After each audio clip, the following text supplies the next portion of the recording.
Hello, good evening, and welcome to Management Monday, where I am returning to Planet Zoo and the Nocturne Zoo within Planet Zoo, my glorious zoo that is only open at night and that only has nocturnal or the animals that cross over within it, and all of that glorious stuff where the construction projects have become extremely expansive. Oh boy, so very expansive. Speaking of, we have this project here. And that window that I didn't minimize. There we go. Okay, we have this project here, which is a massive, conjoined, habitat. On this side, we will have the tiger. It has to be on this side because I need the water purifier, and this is the side it touches. And on this side, we will have the coyotes. They will not interact, and I will, in fact... I'm going to build this wall pretty significantly underground to make sure that they don't accidentally clip their way through anything. Like the foxes seem to so love doing. We're not going to talk about the foxes. But yes. So on this side, because coyotes are small, I am just leaving the path open. On this side, because tigers are scary, they will have a covered path. I will figure out a transition between them. Right now, I have doorways. I may keep the doorways. I haven't decided. But the main thing is that, like, this wall needs to be brought down so that it actually touches the ground on all sides. And this wall needs to be built. So yeah, let's get in there, because there's a lot to do. And take the grid size down to 2.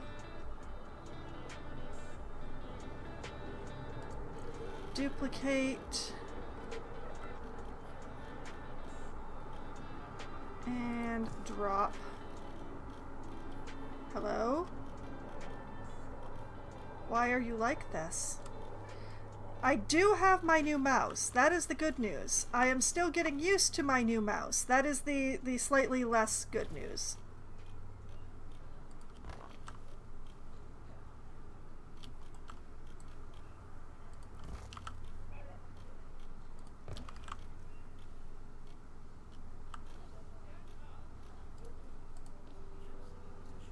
Oh, I see. Okay. So we'll just...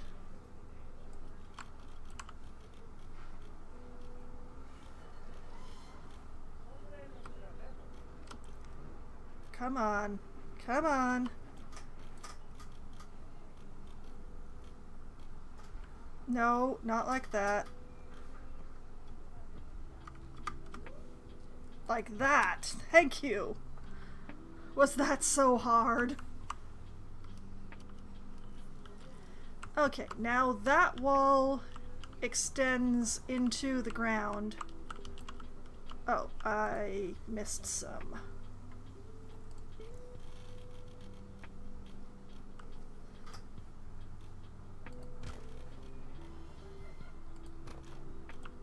And that wall extends.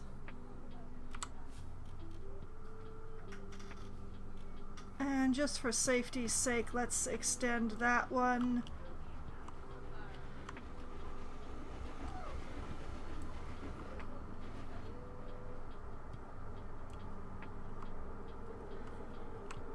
Okay, now this wall along the train tracks, I think, is going to be where I am starting. Mainly because it's complicated. Although, let's just grab this, bring it over here.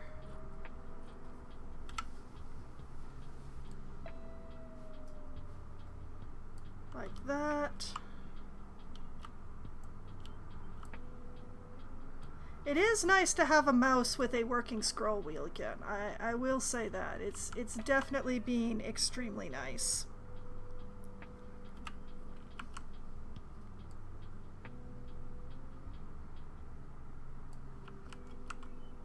Okay, that is full tuck.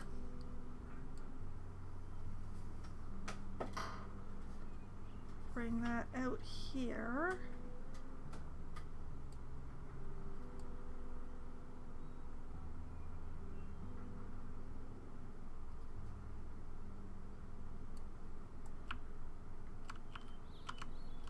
Like that.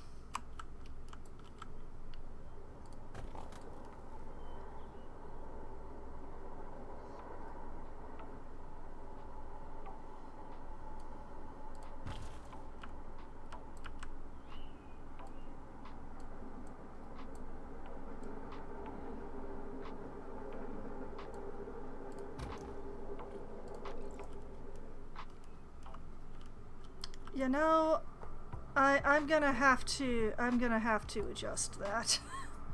One moment while I... Okay, these are the rustic walls, so let's just pull that up. This one... Make that a 2 meter by 2 meter. There's method in the madness, I swear. Okay, we'll just pop that up there for now. Then delete.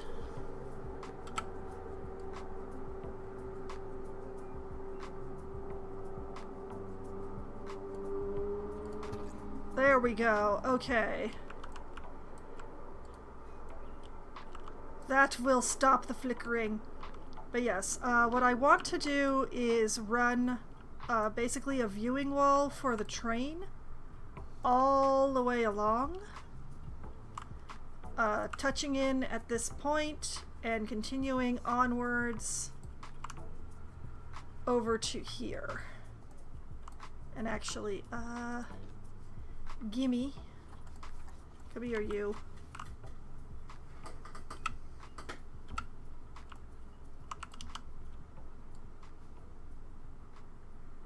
Be upright. I don't actually know if this block is sitting where it's supposed to be, height-wise, but location-wise, it is definitely where I want it to be, so...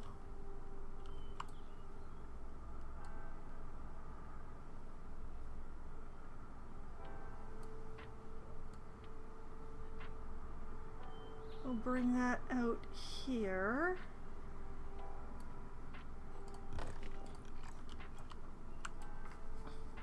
Like that.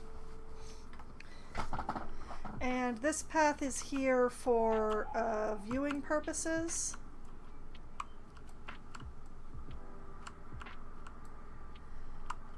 Although people are going to be standing fairly far away from the viewing wall on this one. I'm probably going to be lazy and just do a flat one that runs from here to there. Actually, hold on.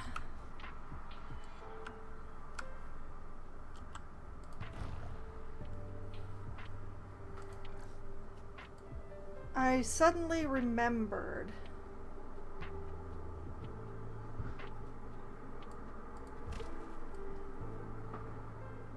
I'm gonna take all of these.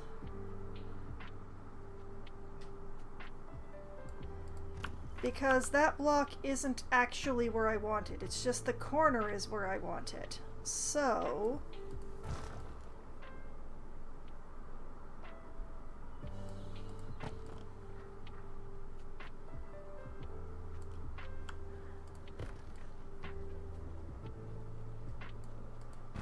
just gonna run this along.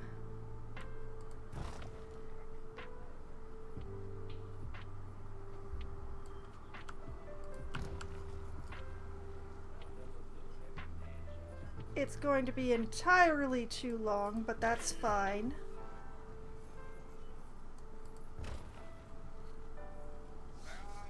It's part of the point.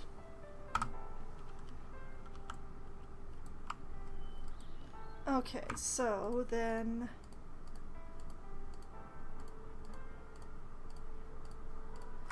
just grab all of these.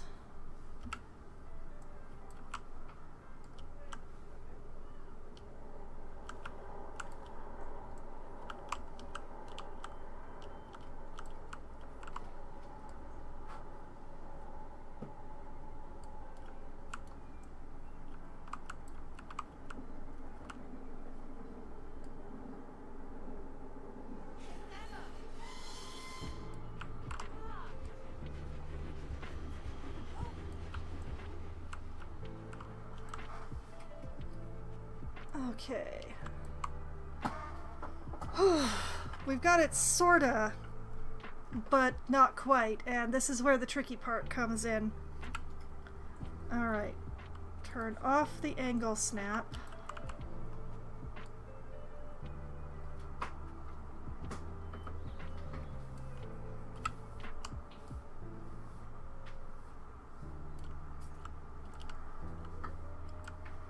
It's time to juggle until it feels right.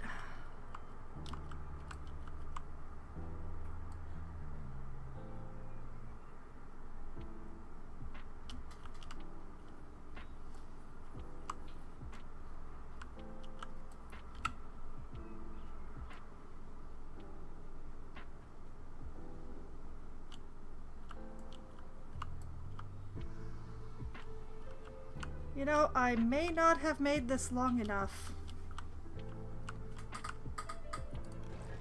Hold on a moment.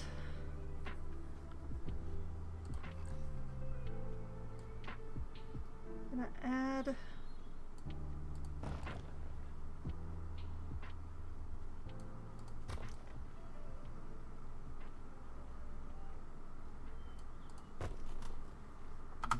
When you're dealing with angles, you always need more blocks than you think you do.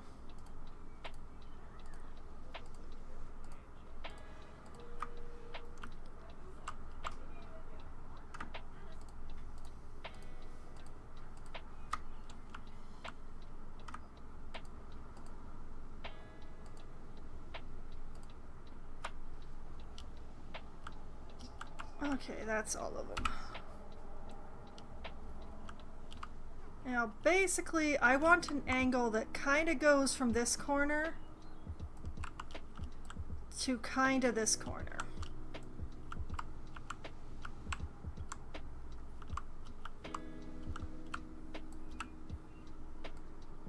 Which is why I'm juggling.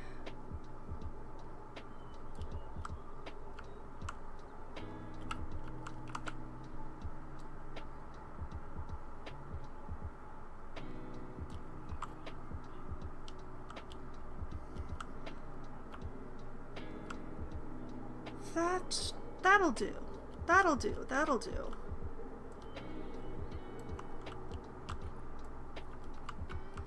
Yes, the path is a distance from it, but that's fine. It'll be much closer on this path, so it'll be fine. Okay. Now, this end is in the right place.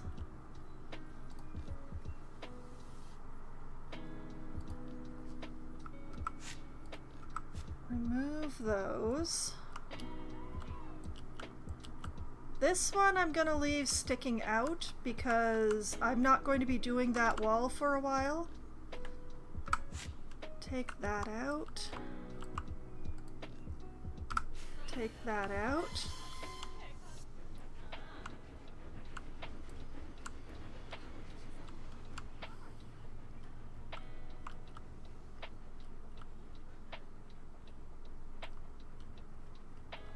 Yeah, I will figure out exactly where this corner is when I meet it with the viewing wall.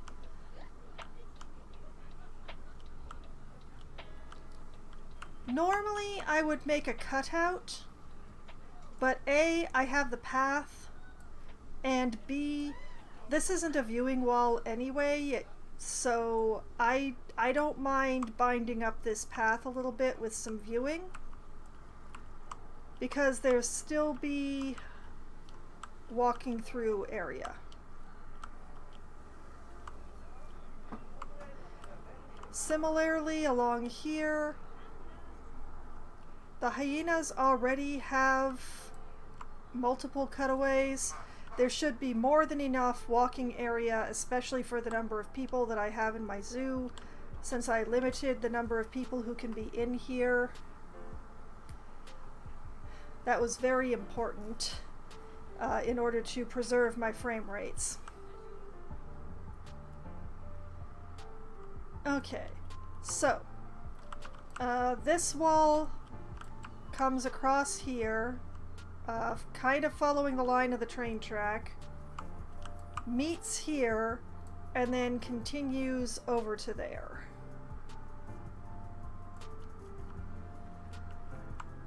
Only a small project, just something itty bitty.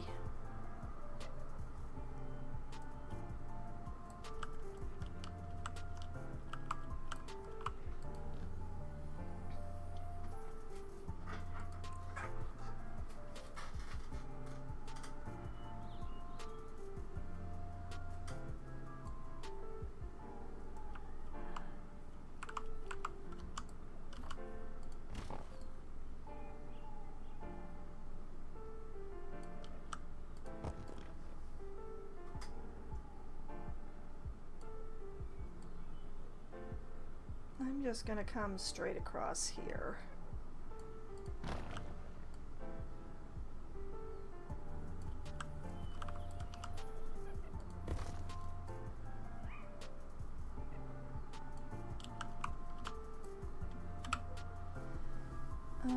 I wonder if I can get away with angle snapping.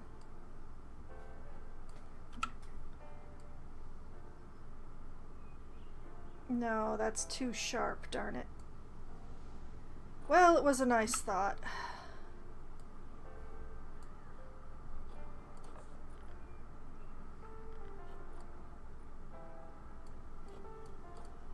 Actually, wait, turn that back up to 30 before I turn it off.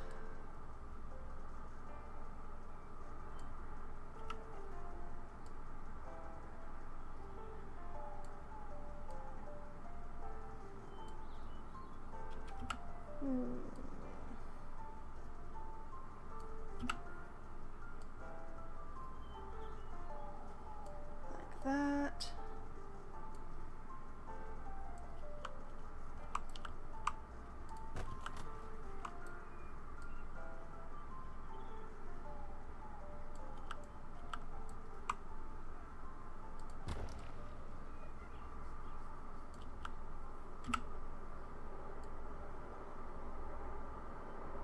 I'm going to be trying to do each of the angles in 2, just to make things easier later.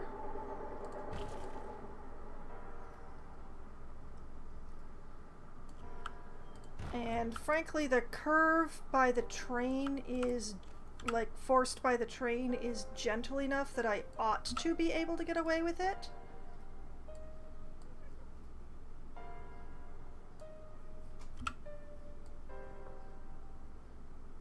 Ought being the very applicable word here.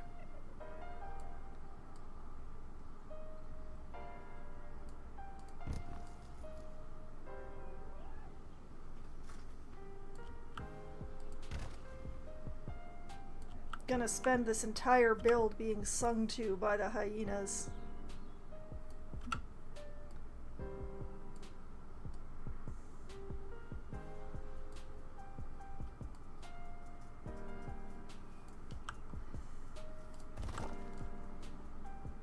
Now, the train folks do not have to be right up against the viewing to enjoy it. So the fact that I am keeping my distance somewhat should be fine.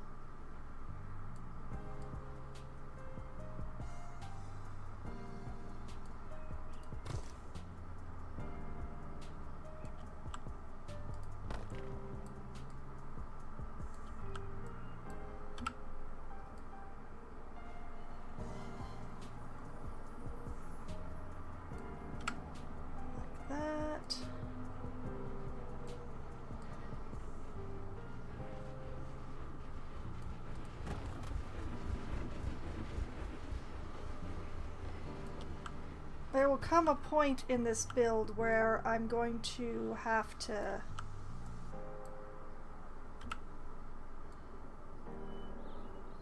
pause with a train there so that I can judge the height of the viewing, but that's not gonna come for a while.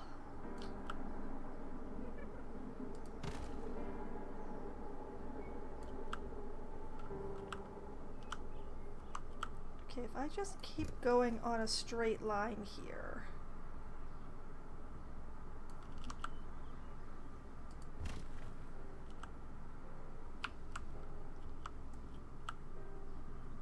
Oh yeah, I might even be able to convince myself not to tuck that.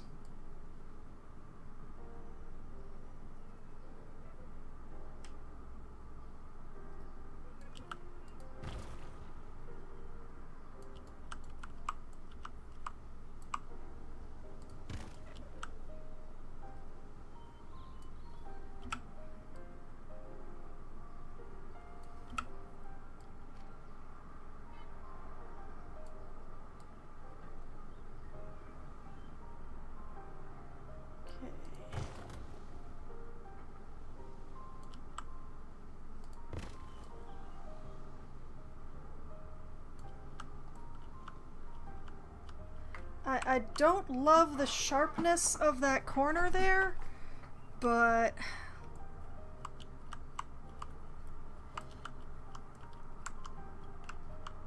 oh, the train is pretty straight through this section. Okay.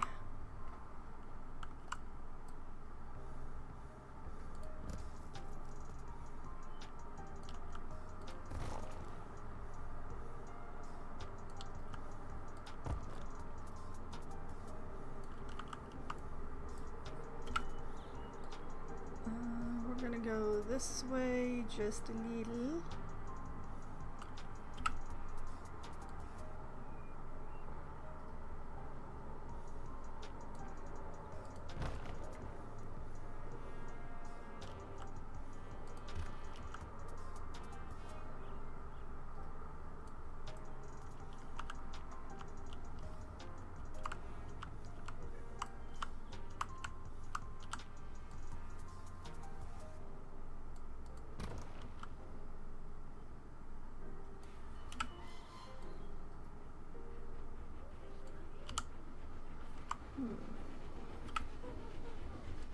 Like that.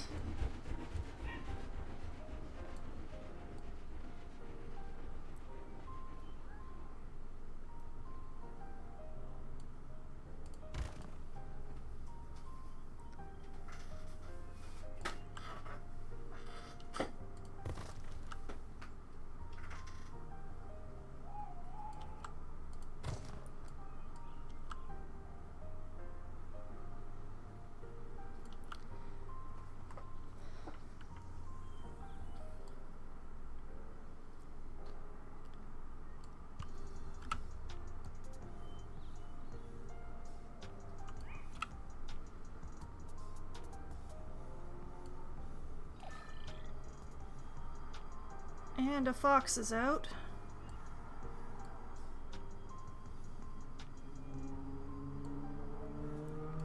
And the fox is back in. Oh, it was me again. I escaped.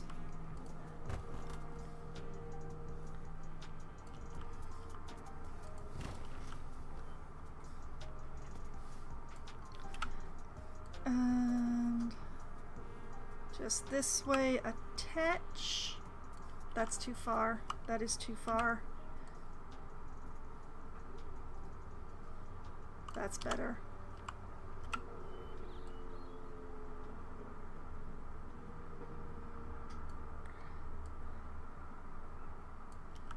There we go.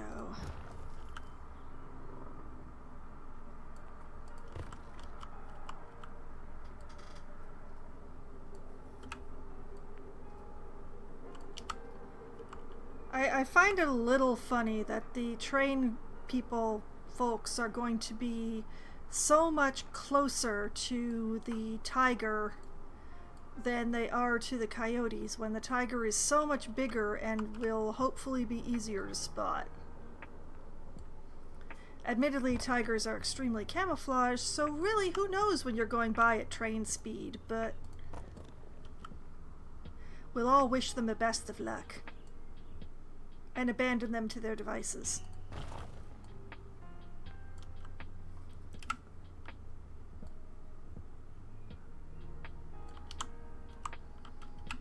I keep hitting S when I mean to press X. It's a problem today. I do not know why it's a problem today, but it is a problem today.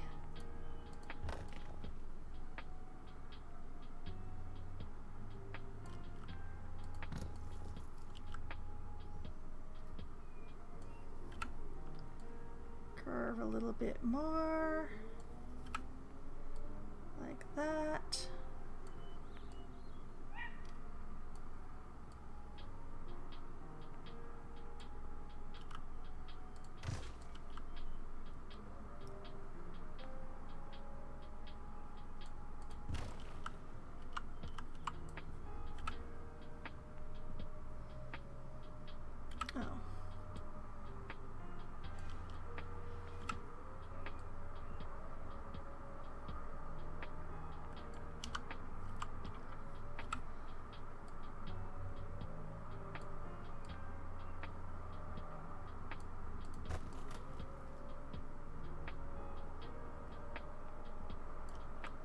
That.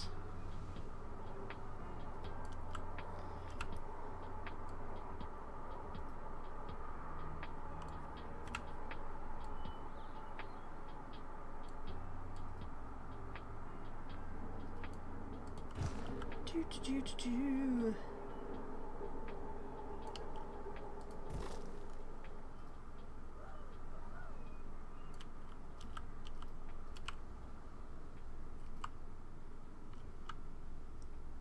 I mean, the inside corner there is perfect. Okay,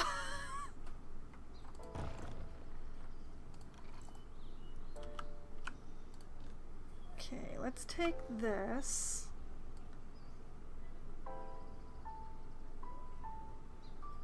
And we'll just tuck.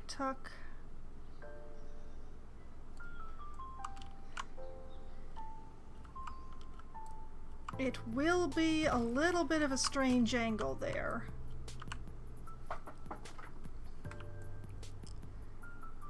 But still.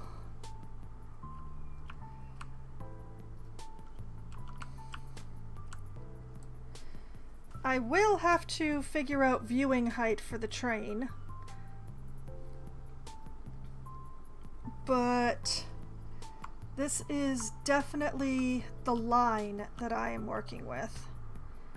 And viewing height for the train is going to be a little complicated because of the slope.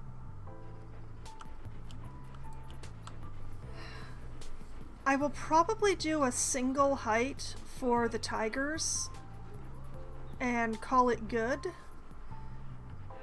But the coyotes are probably going to have to stair step, which is why I was trying so hard to do doubles, so that I can stair step them in a way that looks semi-sane. I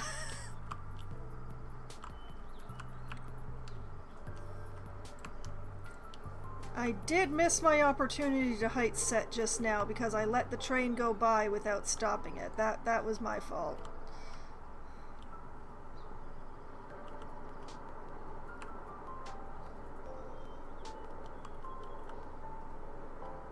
But yeah,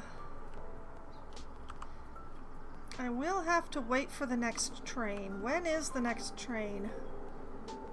Oh, there it is. Let's fast forward just a little.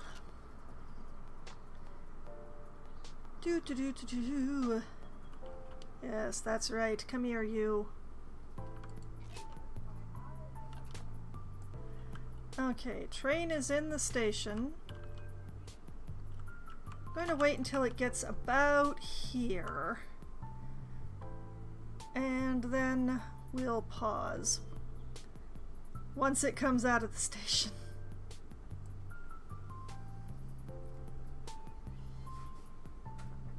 Okay, it whistled. Does that mean it's going to move soon? And a fox is out again. Is it going to stay out this time?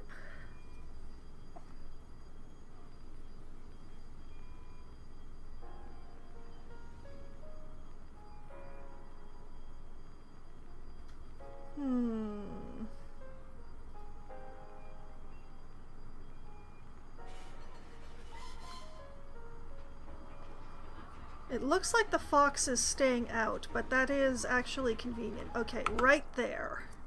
There is perfect. Exit construction. Chris. How did you do that, Chris? Alright, emergency capture of Chris.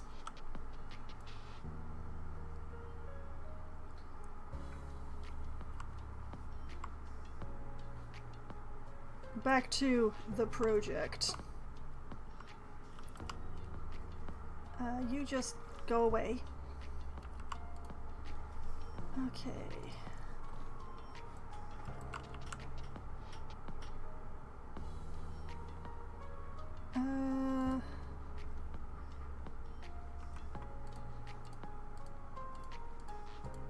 I'm just going to grab the entire wall.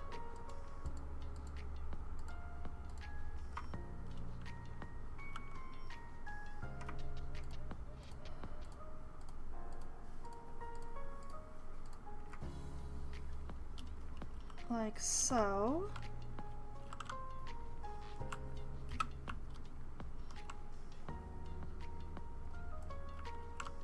So, we want something that is viewable for the people on the train as they go by. So the level of that would be...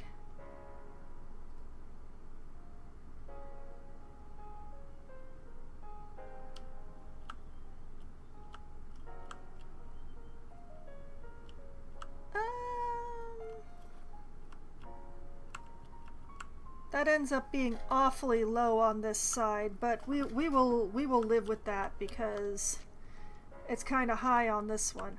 So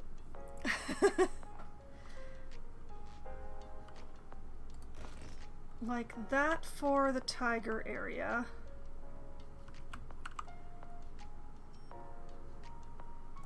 And frankly, the coyotes get more complicated. We want to leave these two.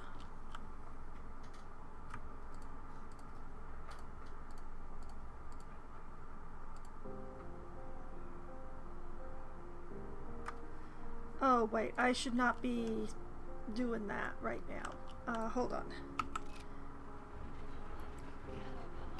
Bring the train. There we go. Okay.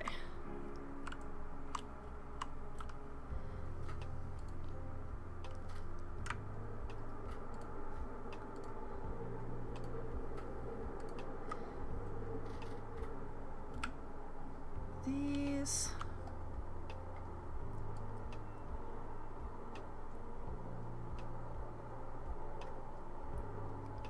The idea is not to match the slope exactly, but to just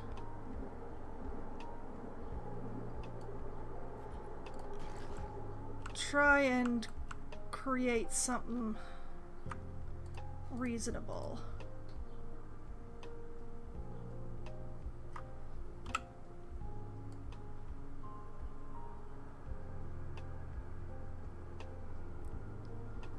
Like that.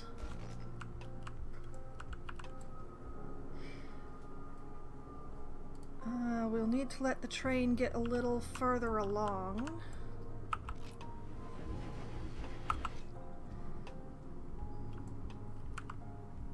A little further. There. Okay, and then let's say those.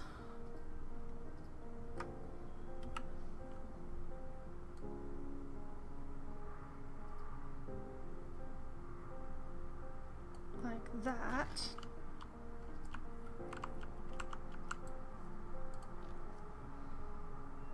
And then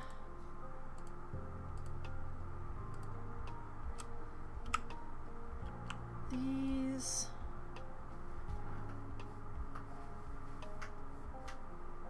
here. You know, normally I get annoyed by seeing children at my zoo, but this is actually useful because I can use the level of their tiny little feet.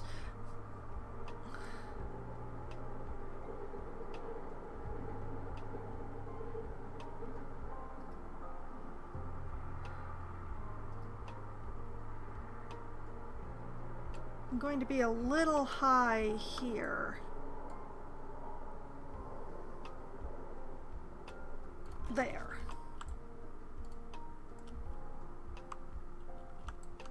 Whoop. And that is the coyote wall.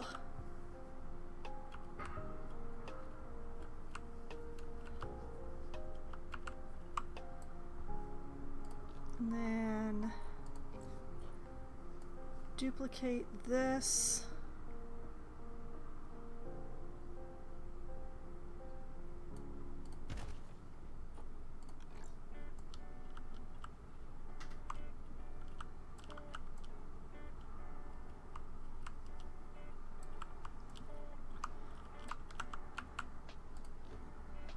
And duplicate this.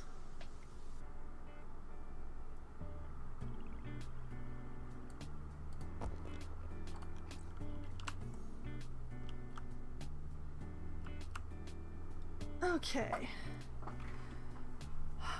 I'm going to do the coyotes in mesh and the tigers in one-way glass, I think.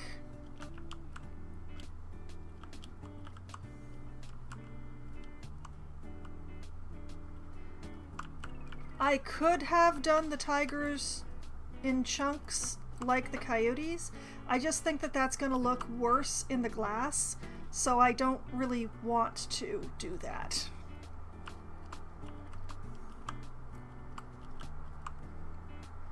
And I think what I'm also going to do is that this one piece here,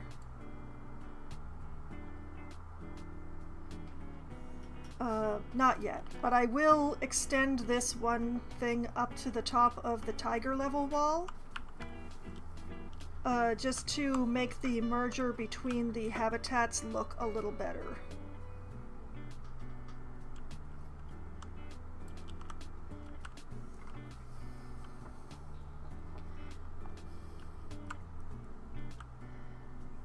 This I'm not sure what to do with. The fact that I put a window there may come back to bite me.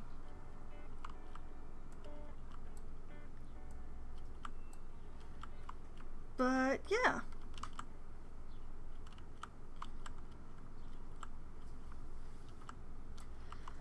Okay, while I'm in here,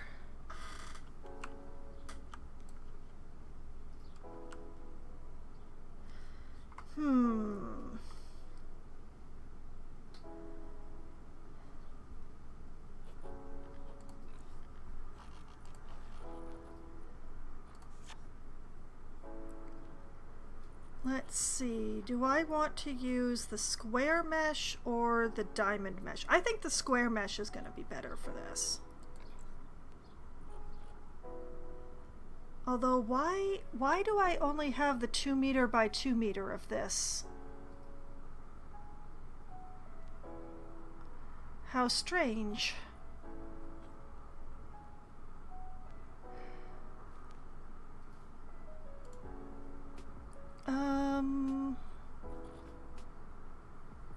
Well, we're gonna have to find the rest of those.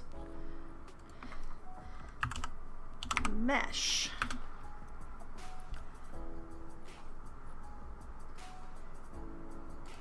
Okay, is that what the stuff that I'm looking for?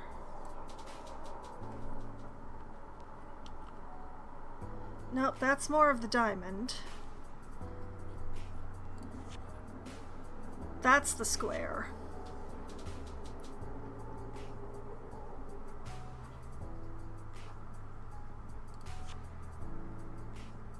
Yeah, there we go.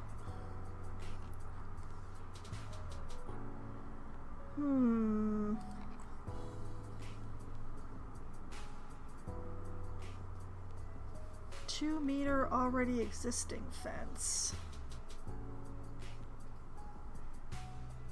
No.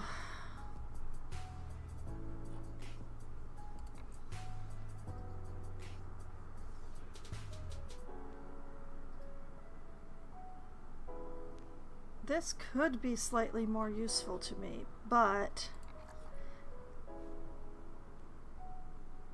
yeah.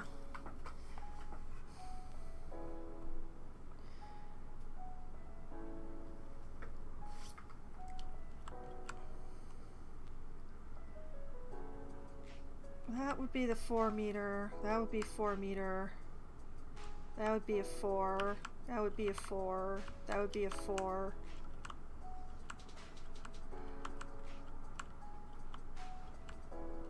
Oh, I actually managed to do these in such a way that they're not across my dividers.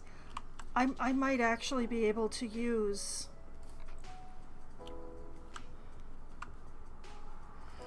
Ho ho ho ho! Please tell me that green is Flexicolor. They're both Flexicolor.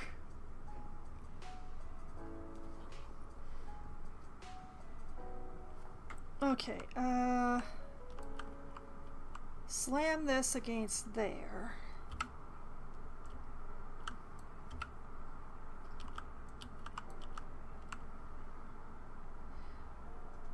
Wait.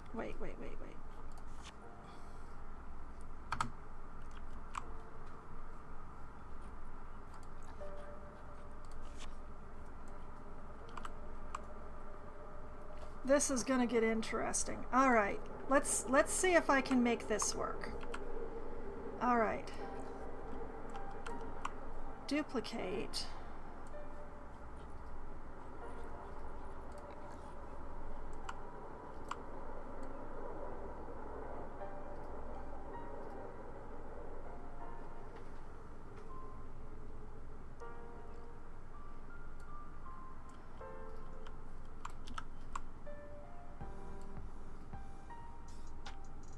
Okay, the main problem here is that this is not actually 4 meters tall. That is a pity. I would have preferred to use the pre-done panels because for obvious reasons they look more realistic, but without being able to do the bottom line, it's not quite as useful to me, is it? Although possibly I could fake something up.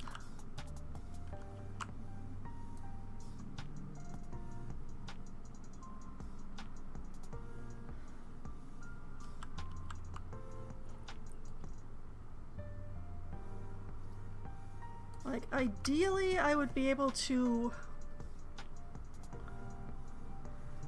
run this along, but I don't think I can actually use it that way, alas. Okay, unkissy that. I think I'm onto something with the wood though. Let's see, these were Flexicolor, weren't they? No, these were not. I don't think that color is going to be right. That's unpainted timber.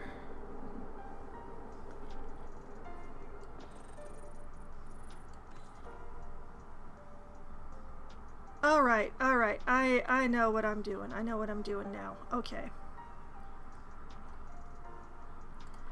Leave favorites. Back into architecture. Let's search up the east. Because the East Asia also has the painted timber.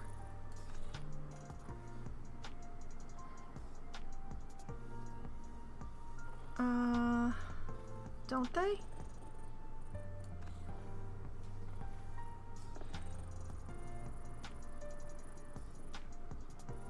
No. No, they only have the unpainted. And the columns, but the columns are way too thick. That would be absolutely ridiculous.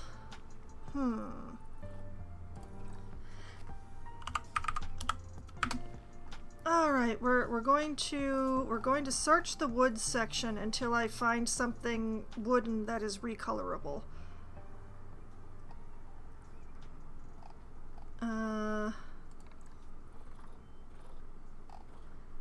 Right, those weren't.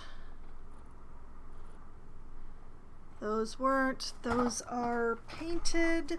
Not really what I'm looking for here. I don't want to use the bamboo because while that ties in with the tiger, it absolutely does not tie in with the coyotes.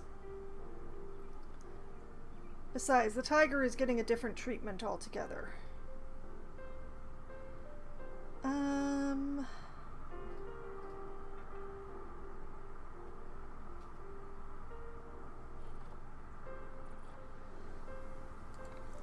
Are the water wheel things recolorable? No, they are not.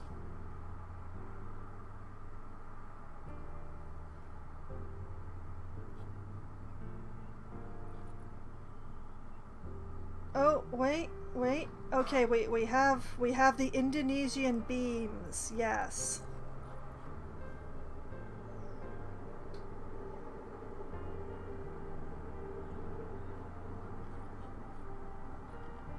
Yes, those should do nicely.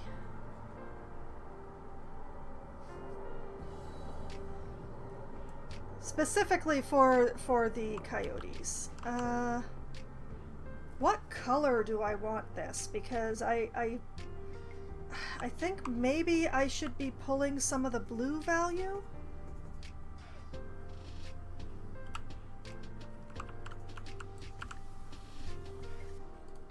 Like, I love teal, but I think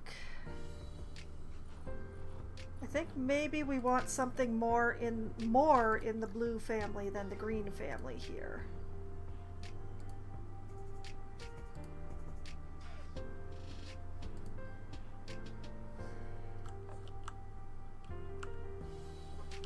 Oh yeah, okay.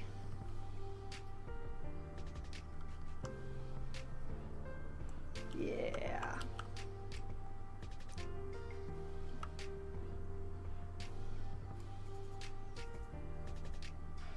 Oh right, I still have... Now is the time to turn the snap back on again.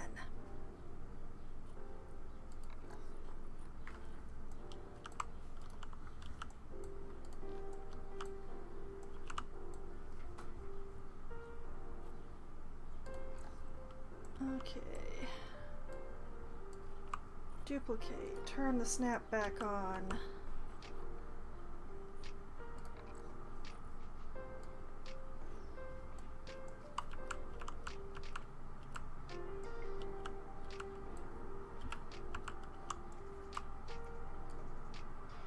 Rotate this way.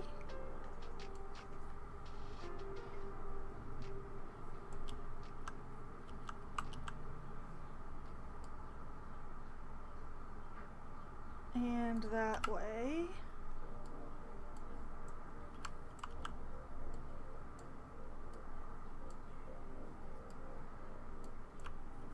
There is yet method in the madness. What I know is this is the level.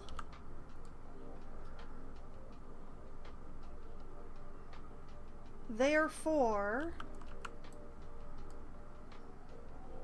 if I run a beam basically at this level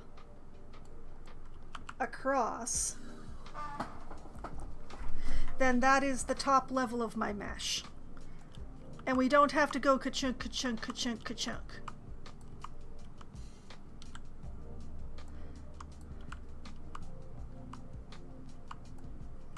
Is the plan.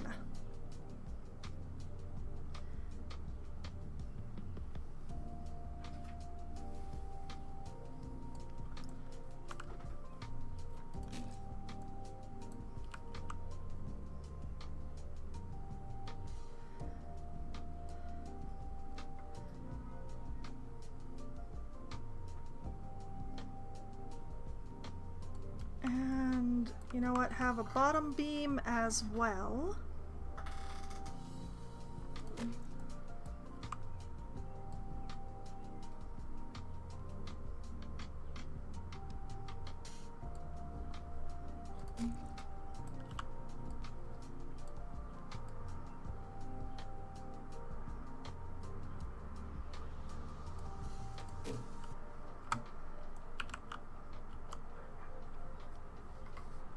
And then we can have vertical posts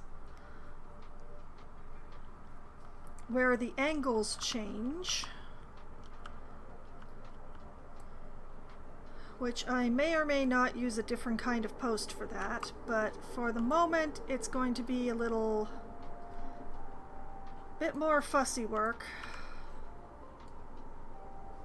before I can figure out the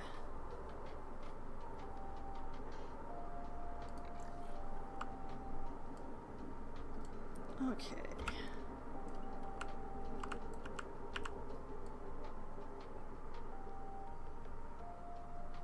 Rotate that way. Rotate that way.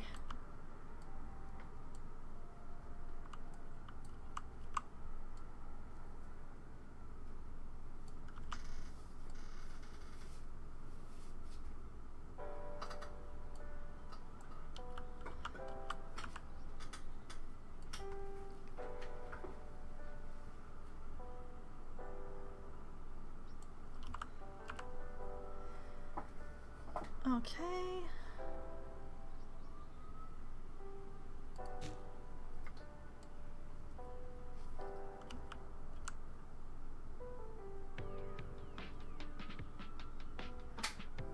Actually, you know what? I can unpause. I can unpause. That's fine.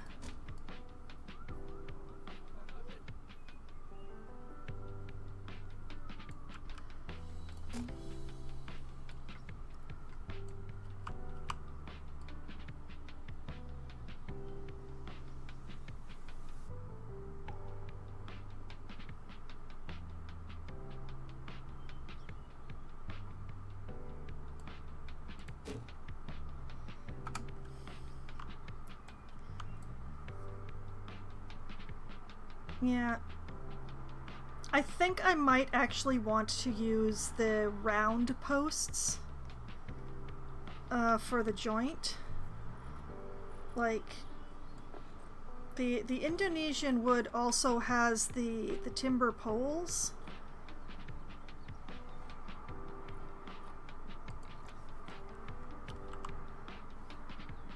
The thin one's too thin. But yeah, the thick one should do nicely, I think.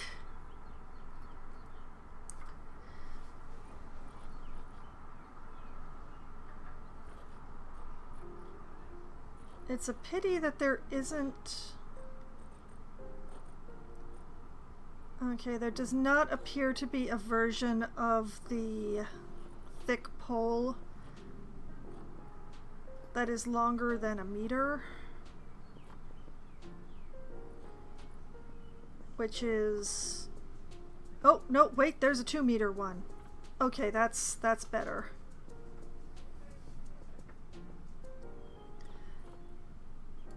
Okay, let's try this. Alright, duplicate, bring up. Where's that 2-meter one?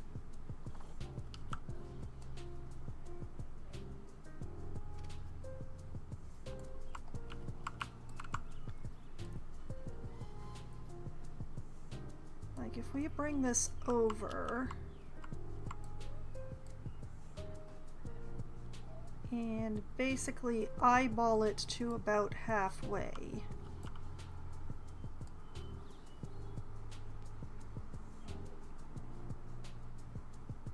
We'll have it stick up a bit.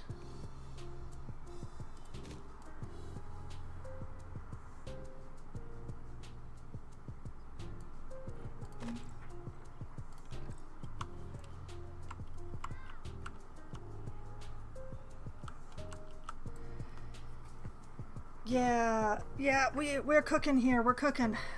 All right. I need this. I wish there was a 4-meter version of you, but oh well, we'll need that.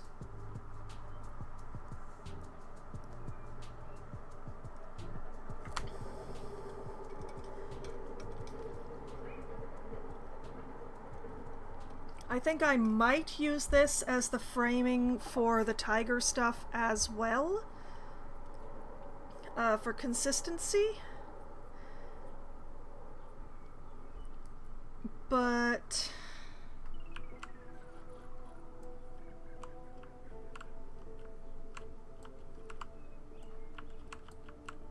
yeah, this is definitely what I would be looking for. All right, we can let go of that search. And we can go back to looking at favorites. It's going to be really annoying because I'm going to have to keep going over the same areas multiple times, but I think it would be best to put in all of the framing and then put in the mesh. So, duplicate.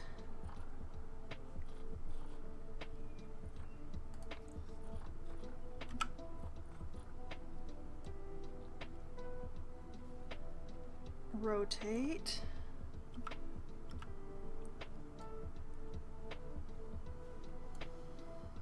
Rotate.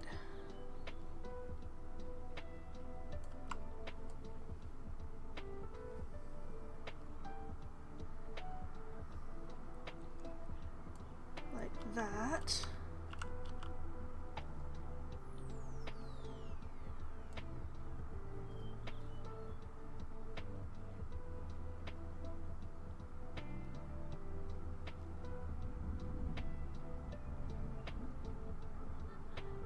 Line that up.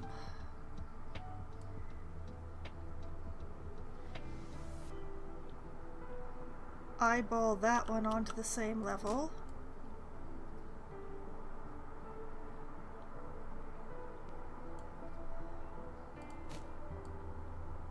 Like that.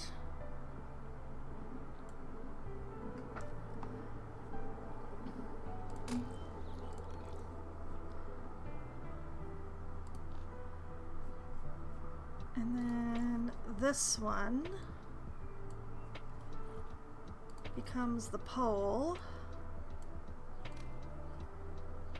which I will do my best to eyeball into the center.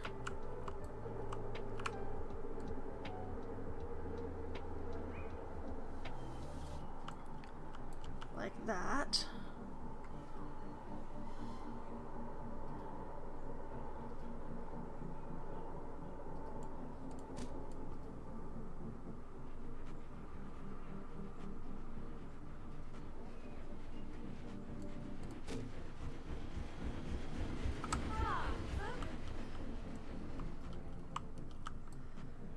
Okay, so I just keep going along, doing the pairs until I run into this wall.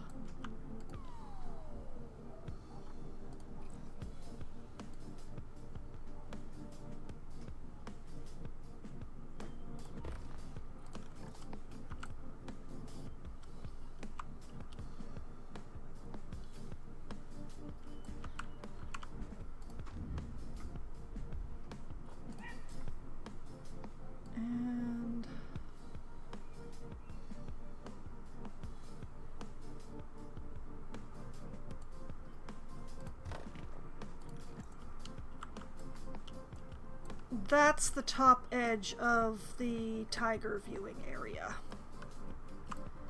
We'll figure out the rest later, but we're just going to use that as the top edge of the tiger glass.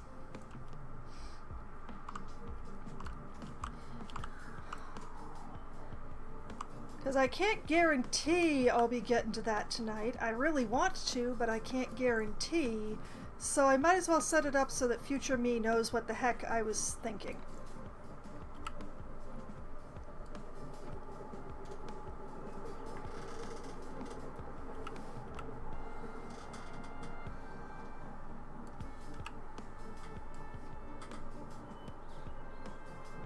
I hecked up. I hecked up real bad. Alright, let's try that again and grabbing the correct arrow.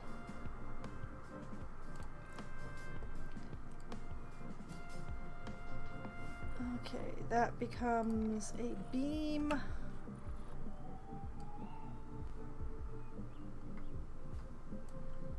Like that. Like that. I rotated it too far.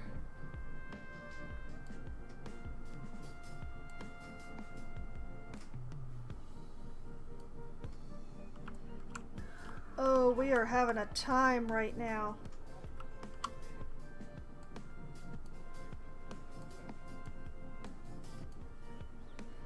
Okay, I think I might have hecked up. Let's try rotating it where I can see it.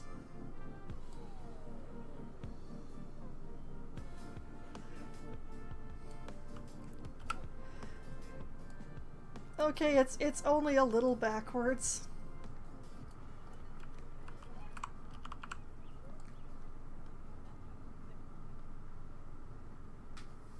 Okay, line up against that edge, because that edge is easier.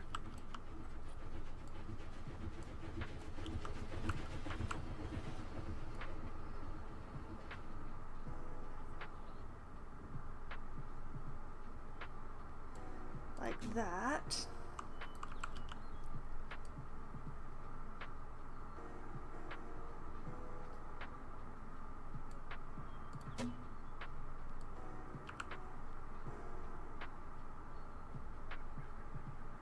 Then line it up there.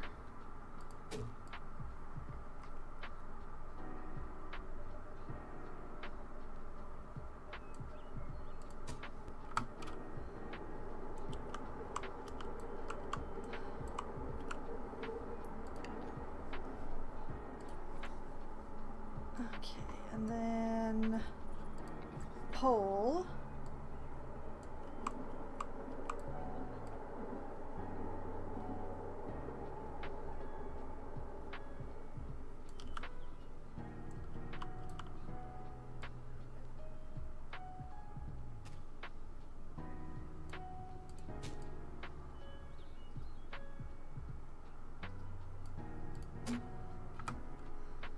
Like that.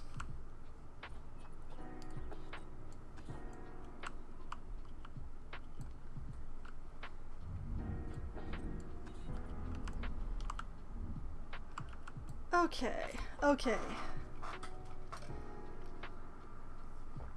We got a pattern in place now.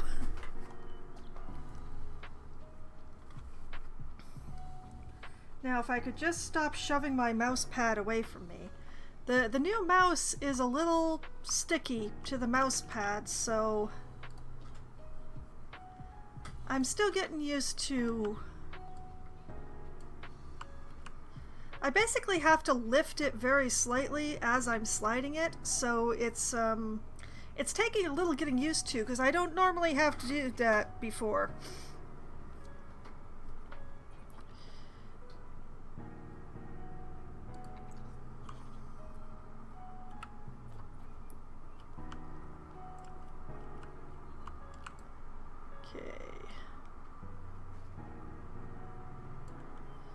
I've learned my lesson. We're gonna bring this up here so that I can see it while I'm rotating it.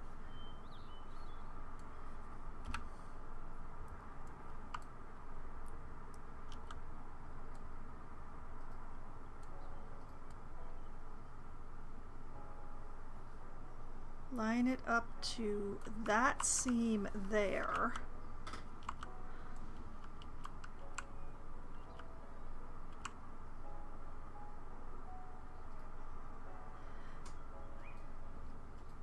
That is actually the perfect height.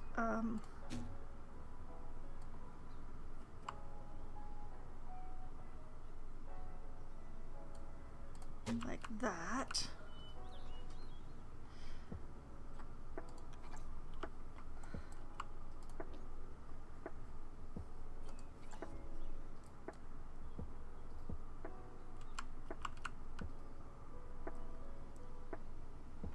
And line it up there.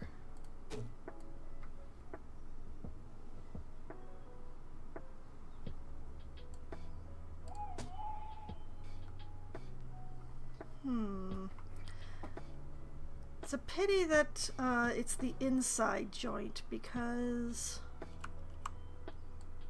I wonder if I did like this.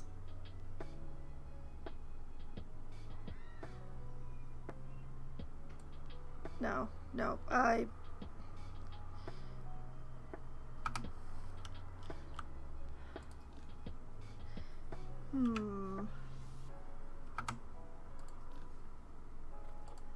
like, I'm wondering if I did like this to bring the pole in.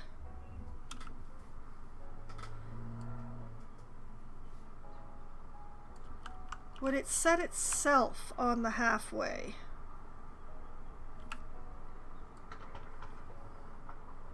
The answer is yes. Yes, it appears to.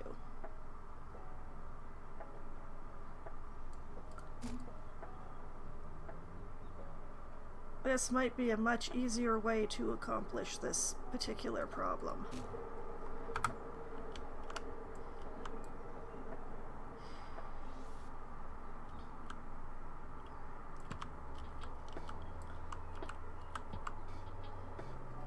You know, I forgot to check. Is this wood climbable?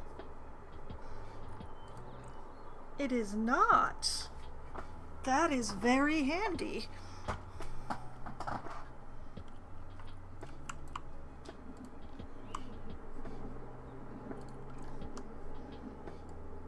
I'd hate to be doing this entire build project with climbable wood right now.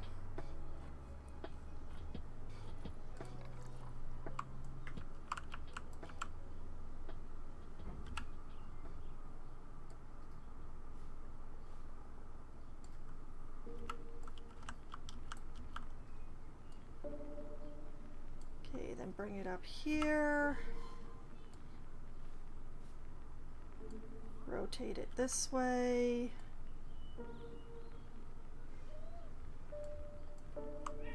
Doesn't matter what depth this is at, this is just for placement. And that's why I'm working on this side of the wall and not that side of the wall.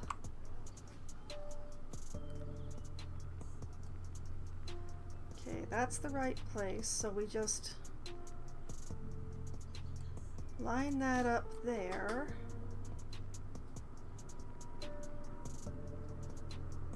Then eyeball a depth here.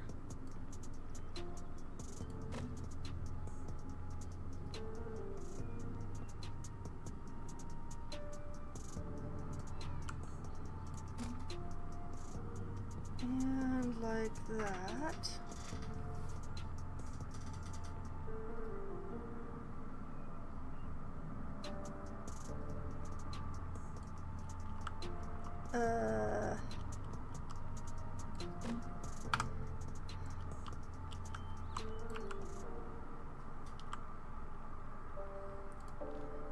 Then we take this and duplicate it into the pole.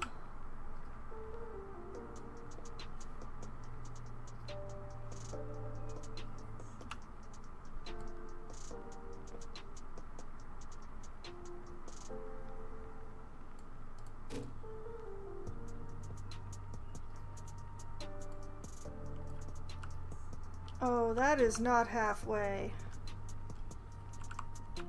I must have turned much more sharply there than I thought. Okay,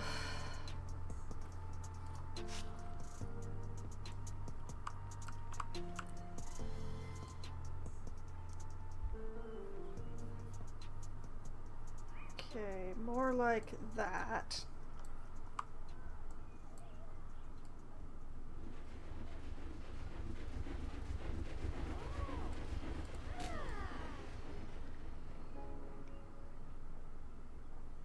They're going ooh and ah at my construction project because it's pretty.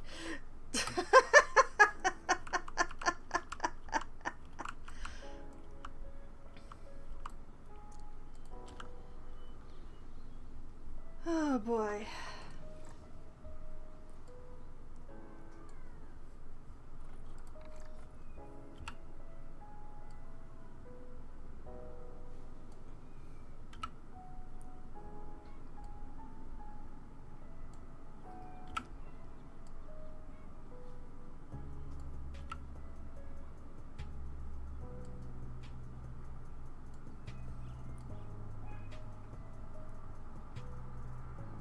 Okay, line that up there.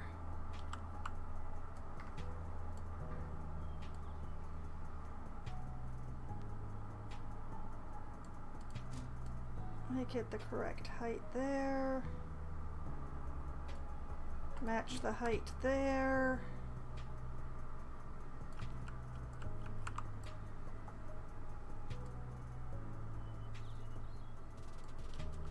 Like that.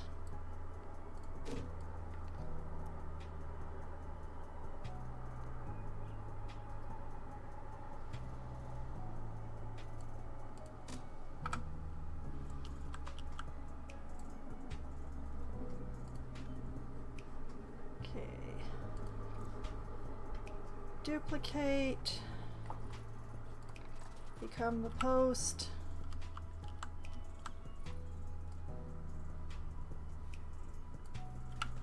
rise to the occasion,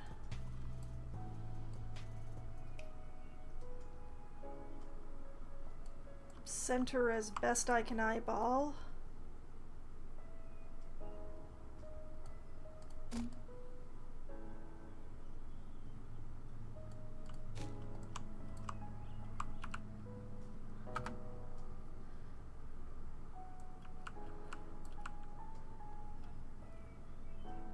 Getting there, getting there. 2, 3, 4, 5. The only problem is that this is an odd number, so let's see. Alright, my bend is there and then I have a flat, so this window is just going to be a little longer than the others. Okay. And I just realized down here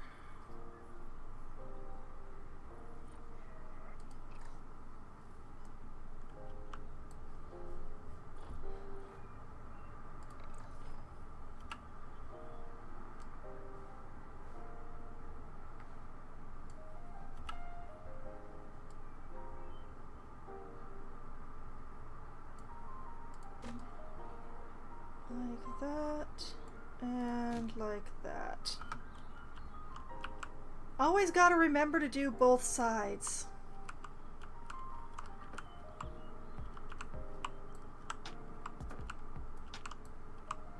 Okay, back to what I was doing.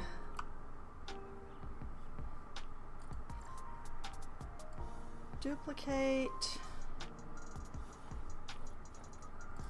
Become the beam.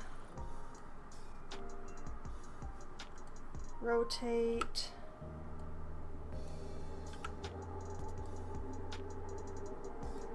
Rotate.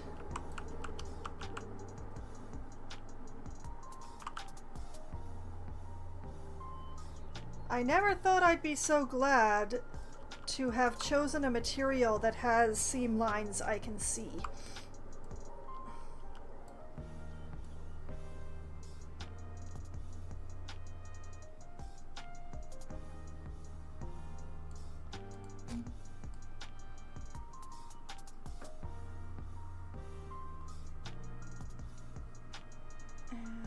about like that, I guess.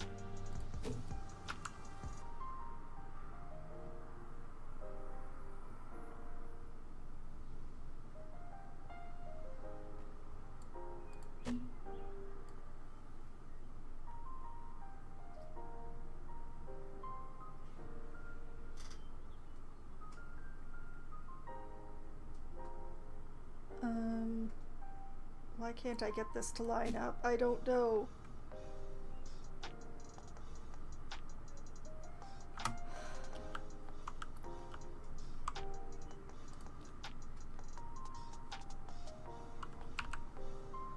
Wait, be smart, use the bottom one.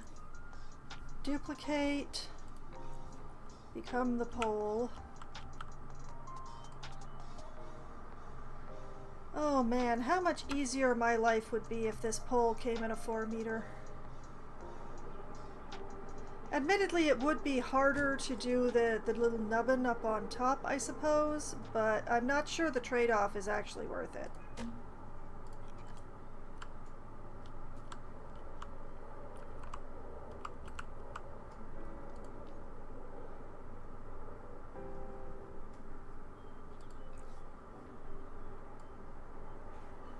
Whoops.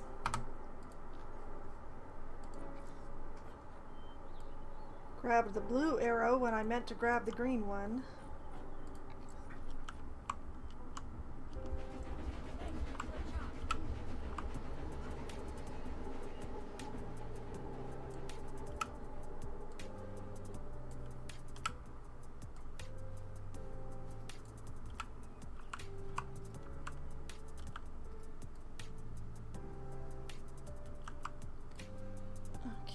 Line that up there.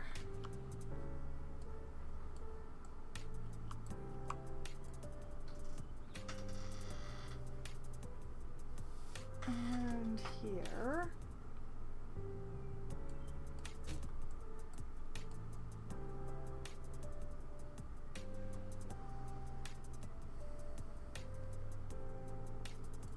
Close enough.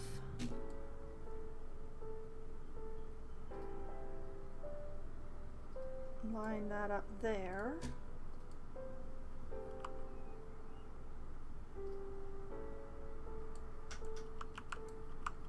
And there.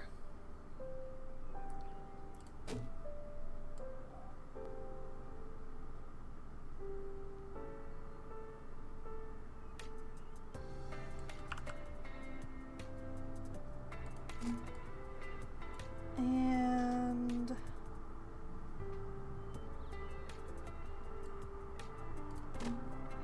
there. Then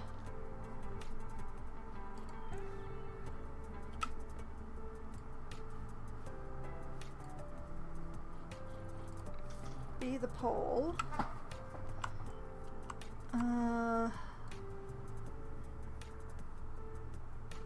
Nudge that into a more aesthetically pleasing place.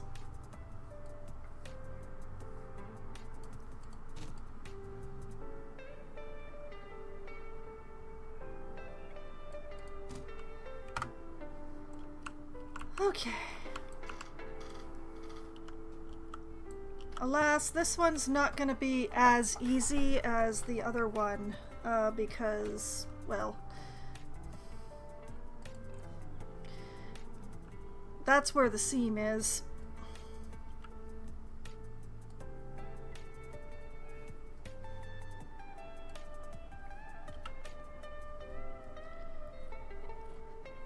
Okay. Be the post. About that far up. About halfway into the wall.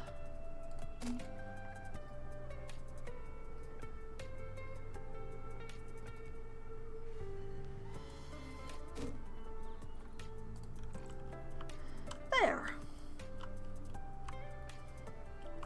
Framing.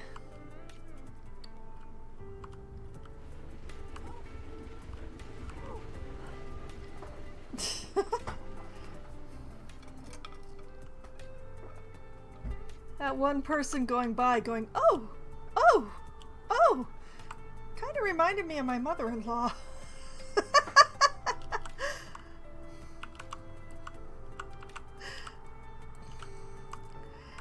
Alright, I am gonna try and do this all in 4-meter mesh panels because that'll make my life a little bit easier. I hope.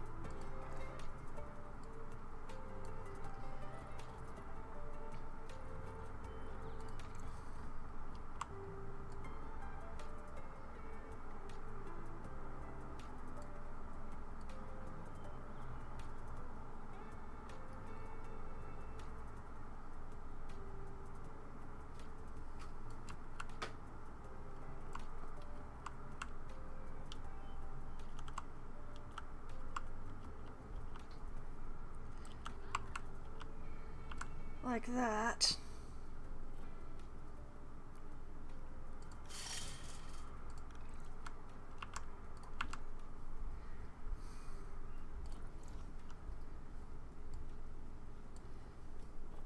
Continuing onwards.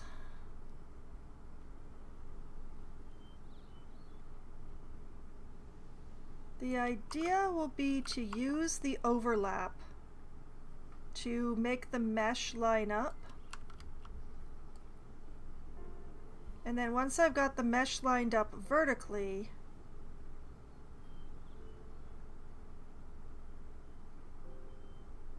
I can do the thing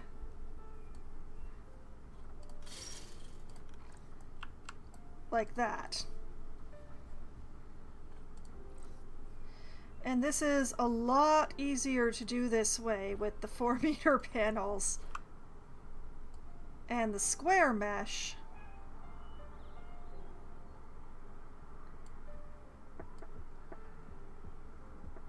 than it would be for doing it with the diamond mesh.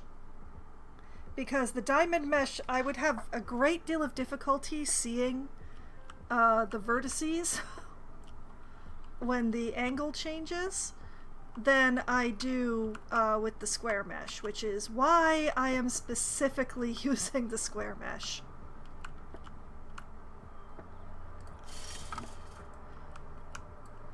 It just makes my life easier.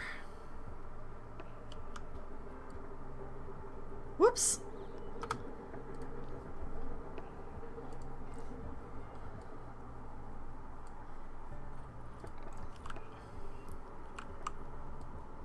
Because this way I can basically look through and see whether or not I'm lined up vertically. Whereas it's much more difficult to do that sort of eyeballing with the diamond mesh.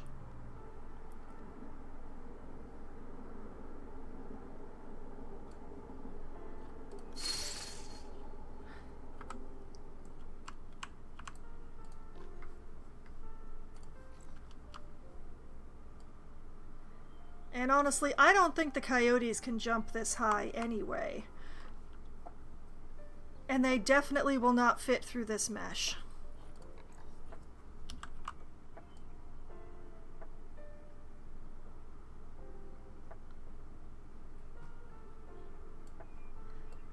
Like that. Then center. I'm having some difficulty centering myself.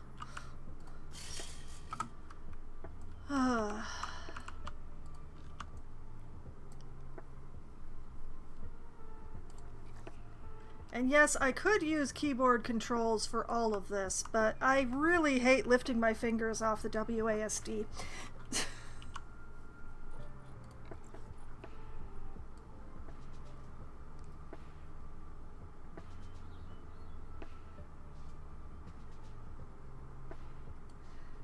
There.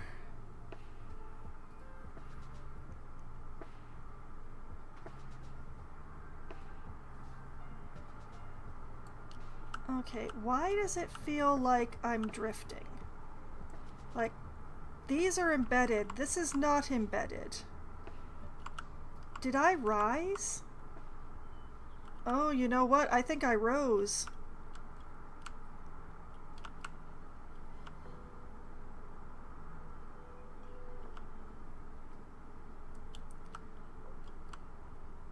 I will attempt to fix that in a bit.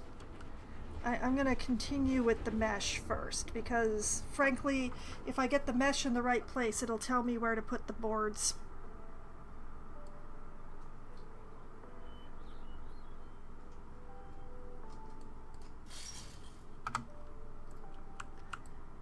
Do.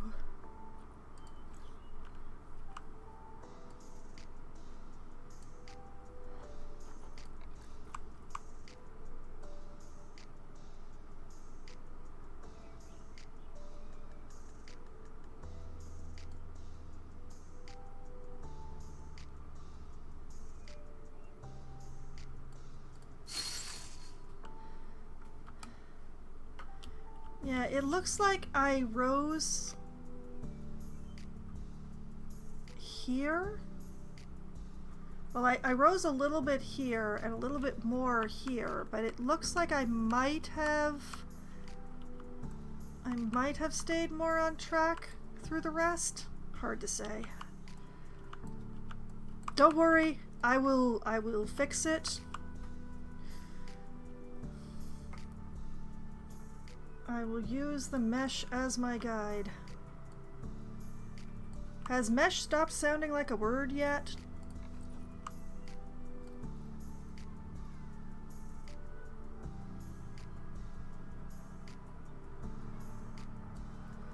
Because it feels wrong to refer to this as chain link.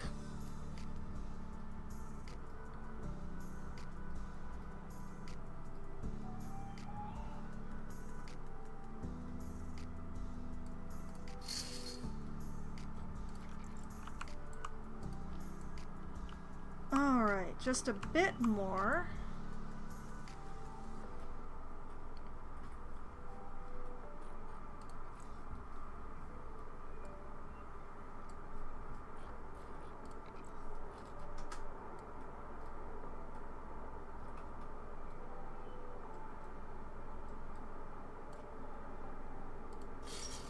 Whoops. Oh, I didn't mean to do that. Undo that.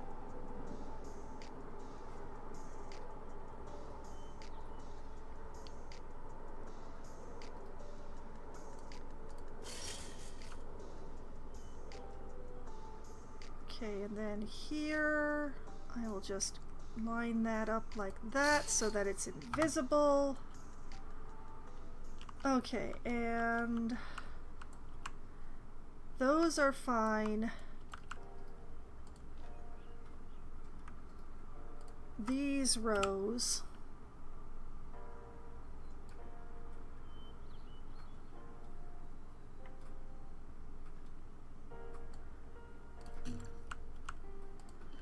And so everything from there over needs to be adjusted.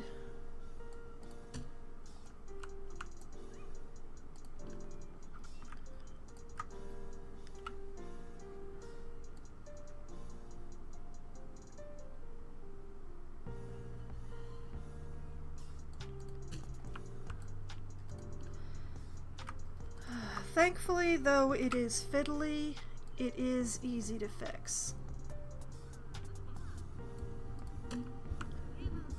Oh, I rose a good chunk of space.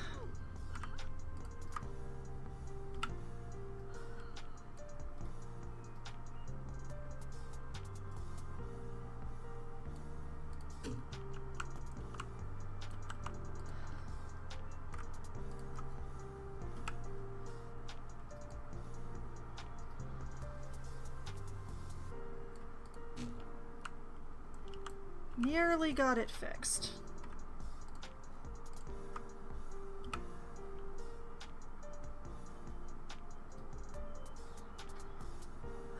There's a very good chance that it was my camera angle that did me in. But it's fine. We fixed it. It's beautiful.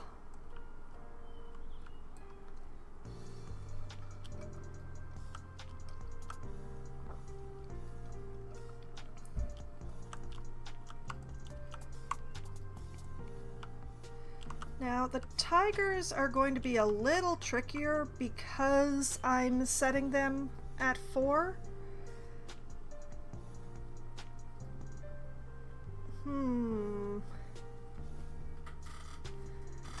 I wonder if I can get around it by just using the beams. Like, if I use the round beams, I might be able to disguise everything.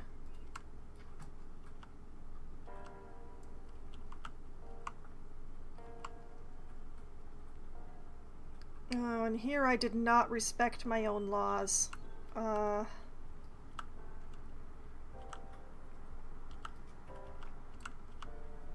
Well, I will figure this out.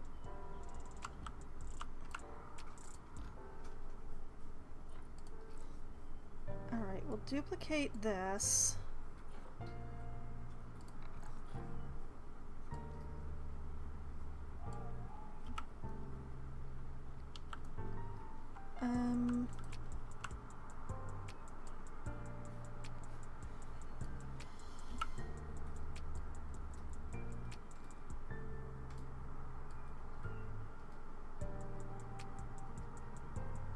Like, if I do it this way,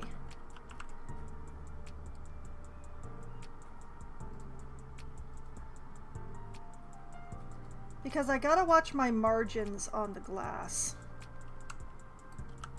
in a way that I don't necessarily have to with the mesh. Like the mesh, if the space was slightly taller, then I would just be able to move the mesh down and overlap it like I did in this section, and it becomes invisible. Glass, I can't do that. It becomes extremely visible.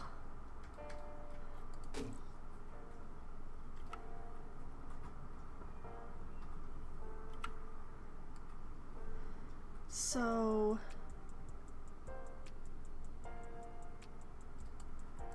if I do like this,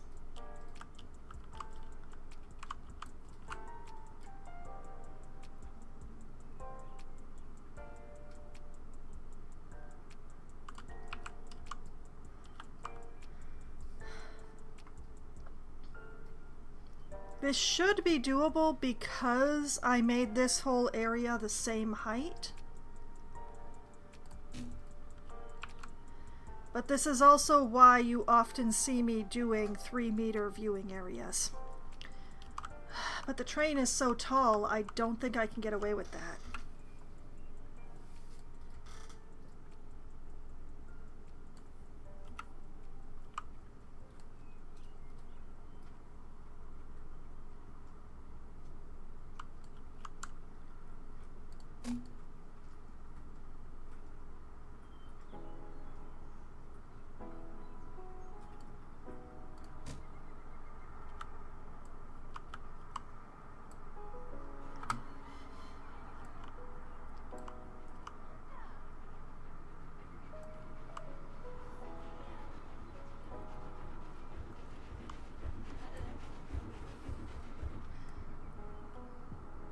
Okay, so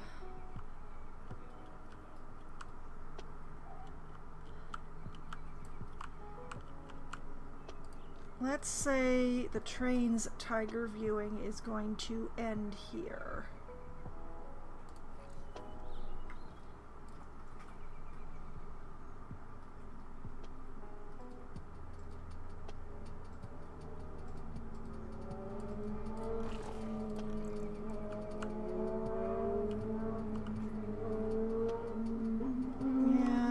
I really didn't respect my own rules here, so I think what I'm going to have to do is have an upright every 2 meters.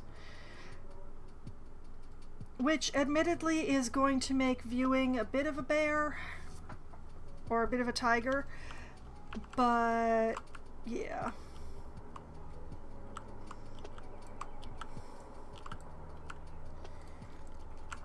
So we're gonna have fun.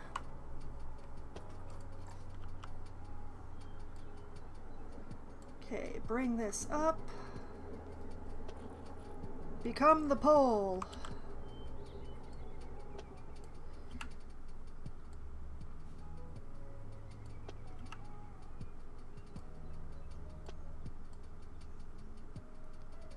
Okay, line that up this way.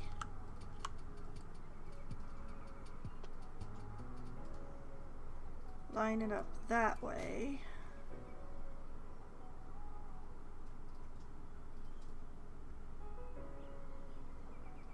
Line it up this way. Now, it only has to look smooth from the bottom because there's going to be wall over the top of it. So,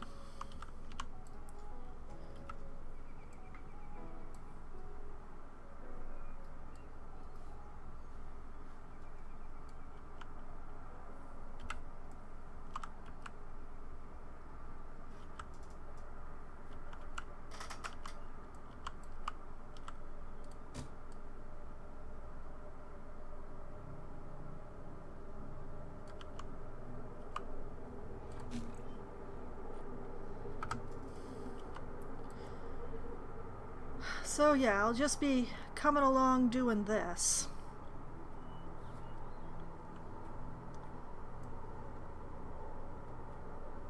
It's a long way to go. It's a long way to go.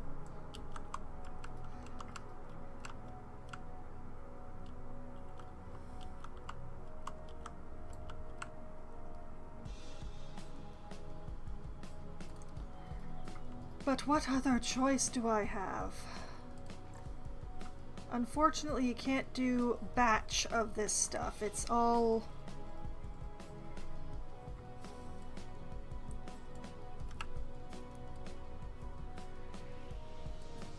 I can batch move the wall.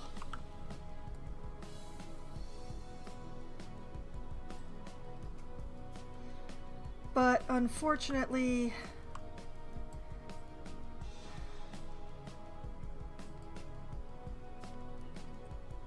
I cannot, like, say, turn this batch into a batch of this other thing.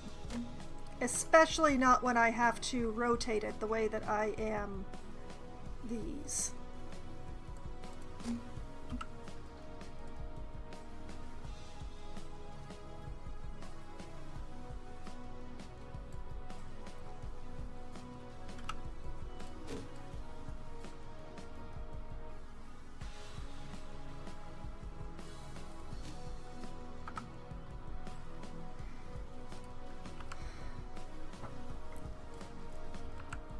It would be really nice if you could, but unfortunately, particularly because of the pole having to be rotated multiple times in this process.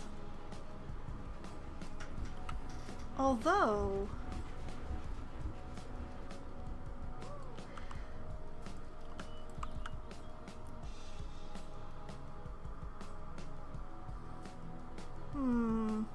I just had a thought that it would be possible to, like, do the bottom row and then duplicate it up to be top row. But unfortunately that would not give me the verticals. But I could come back and do the verticals. It would probably be a lot easier. Okay, I'm gonna try and save myself some labor here.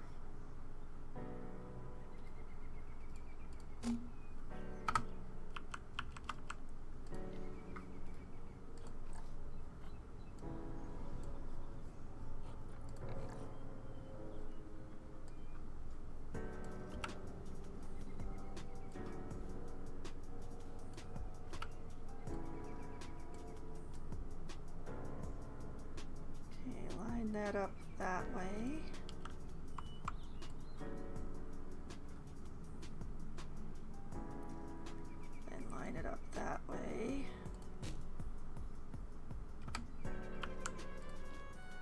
I still have to do it the fussy way.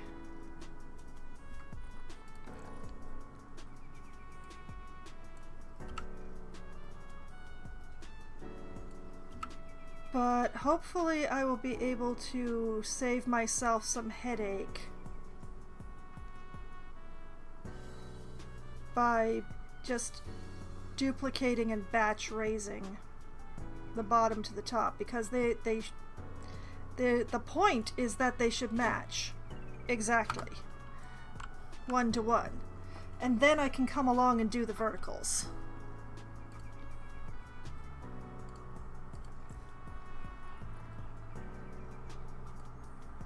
This is the current plan.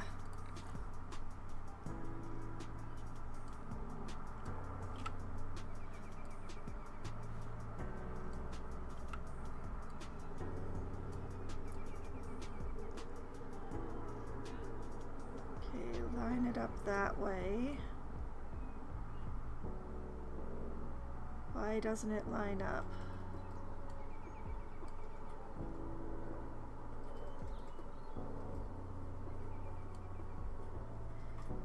Good enough.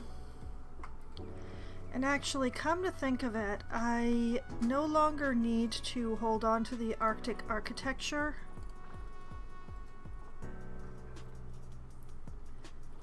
Or these blonde wooden posts. So we can say farewell to them. Their project is done.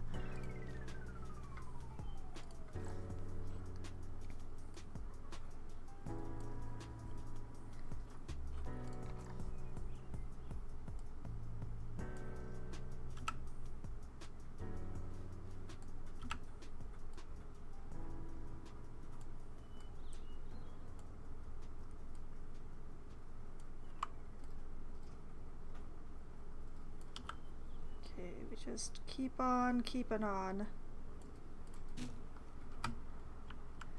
Keep on keeping on, keeping on, keeping on.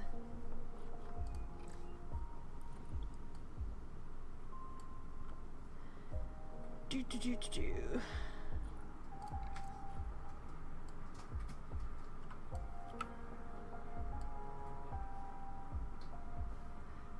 Oh, for crying out loud.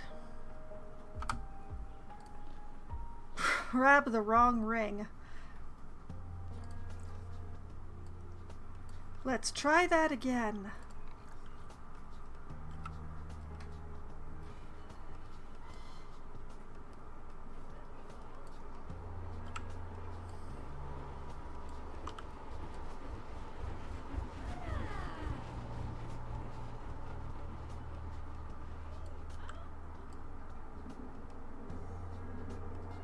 I just love how they think that this is attractive. Like, what exactly are they finding attractive here?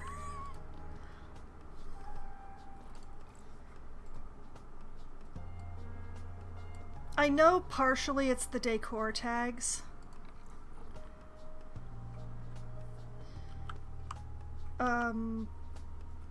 All architecture pieces basically have a "I am pretty" attached to them in various radii. I don't actually understand the process, but the painted stuff, like what I'm using, the Indonesian wood here, seems to have more of an effect than the walls, even when they're recolored.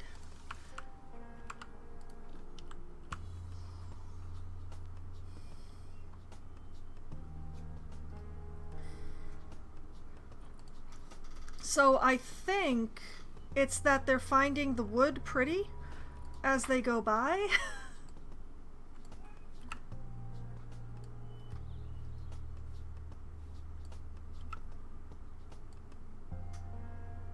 But I have to admit, I'm not certain.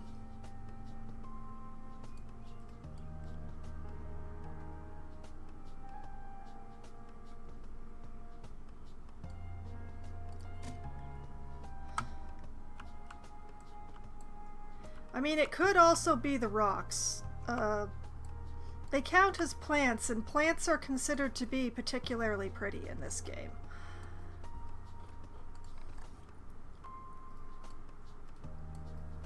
Which is part of the reason why I use rocks to build things with.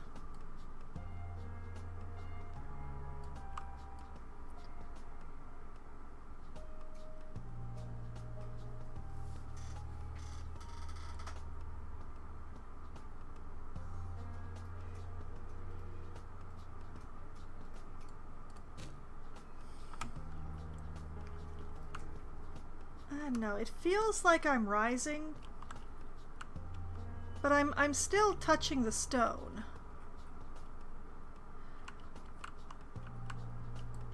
Because we can't have any little gaps in there because the predators in particular seem to have animations that just pop them through gaps. That's how the foxes keep getting out, although I've not caught the animation that's actually sending them through the walls.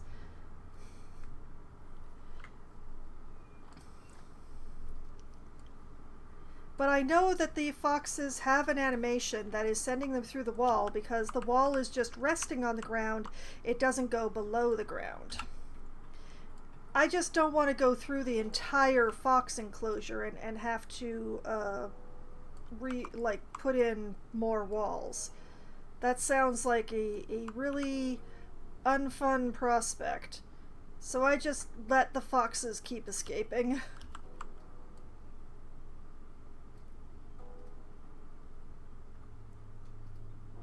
And I have been taking measures with... Yep, speaking of the foxes escaping.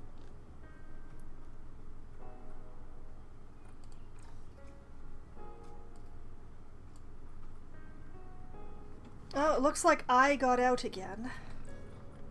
And then walked right back in.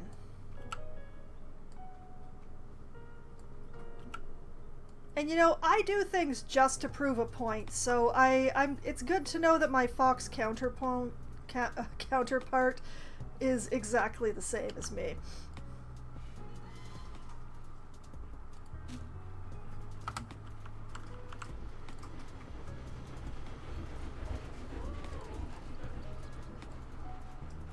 Nobody puts fox wine in the corner. Hello, Green.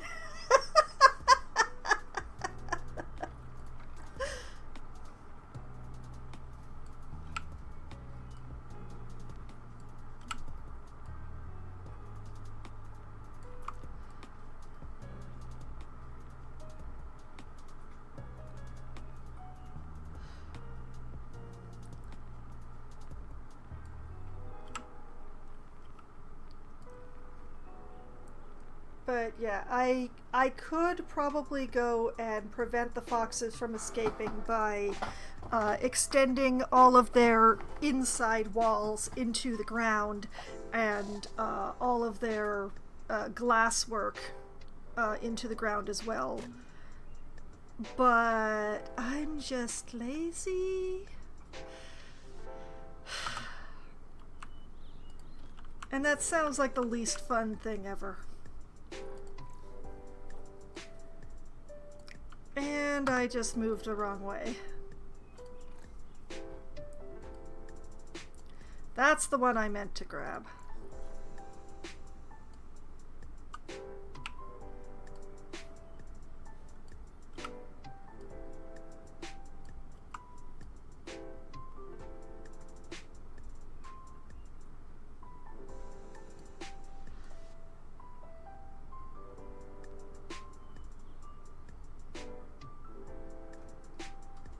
Yeah, I'm pretty sure I've been rising.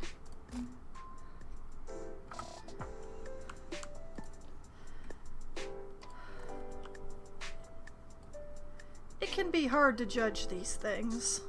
I try not to hold it against myself.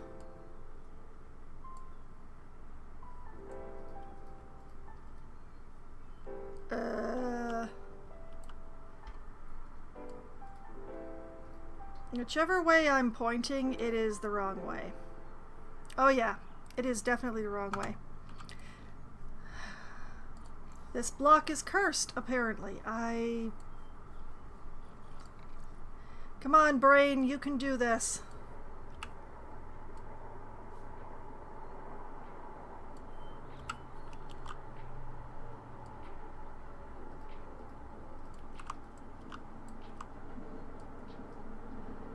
Okay.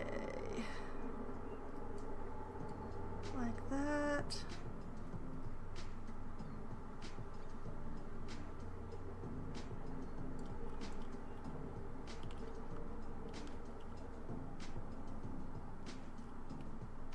I mean, it feels like I've been rising, but I can't actually see a rise. This is all very confusing. I'm halfway!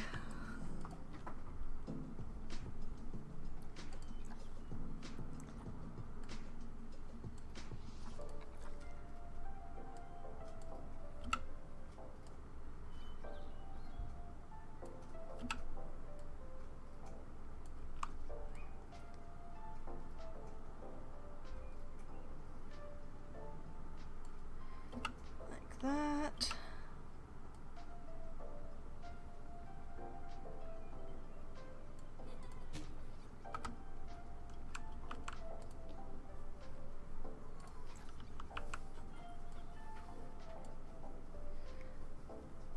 Okay, okay.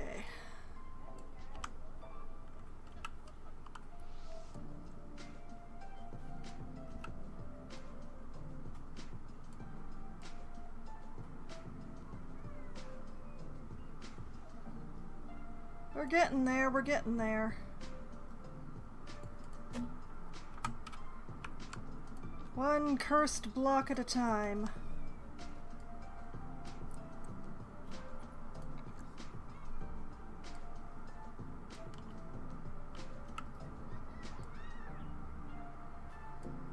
Why am I hearing children?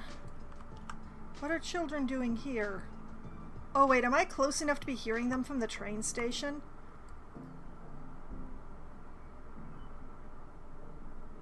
Why are they sitting on a train that's not moving, going yay? Why? I don't understand children.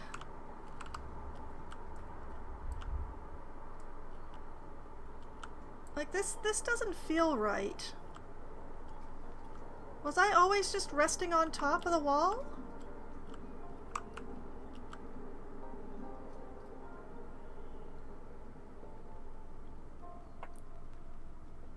I guess I was? Honestly, that ain't right. We cannot have gaps. Everything needs to be merged.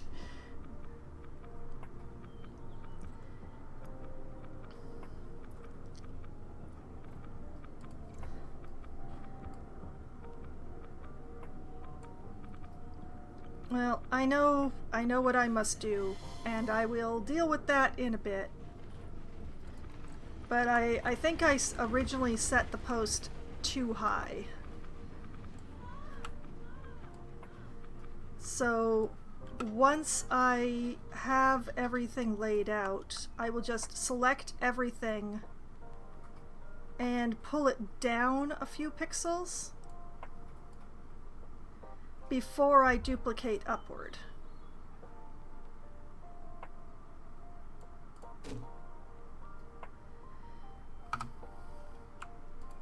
It's the best way.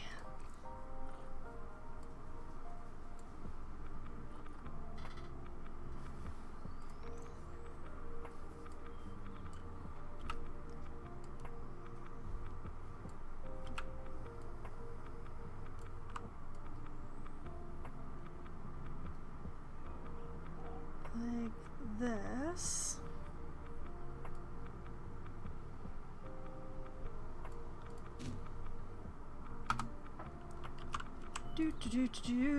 Consistency is our friend.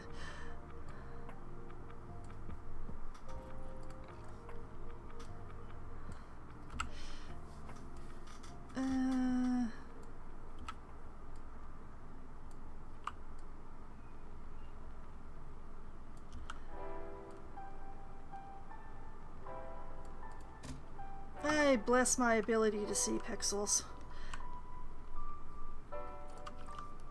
Okay. The end is literally in sight.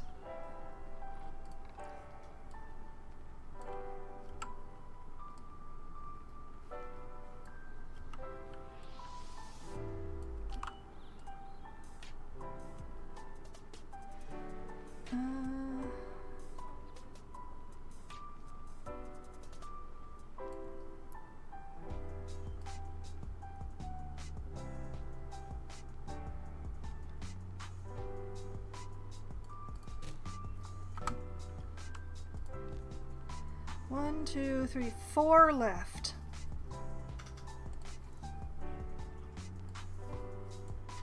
A small enough number to actually count.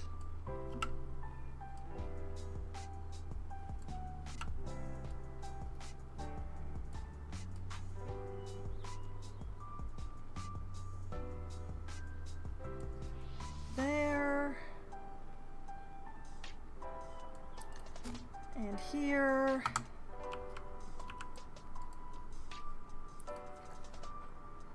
But yes, while I'm doing this, I should probably talk a little bit about my schedule for the next couple of weeks. The sad fact of the world is that I am a soccer enthusiast. I love the footy. But that also means that, you know, FIFA's going on right now. I, in fact, have the game on my television on mute at this very moment, and I can't watch it because I'm doing this fiddly work. But also, going forward, there's going to be afternoon games, starting at my time, 3 or 4 o'clock, generally speaking. And because it's, you know, the round of 16 and the finals, well, sorry, the round of 16 and the semifinals and the finals, well, the likelihood of the games running late is pretty high. Which means that on days that there is a game, I might start stream a little late because I'll be watching the footy.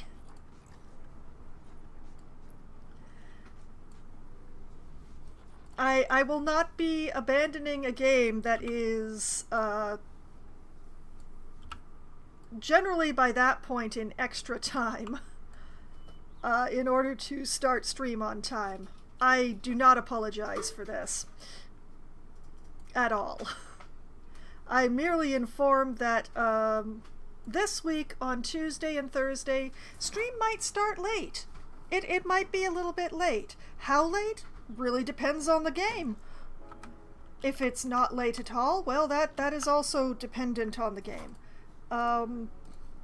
If the game runs past 7 p.m. my time, I will start the stream when the game is over. It'll be very easy for y'all to track my,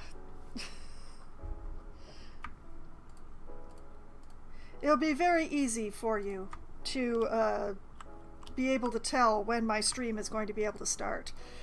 You just have to check to see if the game is still on.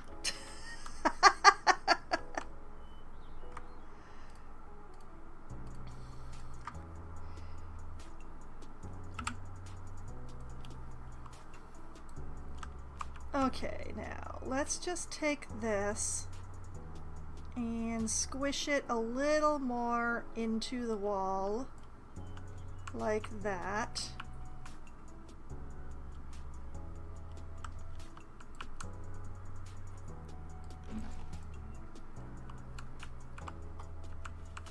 And then take out these ones.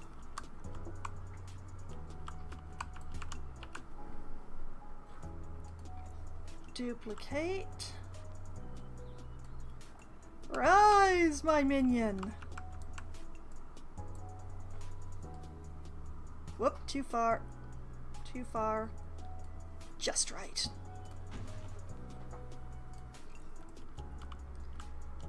Okay.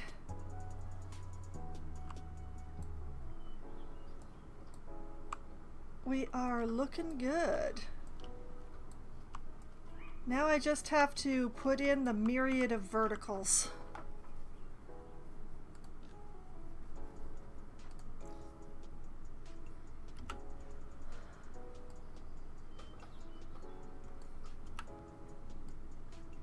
Whoops. Oh, I went and hecked that up already. That doesn't bode well. Like that.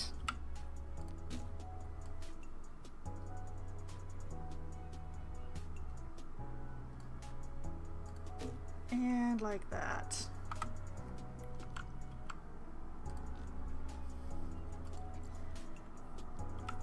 So yes.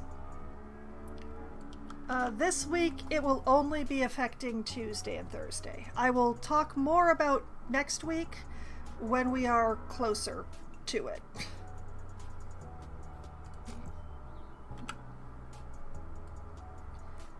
So it is possible that stream on Tuesday or Thursday, maybe Tuesday and Thursday, we will have a delayed start.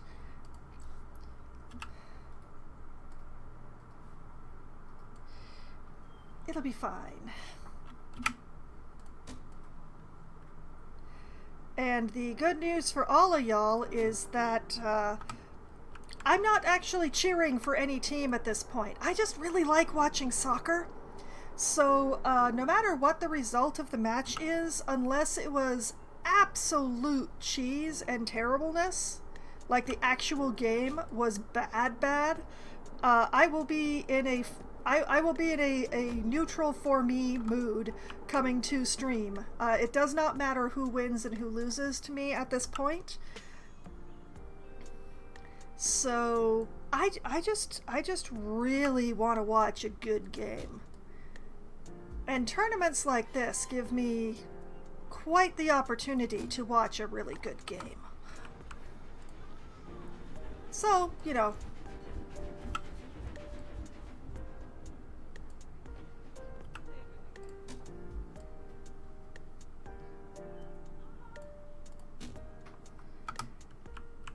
That's also why the large animals have a tendency to get the football, the football toy so often. I just like it, a football.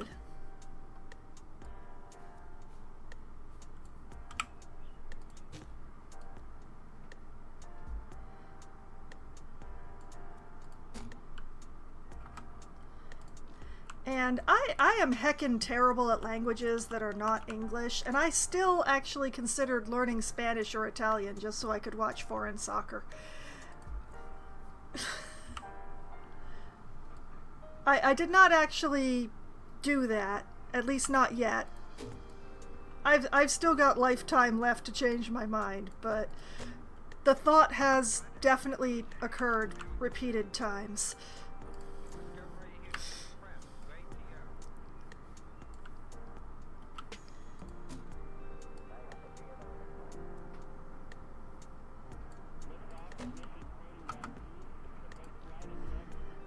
And why those two languages? Simply because those are the non-English language matches that are easiest for me to find.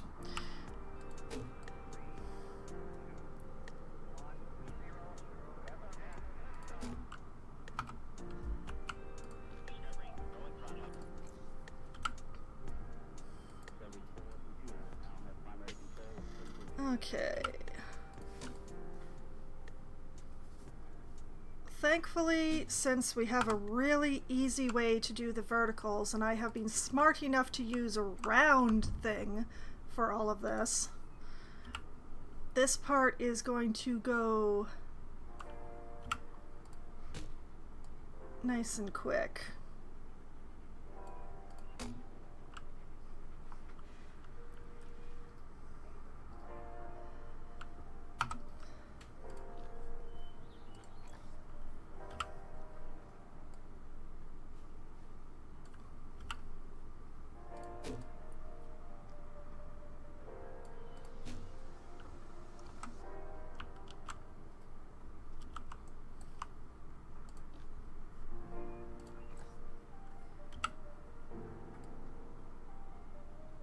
The only tricky one will be when I get to the end.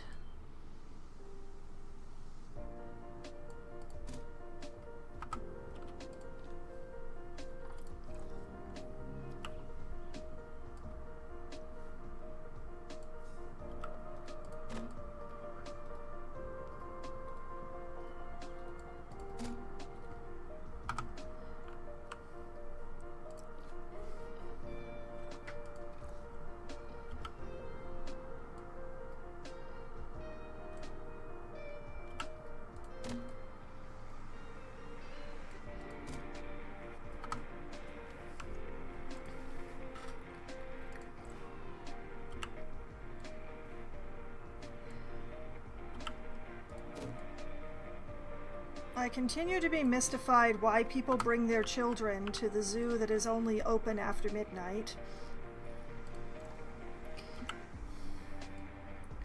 And I'm confused as to why the children keep sitting on the train that is not moving and going, yay! But I know I'm getting closer to the train station.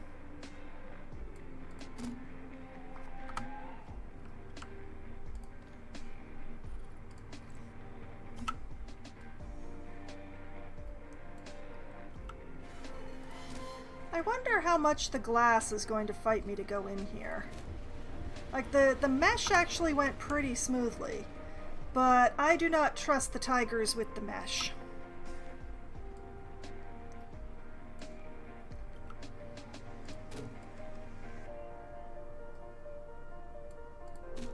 I think it is right and correct to not trust the tigers with the mesh.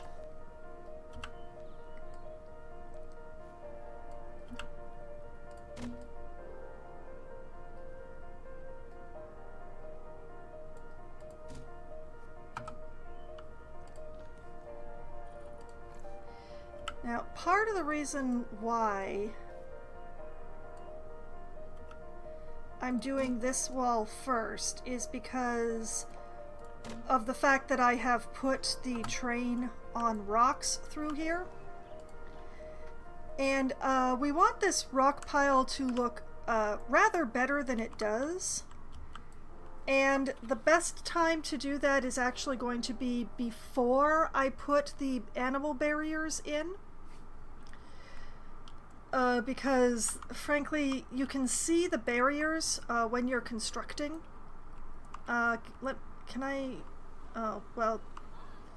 I've got them all tucked in here, but when you're doing construction, you can see the barriers, and I find that incredibly distracting. So, I want to put the rocks in before I put in the habitat barriers, just so that I'm not going to be seeing the habitat barriers while I put the rocks in.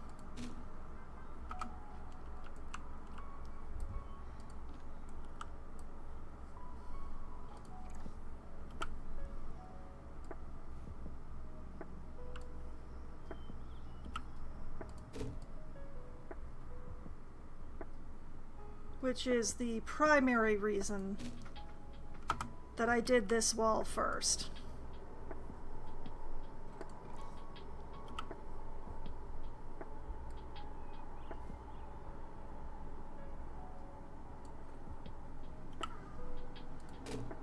Okay.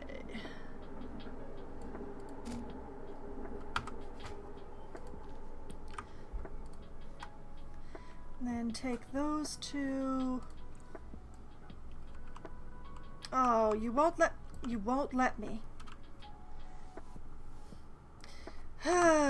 Okay, we'll take this one.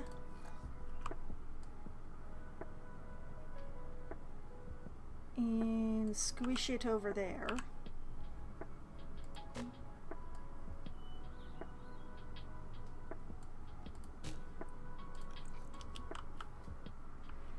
There. Okay, now the question is, do I build the wall or do I put in the glass first? Probably be easier to build the wall first.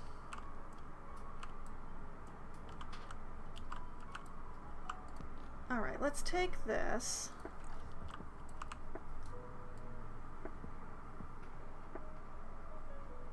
We'll go up here with it.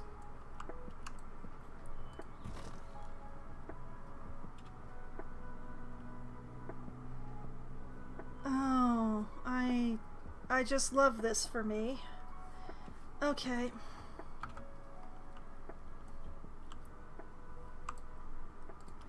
And then we will take all of these.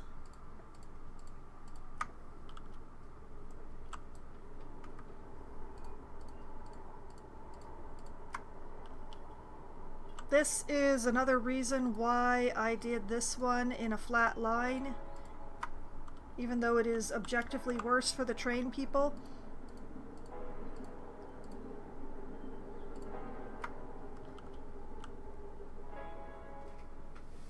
Oh.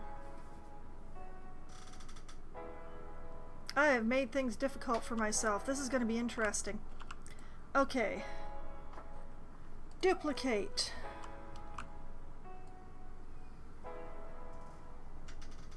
Bring that all up to here, apparently.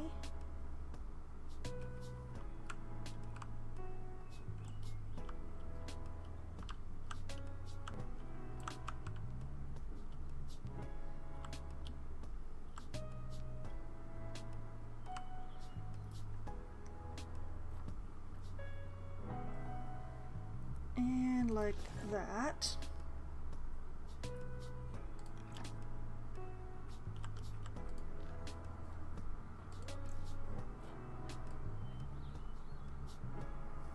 Bring this up.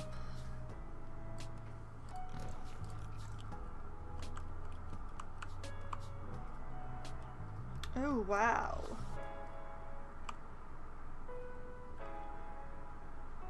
That is fascinating. Oh, I see, I see. Okay.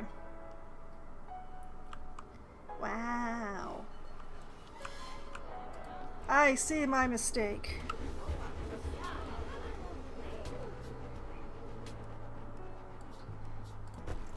The long wall is sitting just a little too high.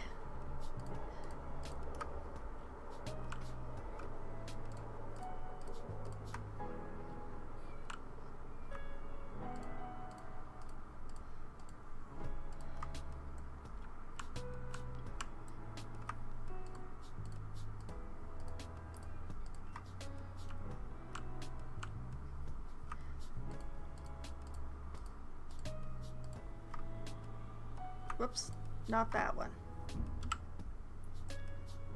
Okay. This is where things get tricky. 'Cause my mover is over here. So I've got to move and then see if I got it right. I did not.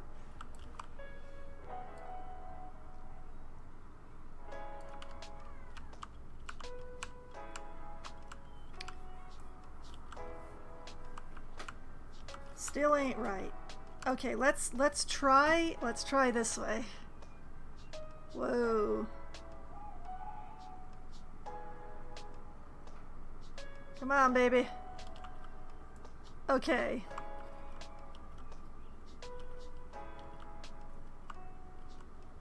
It still ain't right. And also I realize that this does not line up that way either. That's fascinating. What is going on here?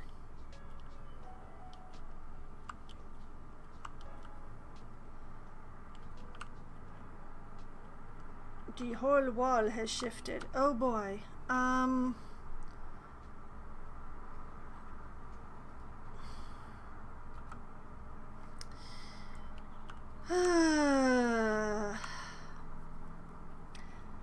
I'm gonna have to do these individually, and I hate that.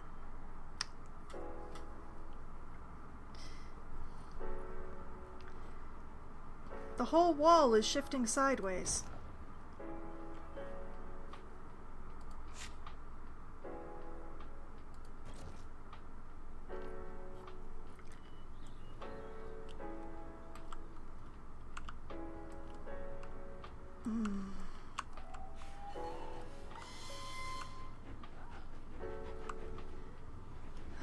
There is no part of me that actually wants to deal with that. I'm especially noticing I appear to have a 1 meter gap here.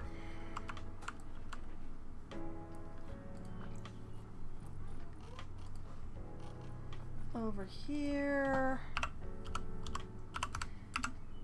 Will I be saved by my pieces? I do in fact have a 1 meter piece. Oh, thank goodness. So if I take this,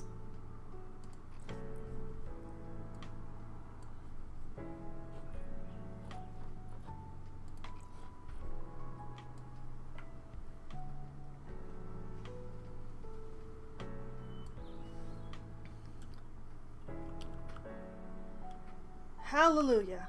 Okay, it is possible. I'm not going to do it yet because I need to line all of these up, which means I'm going to have to go over it twice. Why you gotta shift sideways, baby? Why?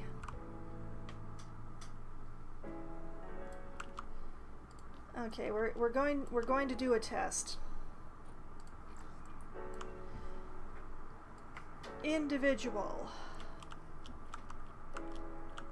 Individual free action.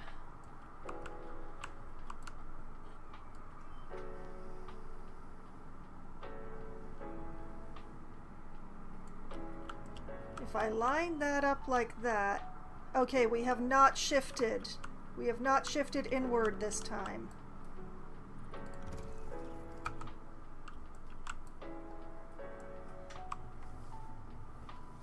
Are we fully touching, is the question.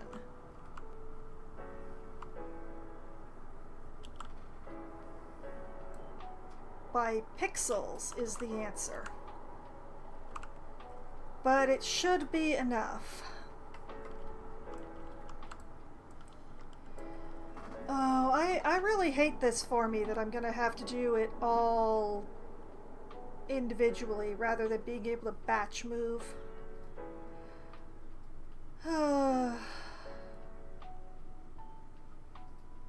And the worst part is that I'm gonna have to like go across doing them each individually and then go across again doing them each individually for the 1 meter on top. Urgh.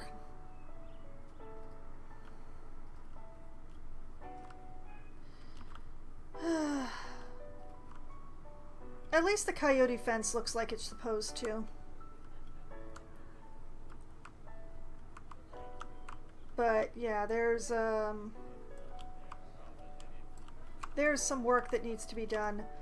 I had this really nice tier thing going on, but yeah, I'm either going to have to fill that in with plant life or more rocks, because this gap is kind of... Possibly I can just paint it with rock texture and feel okay about it, but I'm gonna have to extend the rocks further this way.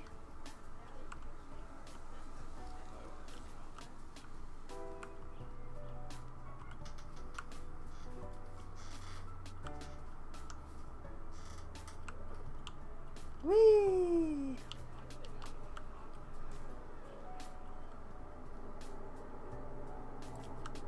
But yeah, let's let go of the fiddly construction work just for the moment. Especially since this was so much work, I want to make sure that I do a manual save here. So, save de zoo. Please and thank you. Thank you. Okay. So, now that I've got the edge of the enclosure, I can probably do a bit more rock work. Like, I would very much like to bring the rocks up to the edge of the enclosure here so that I don't have to look at the ground.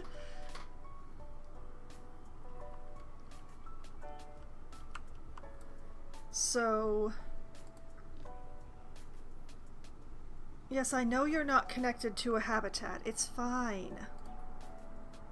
What if I just grabbed all of these?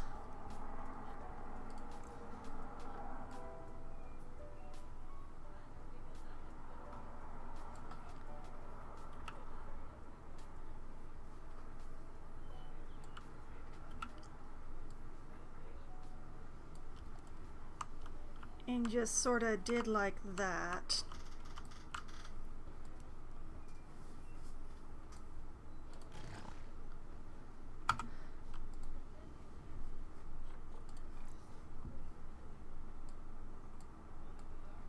And just sort of shoved this guy in here and kind of... Oh no, wait, this is cladding. This is not a rock. Can't bring it up too high.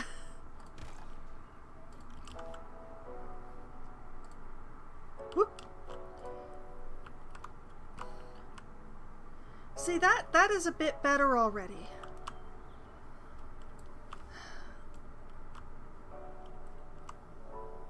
This right here is basically what I'm treating as the outside edge of my zoo. But I can't do a lot with it right now because this area is still a lot unfinished.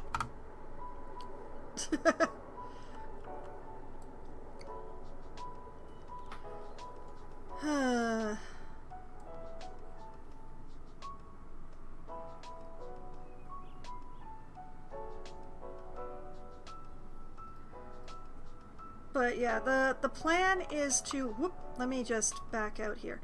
The plan is to take this forest that is over here and have it also be over here, basically. I just haven't actually done that. Mostly because I don't know how to treat this particular slope with that forest.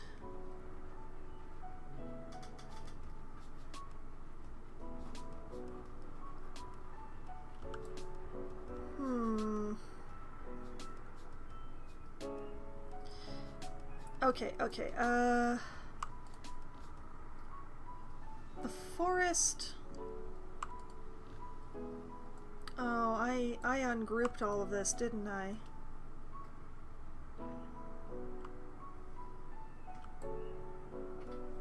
Well, that's,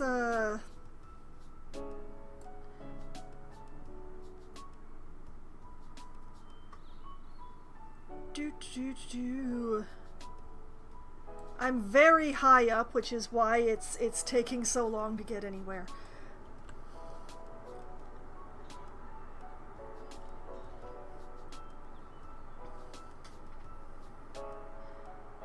I'm bringing myself over here. Because, yeah, I need to put a rock wall in here, basically, and then spread the forest up here. I still haven't finished decorating this area. Ugh.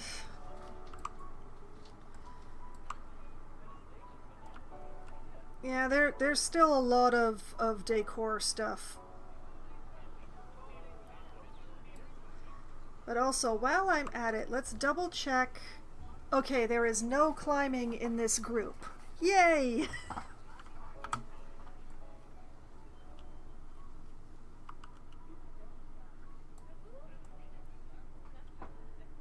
But yeah, I think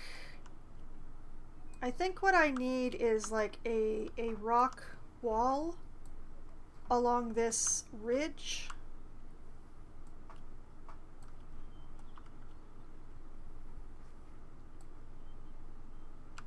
I just don't really want to put that all in today, but I can put part of it in today.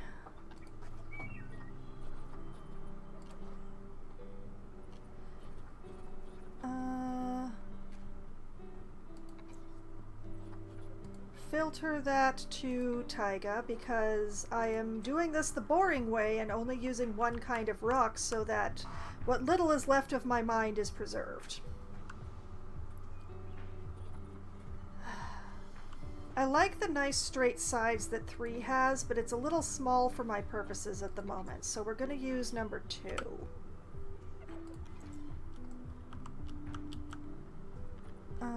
Turn off angle snap. Turn on random rotation.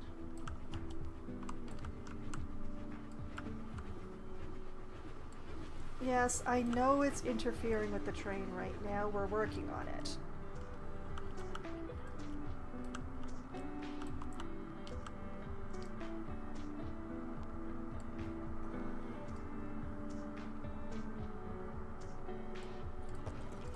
actually, come to think of it, hold on a moment. Where's my paintbrush?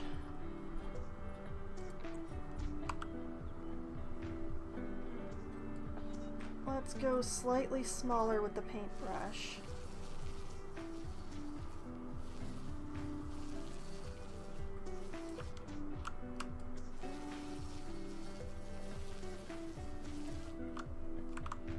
Because once I actually start working with the rocks, it's gonna get really difficult to see this ridge. So I'm just gonna paint the ridge.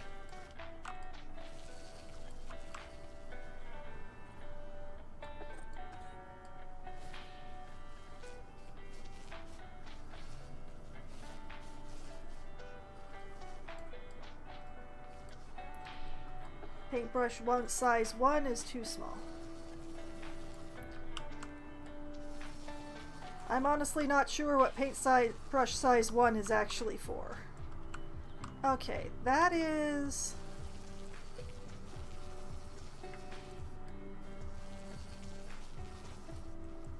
that is basically the ridge.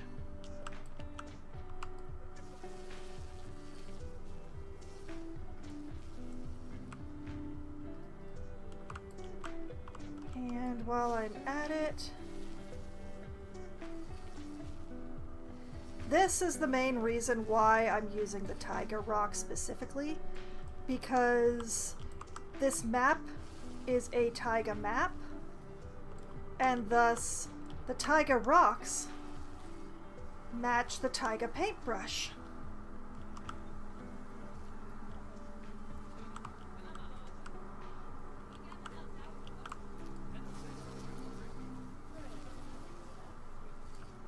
Honestly, I should have painted out the grass under these rocks a long time ago.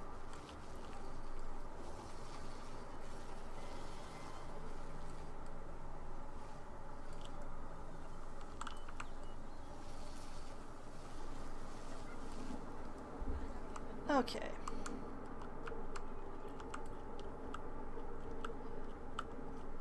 The plan is to not paint out this area through here, because that's going to be completely covered.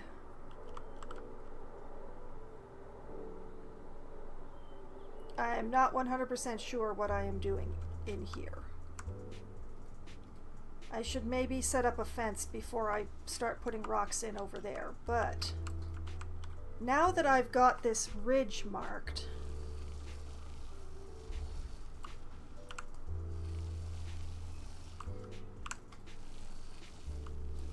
and I made this ridge myself, so, you know, I caused this problem, but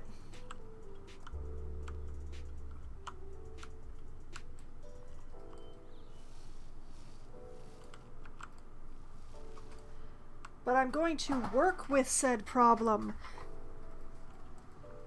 because there's not really a good way of fixing it.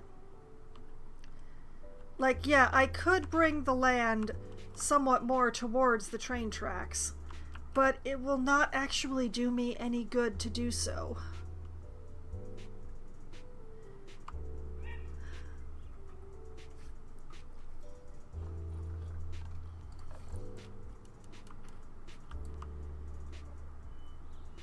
But, yeah. The main problem is that I intend to fill, but I have a whole lot of rock work to do before filling, because I also have a weird-ass ridge along here. This will also need rock work.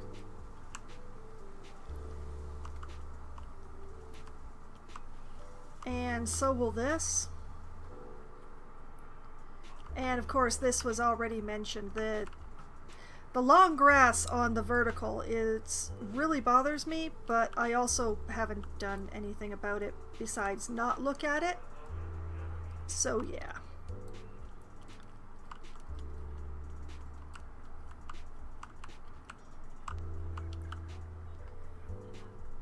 But yeah, it's very tempting to just like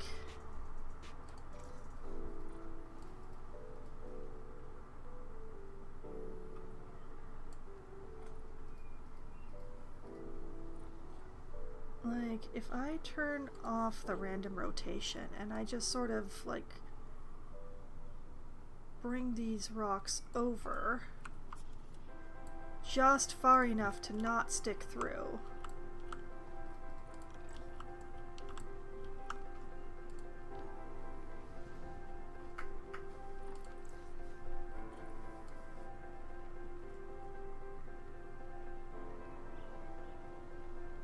Then I won't actually have to deal with this side.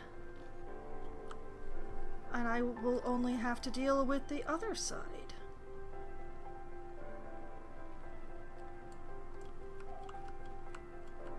Isn't that a pleasant thought?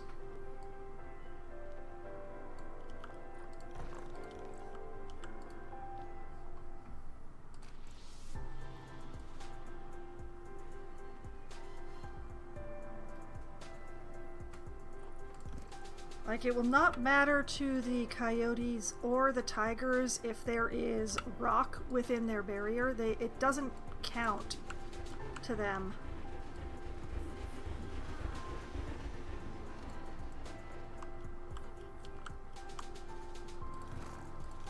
So for me, visually speaking, I don't want it sticking through. So like this cannot be happening. But it doesn't matter if it's counted as part of the habitat. Because the animals do not care what kind of rocks.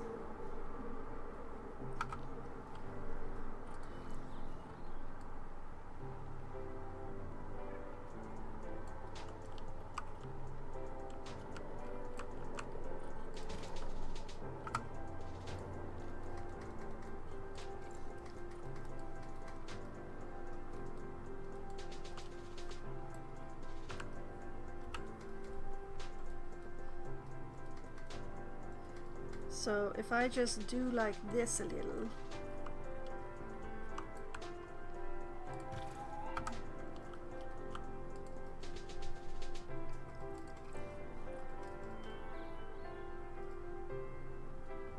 I mean, the guests do not consider rocks to be as pretty as plants, but there'll be plenty of plants on the other side. And in the tiger enclosure is going to have an awful lot of them.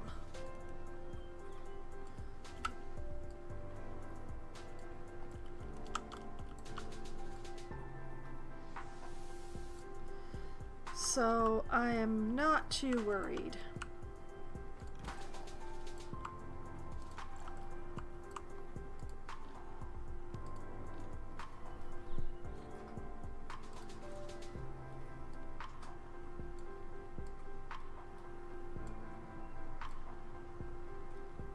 Whoops, a little too far.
There is a little bit of repetition of shapes going on. Because I use the same rock and the same orientation for the whole of this, but whoops, no, I don't want the track, I want the rock.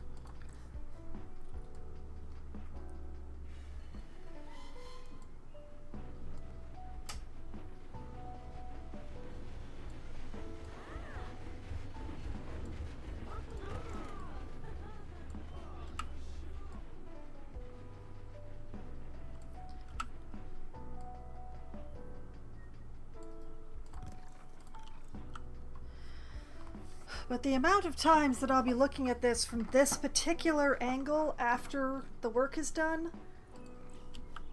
gonna be very low. Pretty sure I can live with the whole thing. Although I am coming through the walls, so I do have to watch that.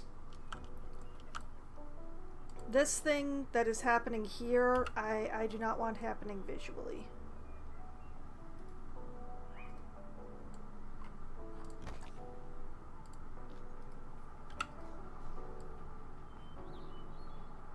So we'll just squish them a little bit further back.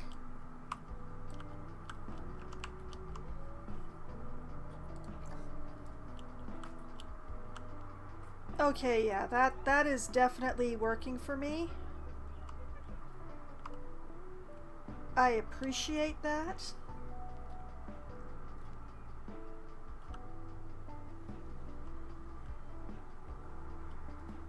I need to get a fence on here.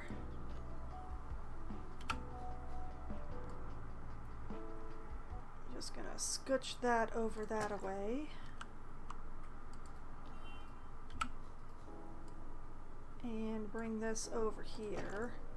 What I want is a fence that goes ka-chunk right into this wall. I will probably put a different fence on the inside, but we want a, you know, guest shouldn't be here fence. Or do not cross this line fence. Whee! Let's see.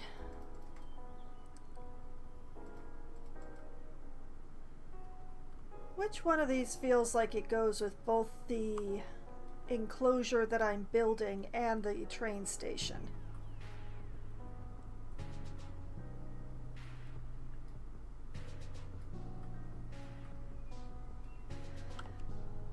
Because this one does kind of scream, do not cross. Whoop! Too far, too far. Yeah, that one really screams, do not cross.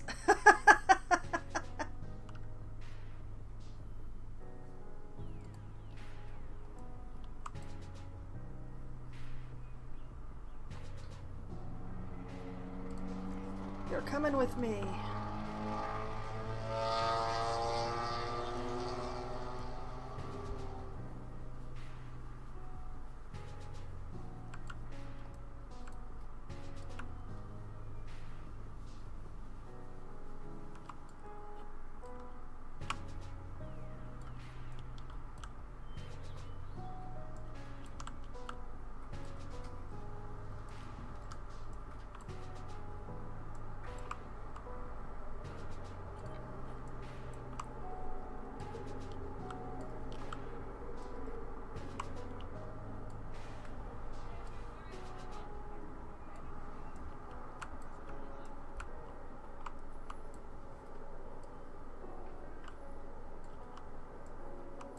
Okay. I turned on angle snap precipitously.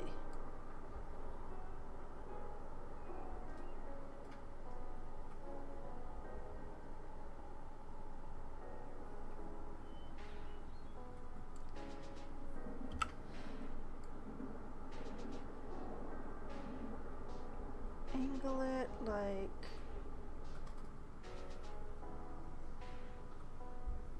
I'm pretty sure that is correct.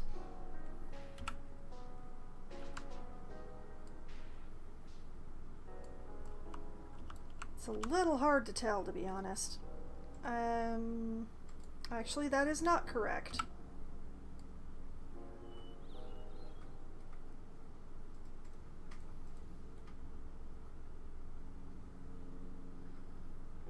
Like... this?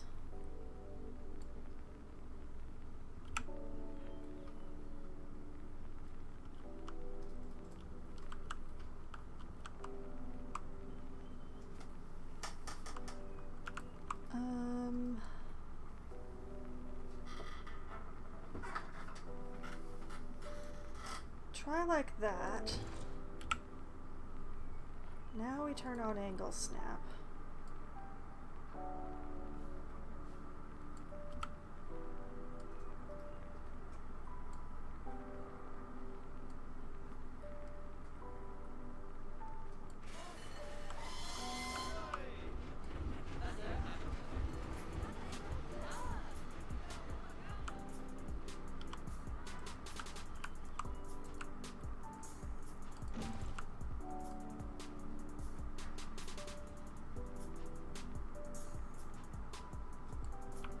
That looks pretty freaking correct.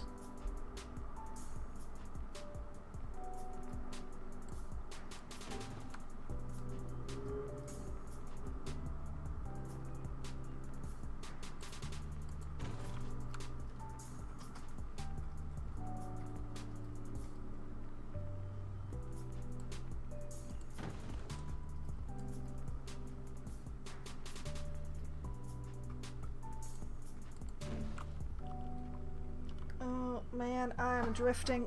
Ah! Wait, where did this path start curving? I forget.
It is very tempting.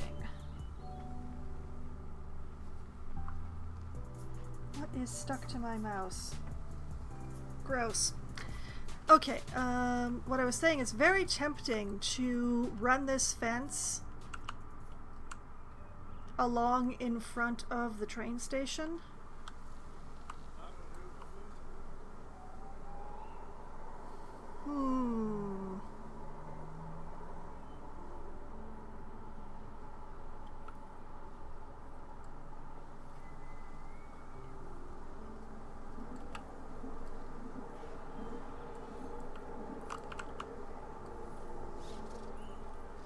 Like, just bring this sucker along here.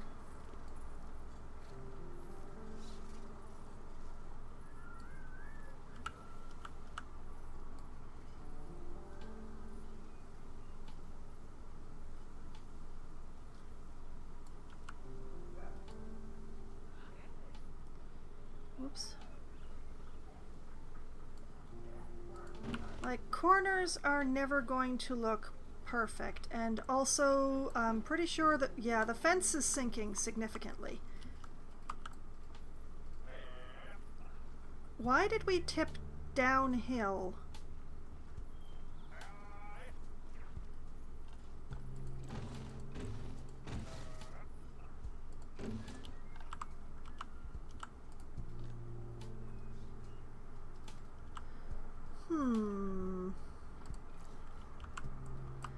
Also, how did we tip downhill?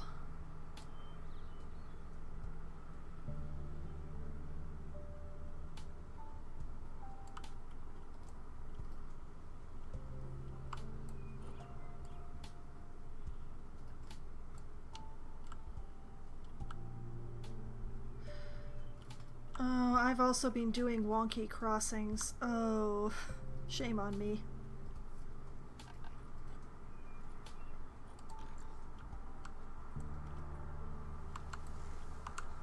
Like, as far as I know, the ground is flat here.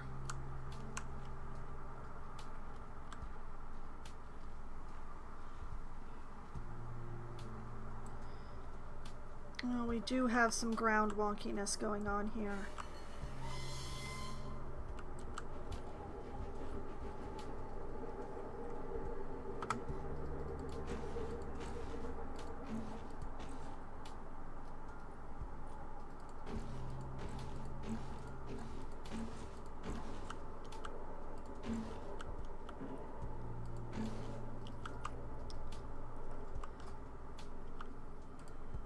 Alright, let's try that again.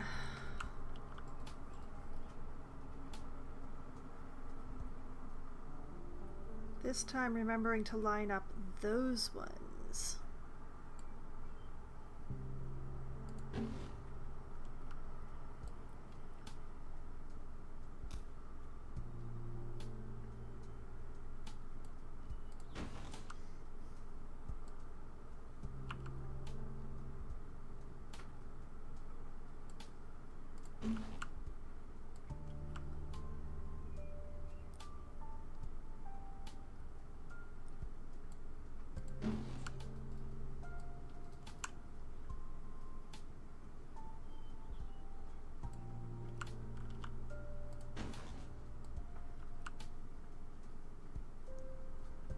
Okay, yeah, this is where the path starts to curve and where the ground gets quite wonky. I wonder, if I just keep going, how does it end up looking?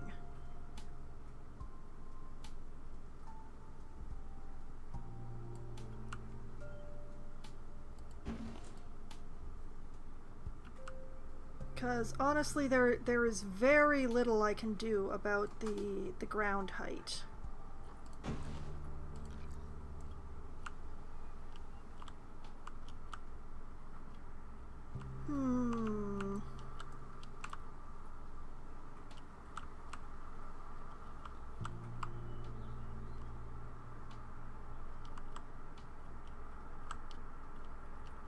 You know, I think I can live with that.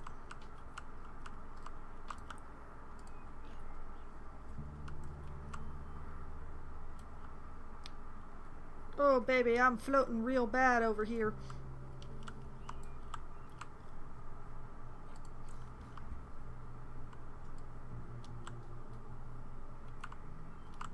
Okay.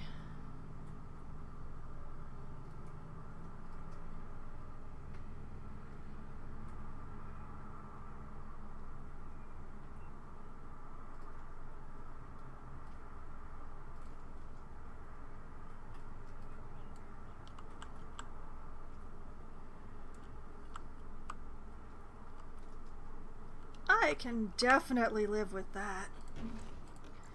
And it merges into the wall just like how I wanted it to.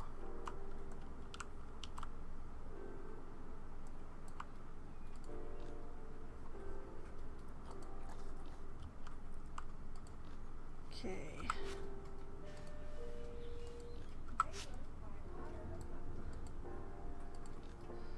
Get rid of the red boxes that are visible.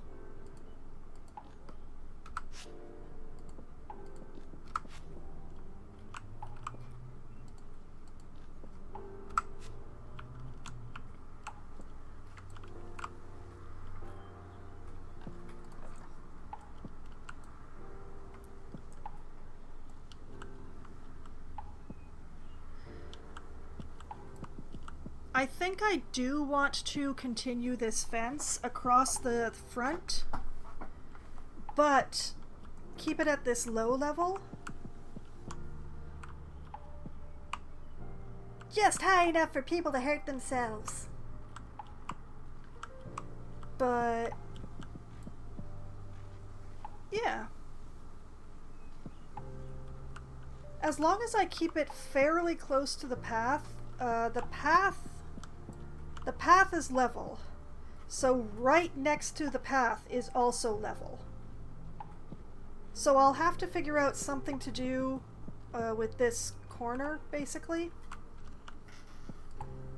But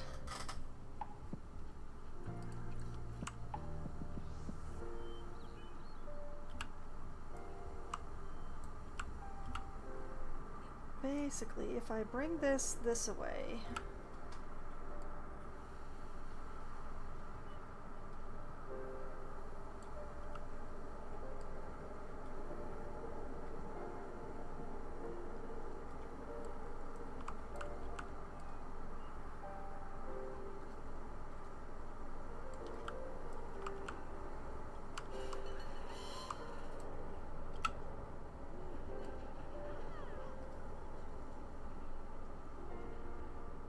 angle that like that.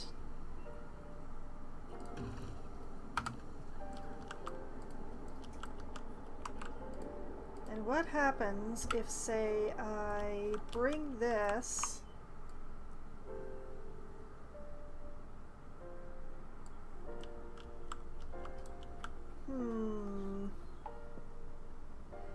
I don't think this one's big enough.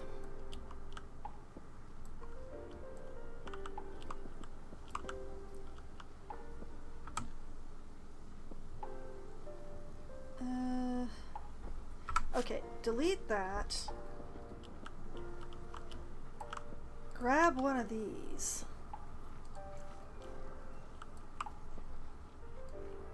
Come with me.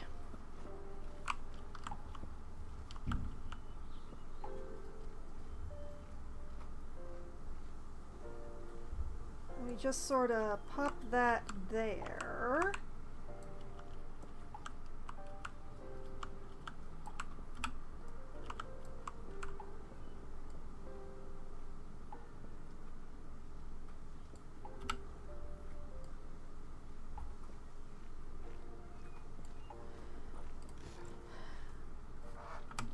And we pretend everything's okay. That completely hides what's going on with that corner.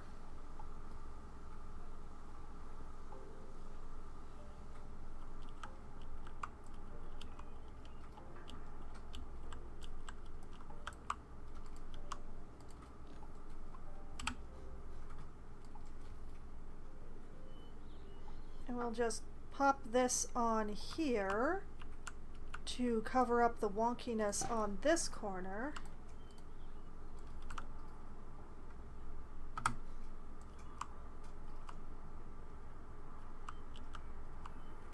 Didn't quite get that right.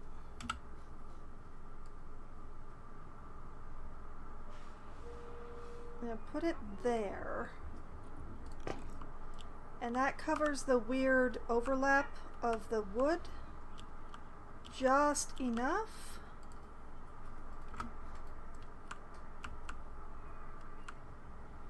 No, not quite just enough.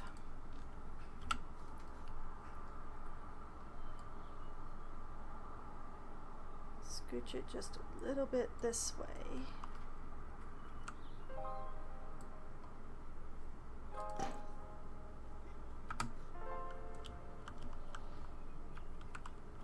There we go. Then come in here.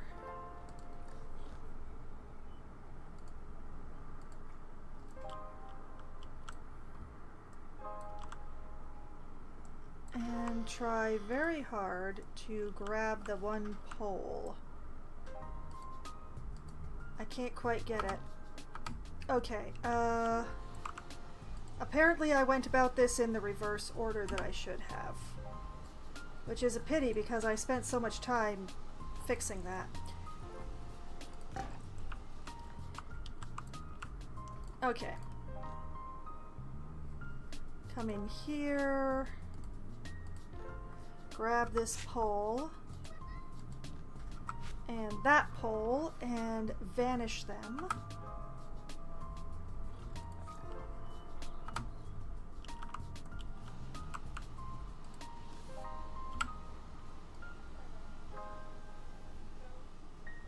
Then bring this baby in here. Okay,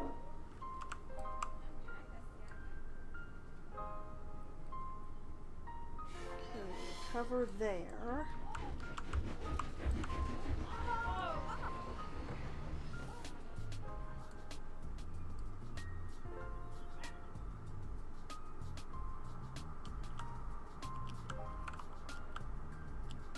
Covered, covered, covered. Practically not showing in the corner here. That will be just fine.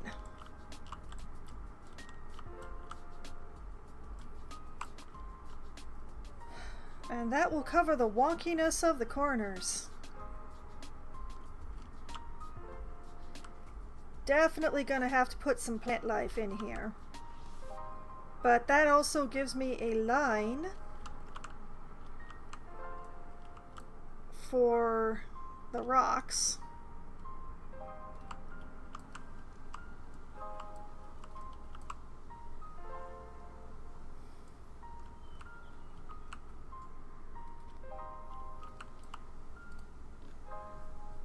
And a line along here.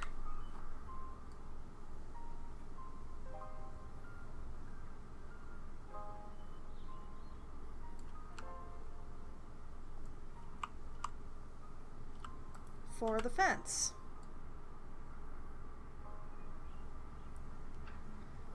Which, yes, is going to be a little bit wonky because of the curve of the path.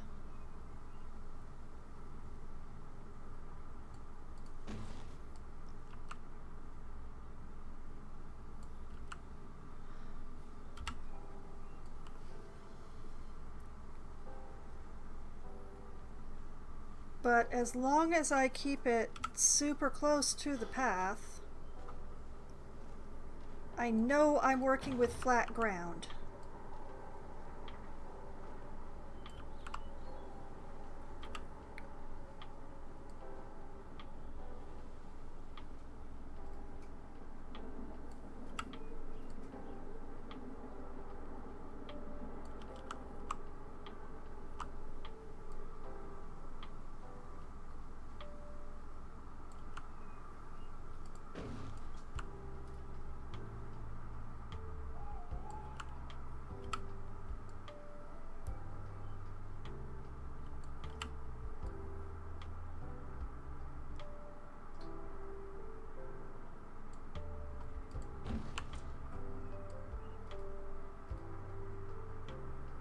Oh yeah, I was right. It is just the right height to be hazardous. Oh boy.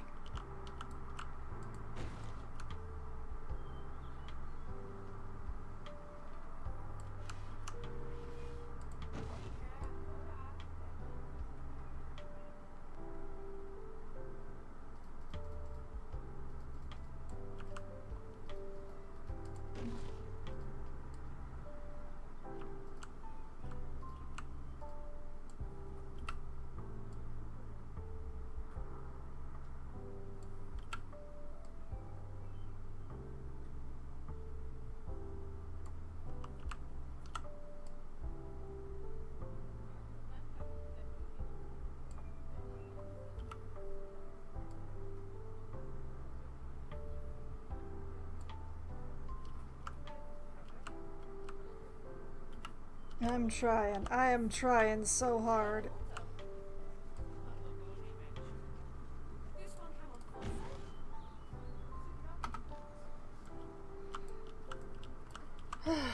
Nothing will ever be perfect. Nothing will ever be perfect.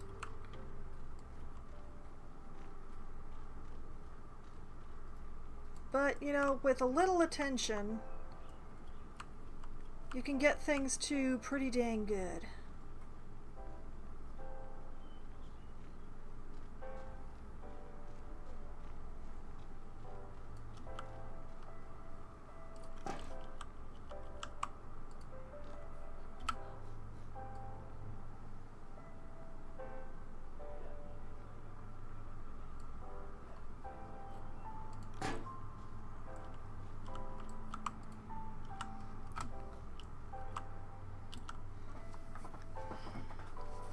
And sometimes pretty dang good is good enough.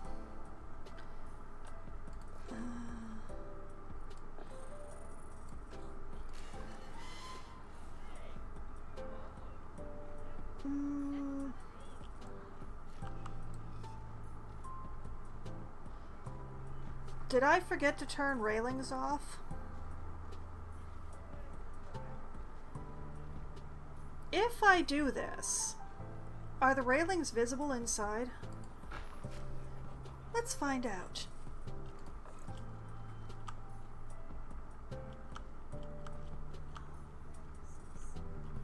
They are not. Admittedly, a little bit of the stonework is visible inside, but I am willing to live with that.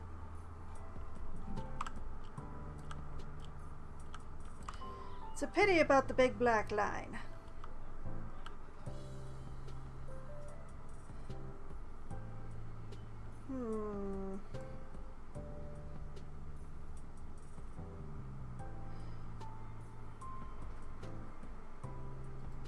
I'm going to need some more substantial posts than these lamp posts are providing, but I don't want to put the 4 lights on here.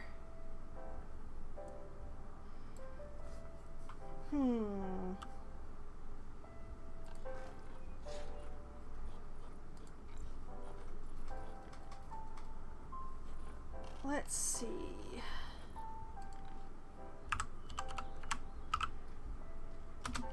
I'm going to play the materials game and hope that there's like some sort of bollard or something.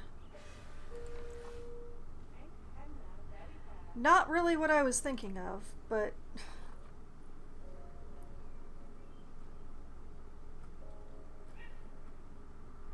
it's gotta be something.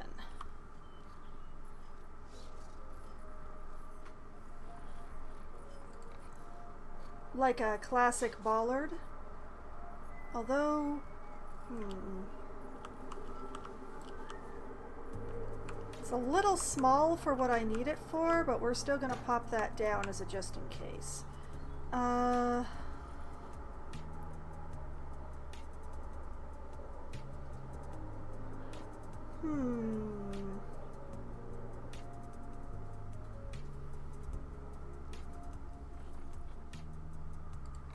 We have the aircon pipes, which are definitely big enough, but I don't know how to make that attractive.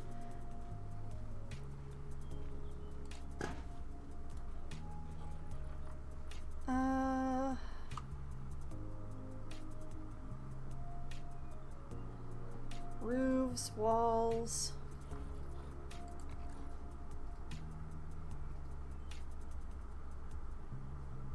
Is this recolorable? Because I might be able to make use of this. No, it is not recolorable. That is a pity, because if I could make it black instead of bronze, oh, we would be having a very different conversation.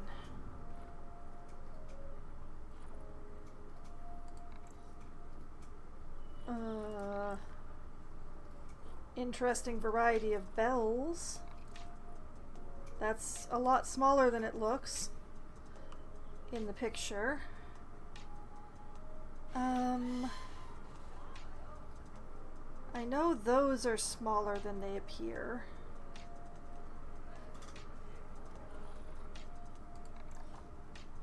Oh, that's way smaller than it appears.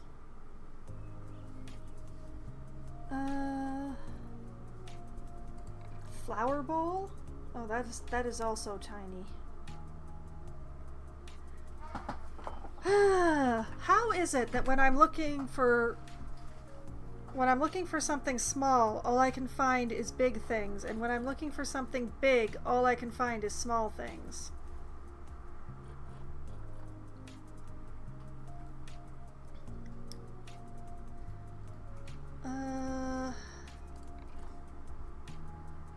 Large metal beam is too small.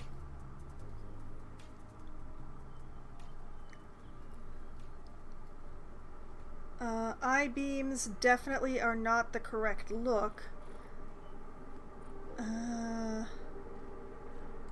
Architecture columns? Well, it's certainly big enough. But it's not recolorable.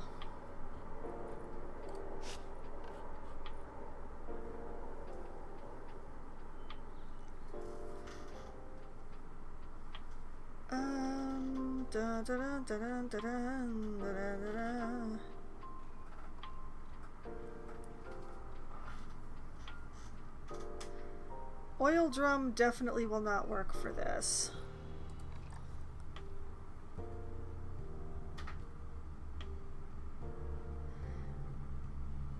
I wonder if I could combine this with the aircon. Is the aircon recolorable? I know that is.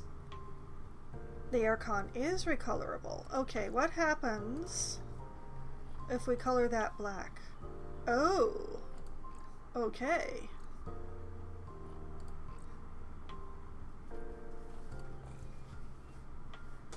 I might be able to work with this.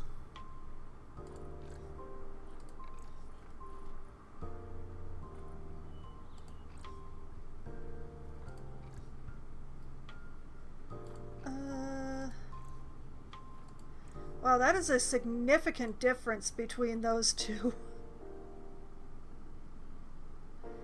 Okay, let's go with that.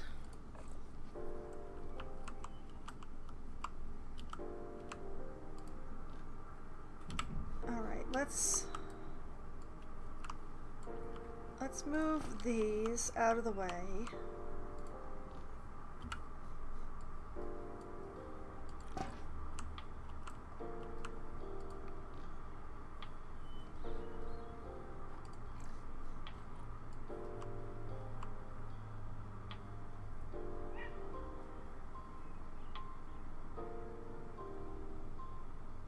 Like, if I do like this...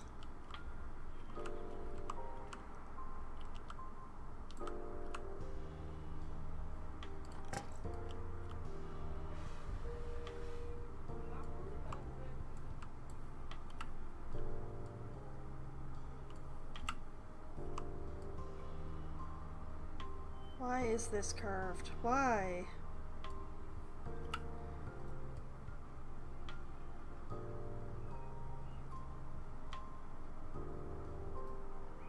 Okay, we'll do like that.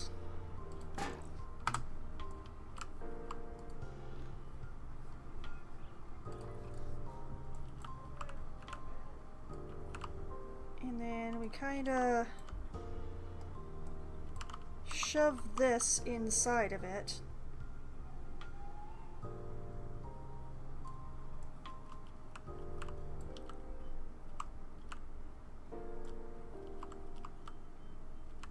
Just elbowing its way out.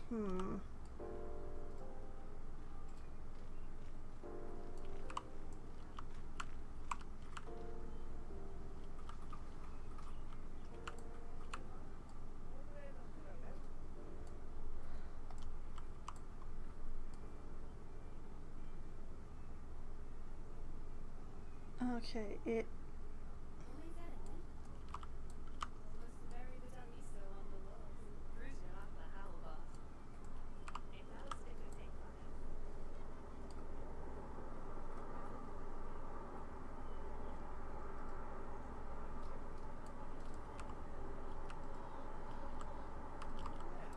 I don't understand exactly what's going on here. Okay, I centered it this way.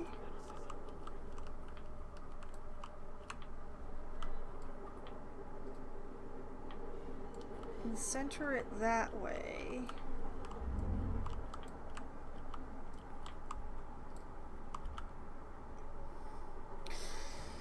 It just ends up looking weird.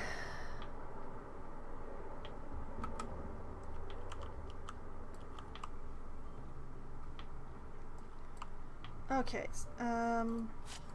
back up. What if...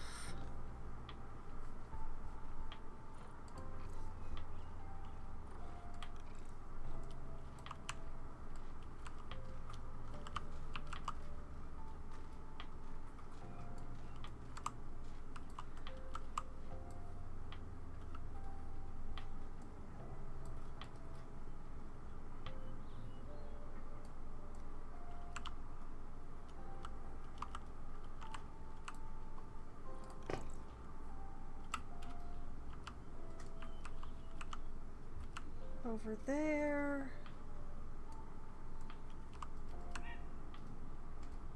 And over here. There is method in this madness.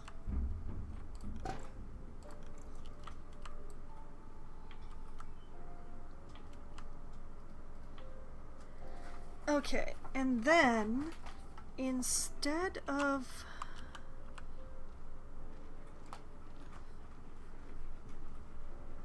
Like, I would prefer to use the aircon unit, simply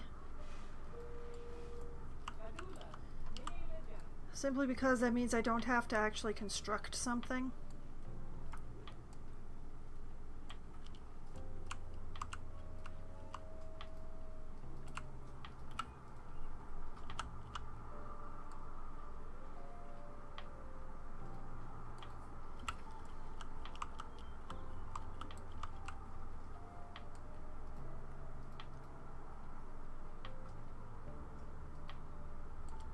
like this.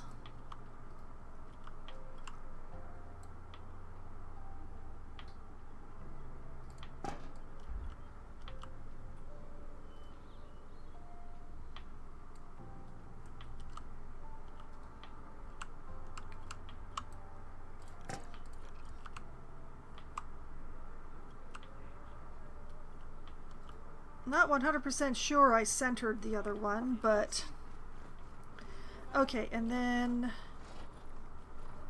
setting aside the metal, we go into art shapes.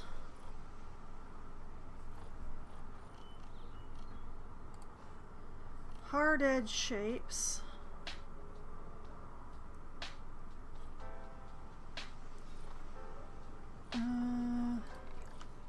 Too big. Still too big. We will work with that.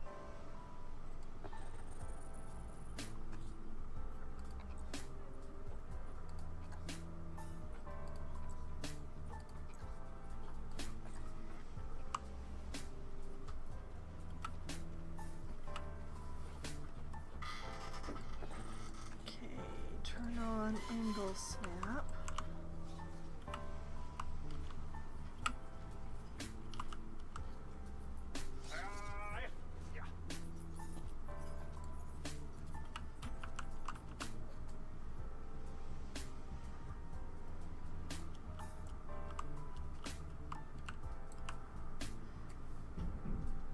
Shove this sucker in here.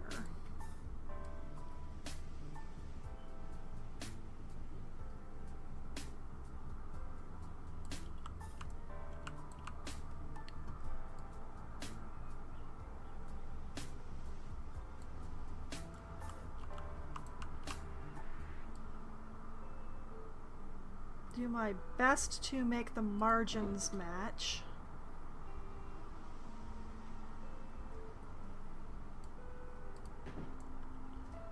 Realize how much that emphasizes how much everything is not centered here.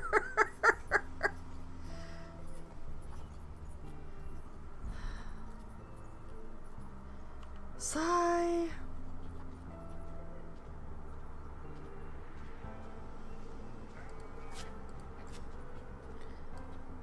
Alright, we're gonna put that over there for now. Nope, not that. That.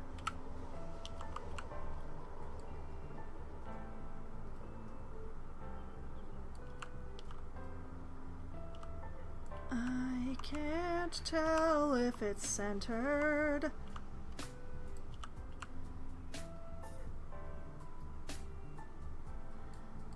Close enough, I guess.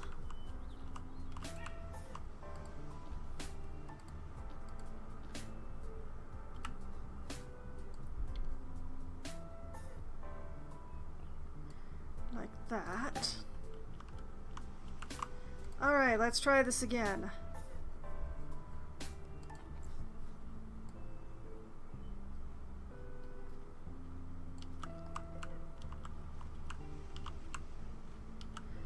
Try to get the margins to match because the color doesn't quite.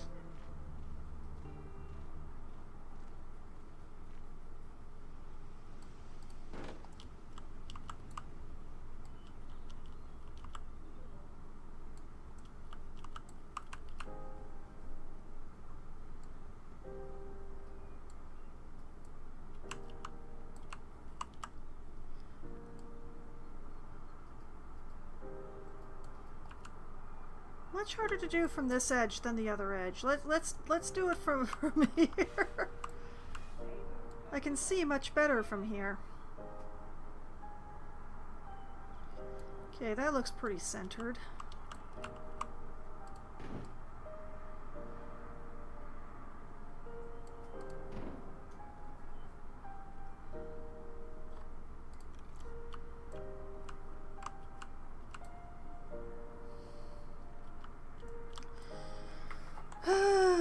I hate it. I honestly hate it.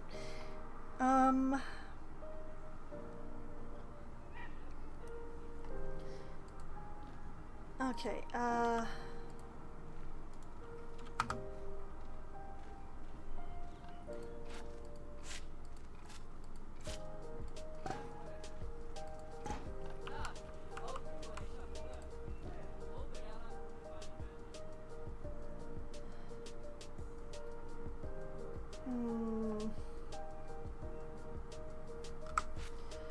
okay, I think I cannot use the aircon, which does make me kind of sad.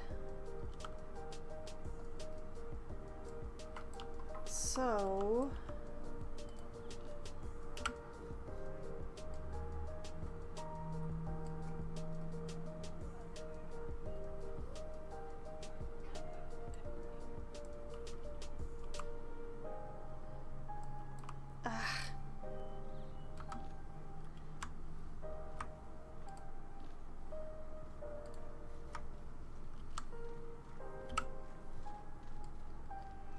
raise them both to the same height.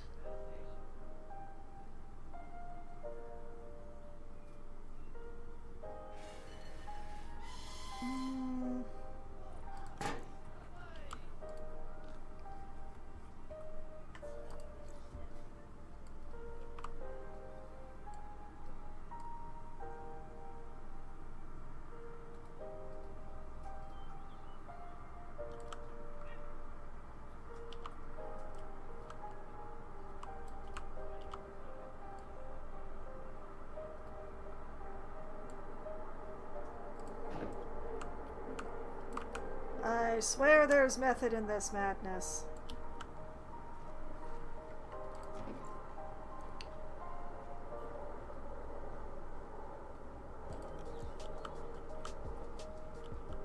Okay.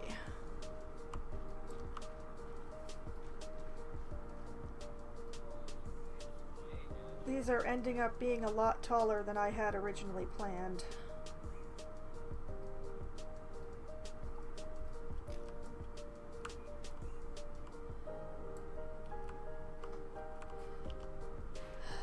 This is, in fact, the height that I am wanting, but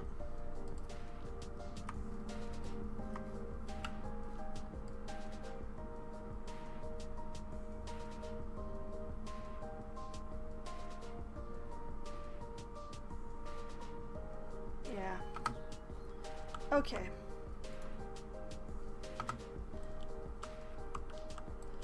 We are going to construct some boxes.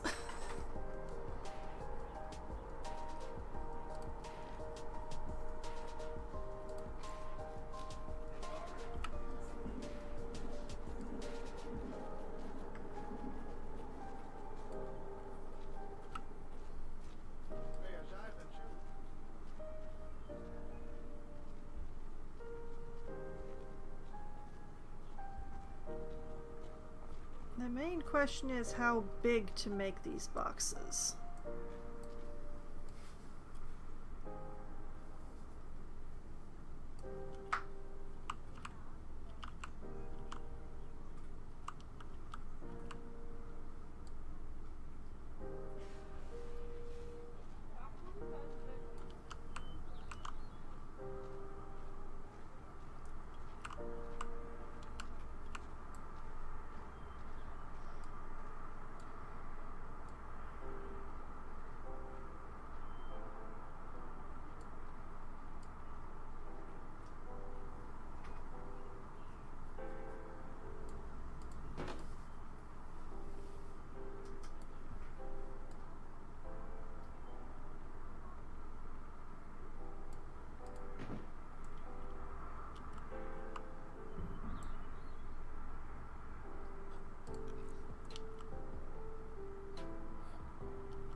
I think that's probably too far.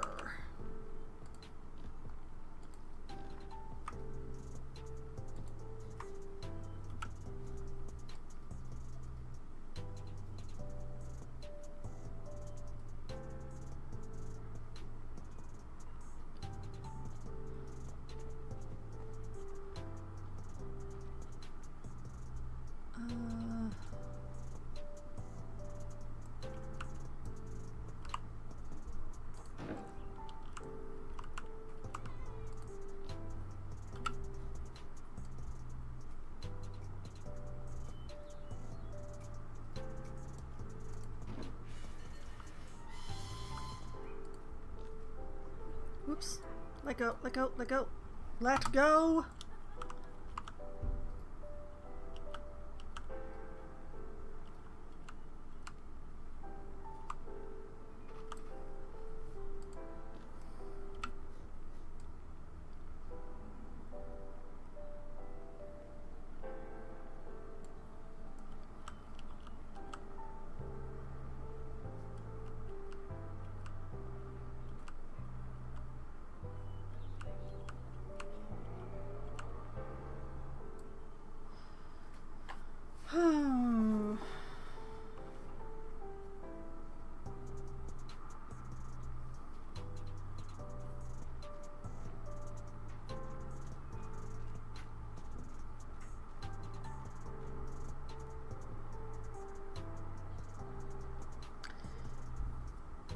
Still hella tall.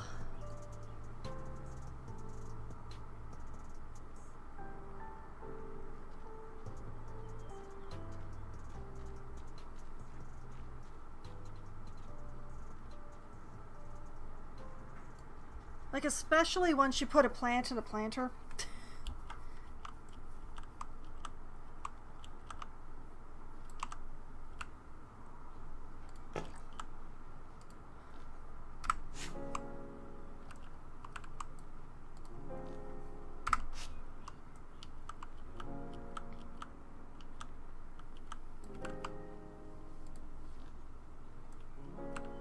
Nope, that's not the piece I want.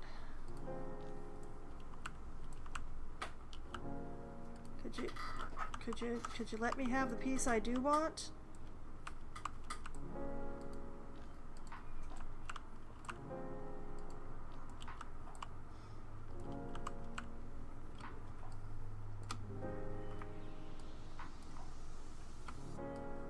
Would you... Arg!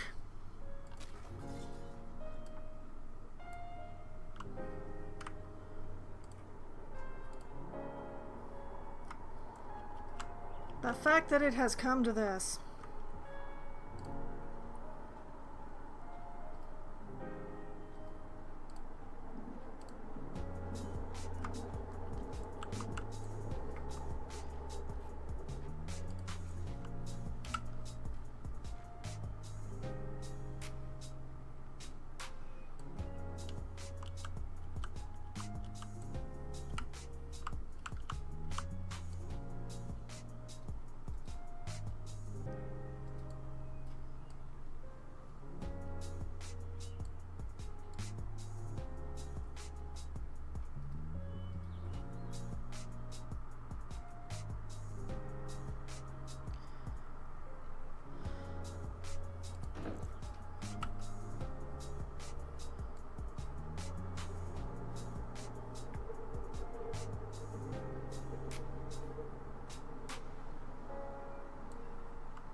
I hate how many pieces this is ending up being.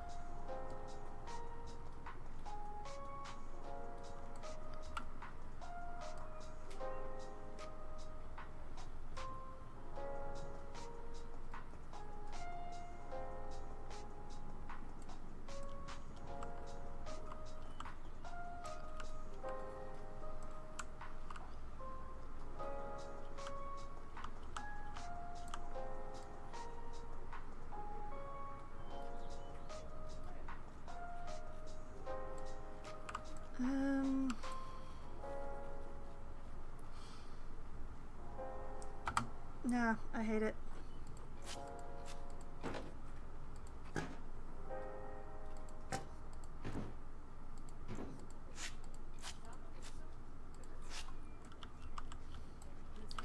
I don't think I can use this urn at all. It's just too tall.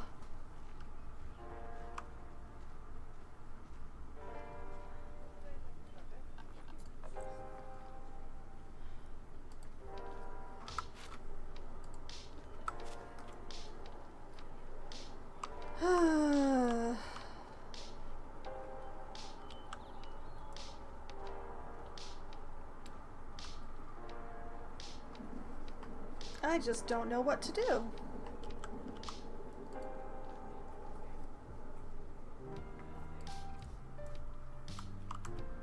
Like, I can easily construct, like, a post thing out of this.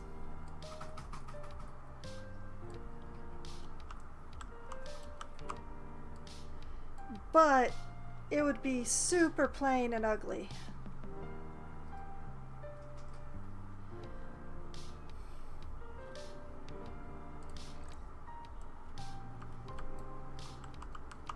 How annoying.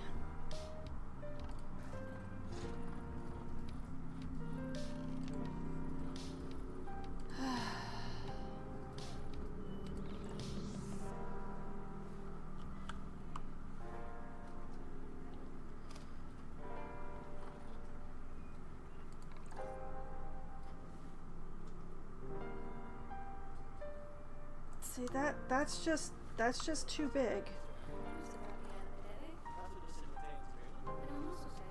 And that's too small. And that's just the wrong shape entirely.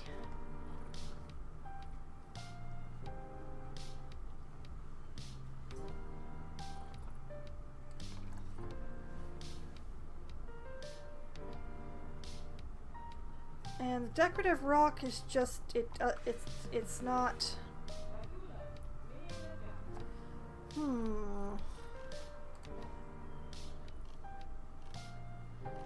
Planters, statues, fountains, reward. No.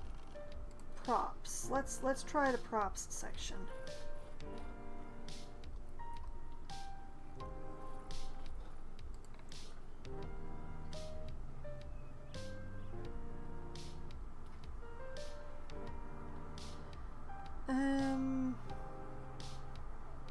Close but no cigar. Although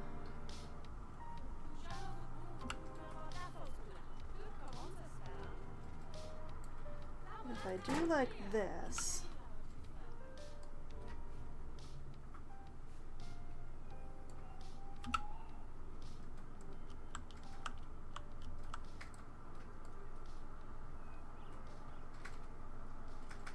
and then like do a merge.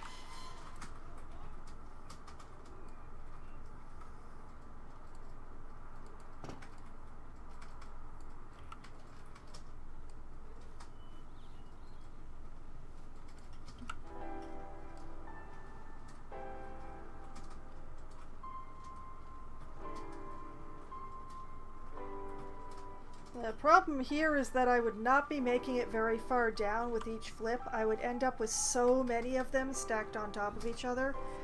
It's just not viable.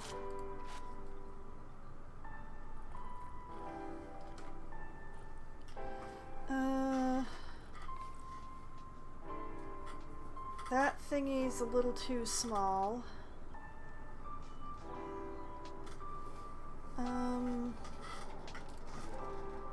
Also too small. Those are going a little rustic.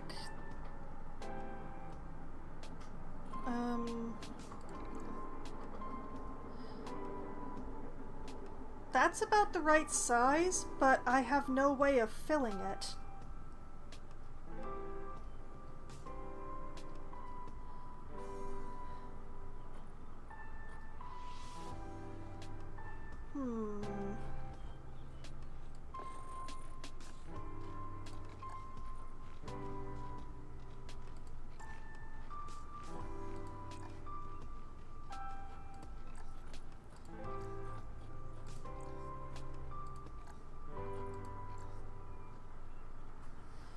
Like, if I ran it like that,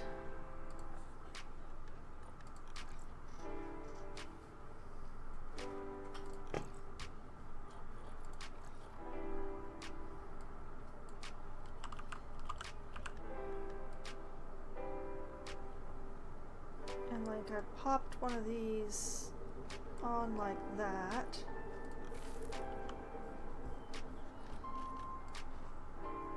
Then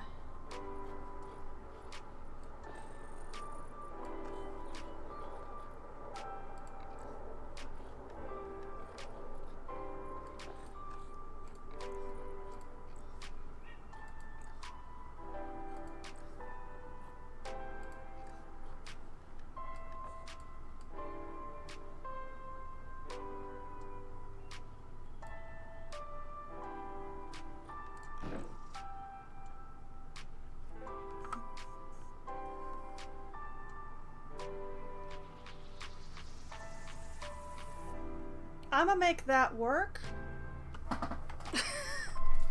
one way or another, simply because I have no better ideas. But yeah,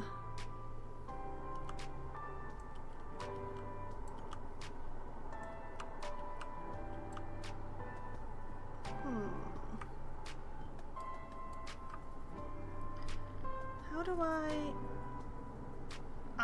really? Okay, fine.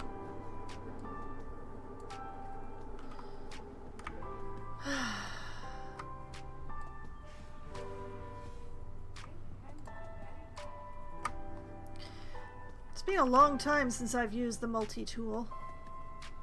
Why does it say there's 2 objects when there's manifestly 3?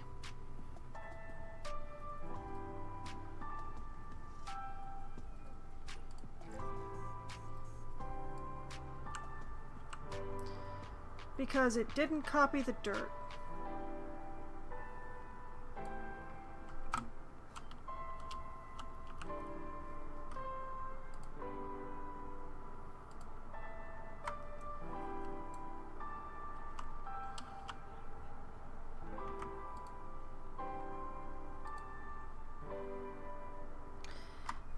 It declines to acknowledge that the dirt exists. That's fascinating.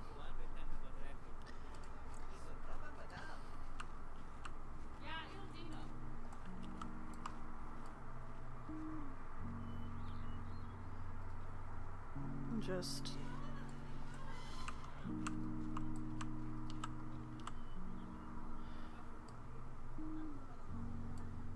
needs to be a little taller on this side than that side.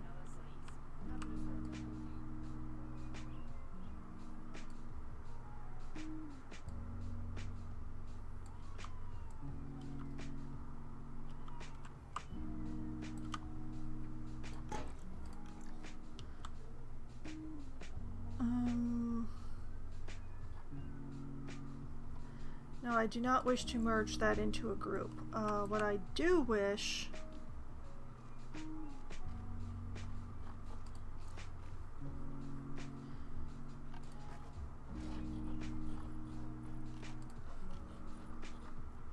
Now we have to scroll in the props until I find the dirt again.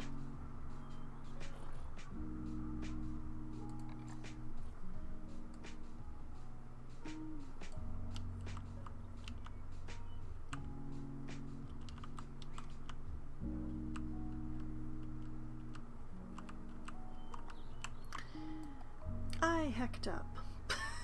Again. Try that again.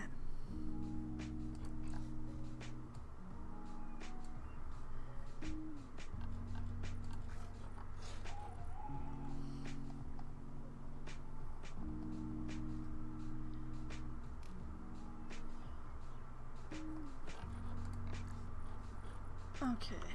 We know that this is centered.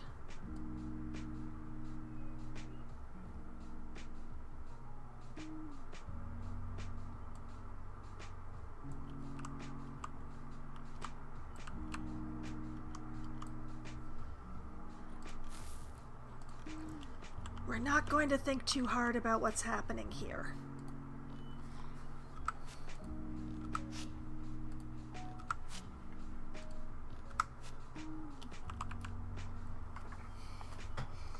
We're just putting some nice posts on.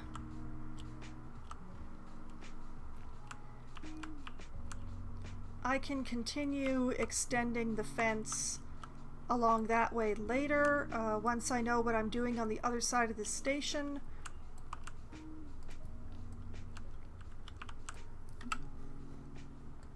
These fence posts can go live in here.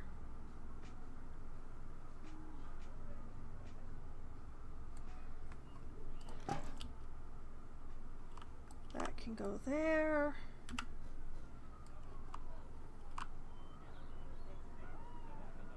That can go there. Everything is fine. Everything is fine. At some point when I'm doing the planting around the station, which admittedly is not going to be until I know what's on the other side of it, I can put plants in the mulch and life will be good. Until then, they can look like cigarette butt holder things, and that is also fine.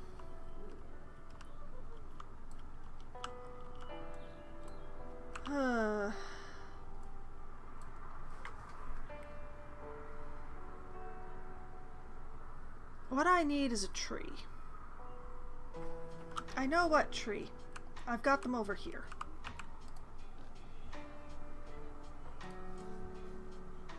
Hello, Monsieur Cypress. Hello.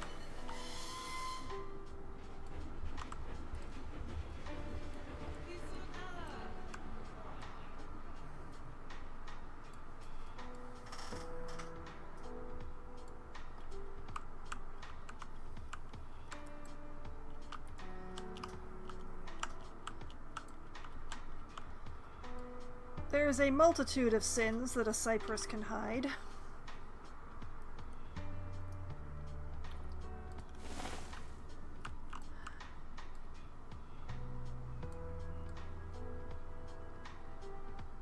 And around here, one of them's going to be a very unsightly rock line.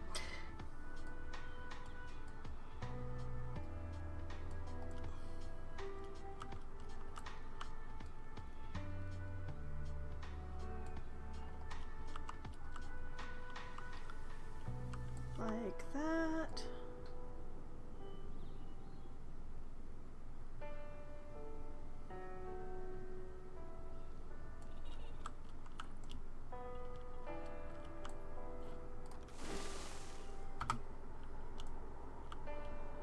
Oh.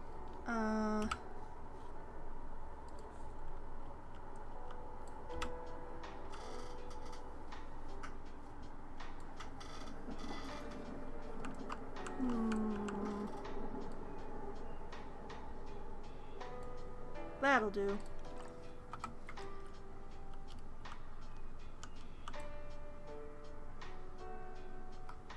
I need more cypress or something. I need a bush like right here, but I'm gonna have to like, go into my plants and find something that I can use for that. But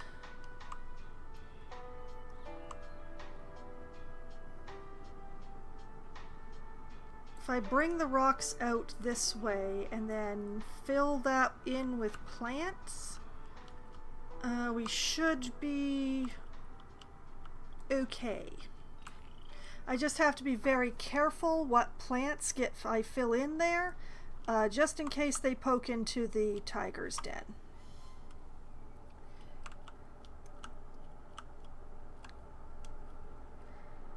But yeah.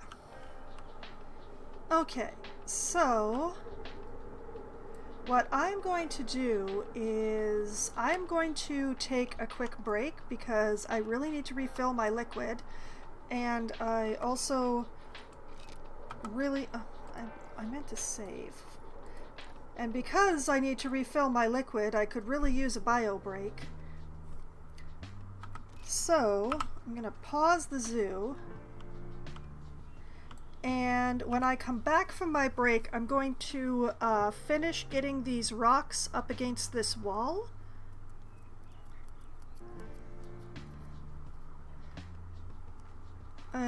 Yeah, I will finish getting these rocks up against this wall. because I can work on the other side without whatever barrier I put in being a problem. It's mainly the wall that is the issue. So once I get the rocks in the right place, I can continue work on the habitat itself, and I will probably get to work on this wall here, getting it to where it needs to be, literally, with the glass and the wall being the correct height and all of that. And then I can... Actually, no, I cannot turn my attention to this wall yet. For the tigers, this wall would be the next one.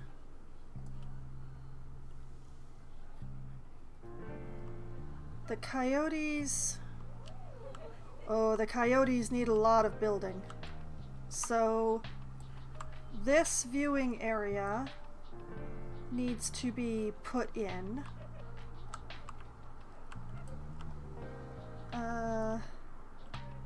Okay, yes, I do have that sealed, so that's good.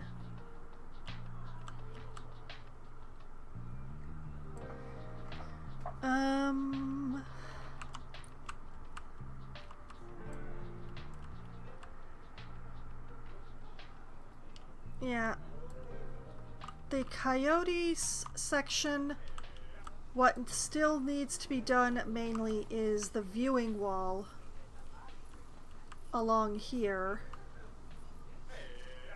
which probably the best thing to do would be to start from here and work this way. Like, take one of the two pieces and just extend this out into the path so that I have a collision point. And work from there.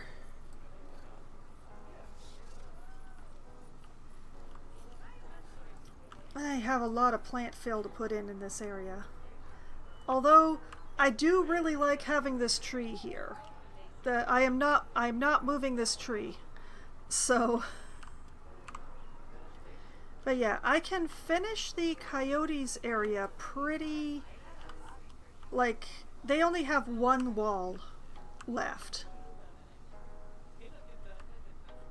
The tiger area, yeah, there's a bunch more work here because I have to finish this wall. I have to put in this wall. And I have to put in that wall and that wall as well as cover the path. So the tigers are going to take quite a bit more work.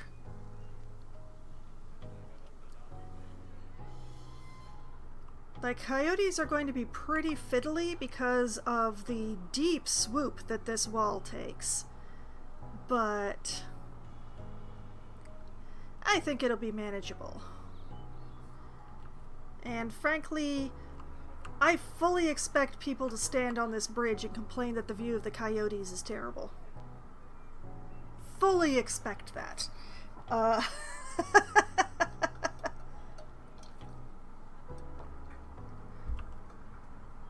yeah, at least people are coming over here. I hope they're coming to see the palace cats. There are people, in fact, coming to see the palace cats. I'm very proud of the palace cats enclosure.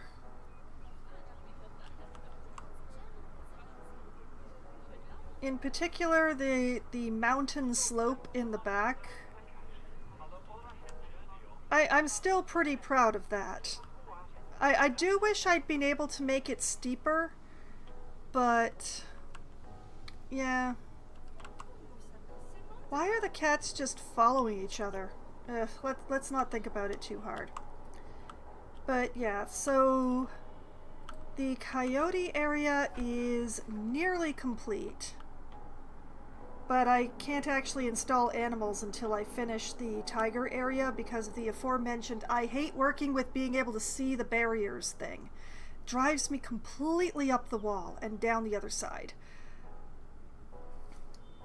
But it's also why I made sure that this wall is nice and straight, because it's going to make it really easy to put a barrier in there.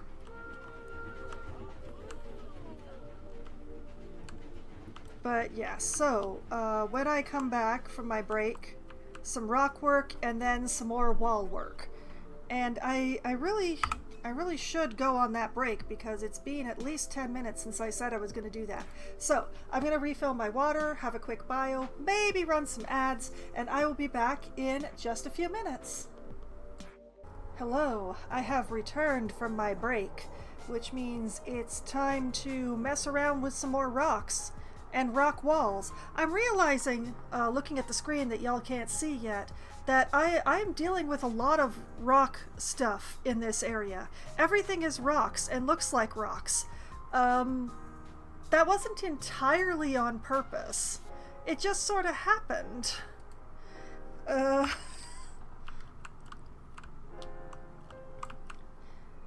yeah, it's just a few rocks. You know, some rocks under the train tracks, some rocks for the wall, some rocks for the path. I mean, possibly I should not be using rocks for an elevated path.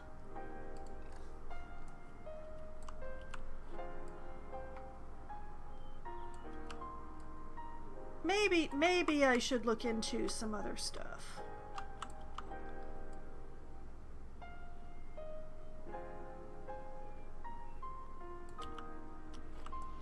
Okay, make sure we're not poking. Oh, we are still poking through the wall here, though.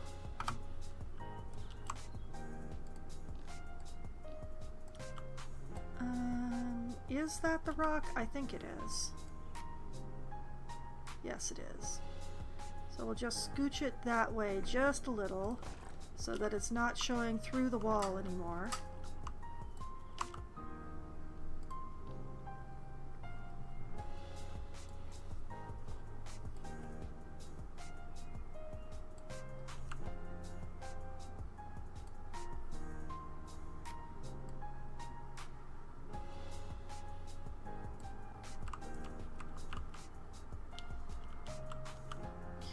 Like that.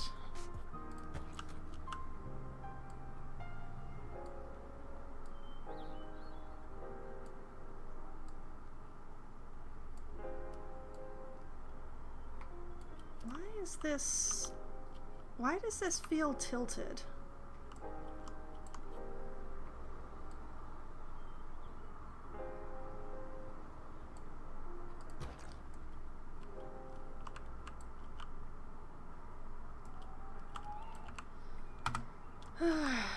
I will not pretend to understand.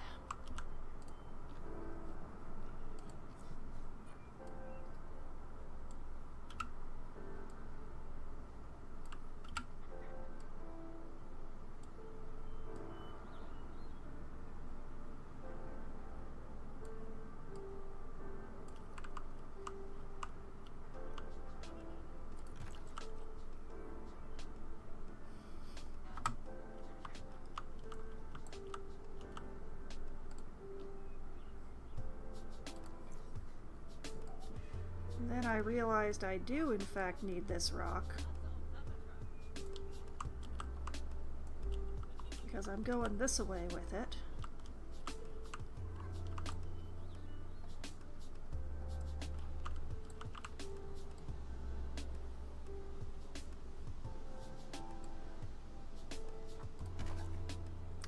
And I can't really finish this off until this wall actually meets the ground. Also, did I... Okay, that wall is pushed into the ground. Okay, good, good, good. Alright.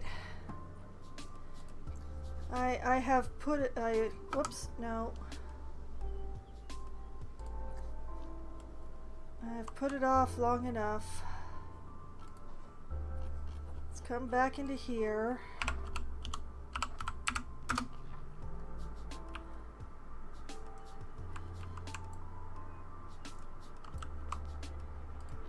since the wall as a full unit refuses to move smoothly, gotta do this one at a time, which I can tell you I'm absolutely thrilled about.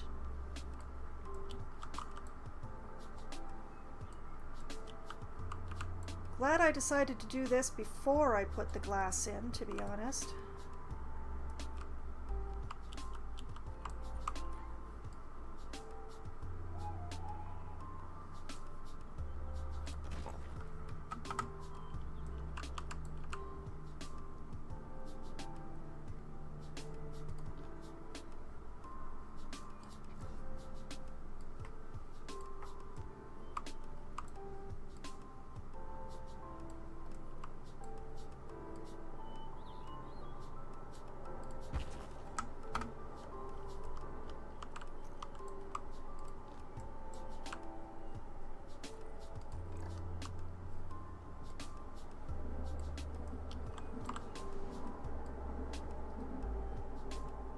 I'll have to admit that I don't really understand. Like, the wood moved smoothly.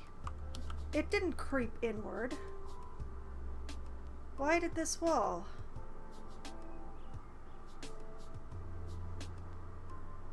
Why you make me have to do it this way, Planet Zoo?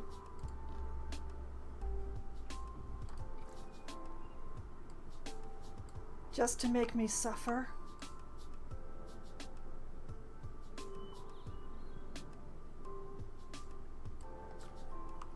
Because I can tell you this, Planet Zoo, there's not enough in you to make me cry.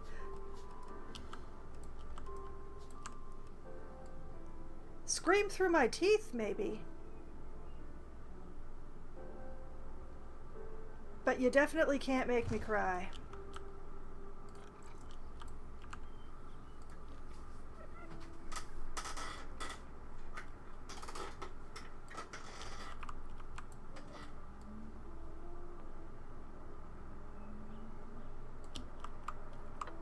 I don't really play the jump scare games, so screaming through my teeth is about the limit of the screaming that I do at games in general.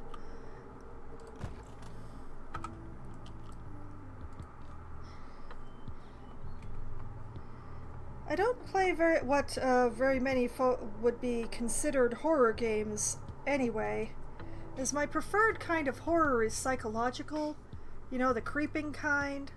The something is not right, the surrealism, and while there's lots of Eldritch games, there's lots of Lovecraftian games, they don't really do the horror very well. They do the cosmic something or other quite well. They've got tentacle physics down. But the psychological horror, which it frankly is the kind of horror that Lovecraft presents us with in his works, games just don't do that as well. You need something with a very strong narrative for that. And jump scares are a lot easier to program. Let's face it, jump scares are massively easier to program.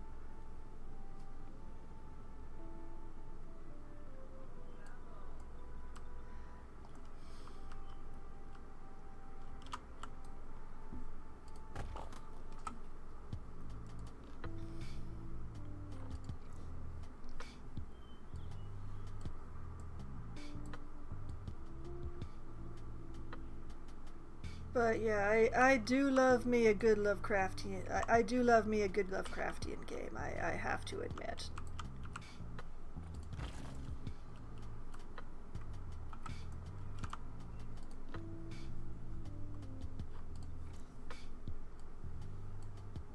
You hear that, Steam? One way that you are guaranteed to have me look at your game is if you have the Lovecraftian tag on that sucker. I won't necessarily get it, but oh boy, will I look.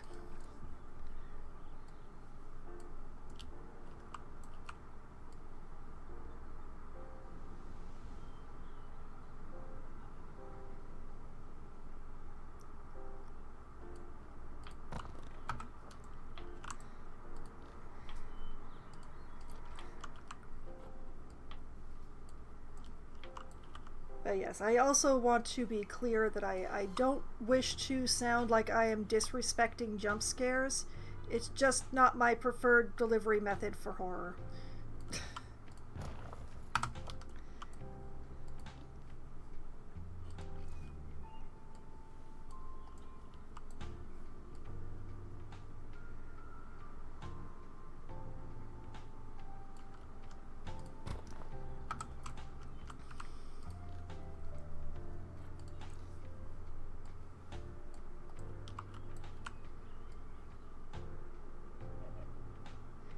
And honestly, I am not sure whether or not I would classify the myriad of fight zombies type games. I'm honestly not sure if I would class those as horror or not. Like, generally speaking, zombies are considered to be horror.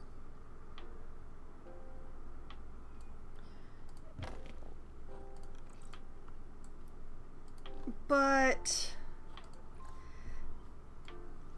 I don't know. I find most zombie games or zombie movies to be gore, and I don't find gore to be horror. I know I might be individual on this particular thing, but it's just incredibly violent movies with organs spraying around everywhere do not necessarily categorize as horror to me. Like, yeah, organs are spraying around along with a lot of, fluids that aren't supposed to be on the outside. But is that really what makes horror?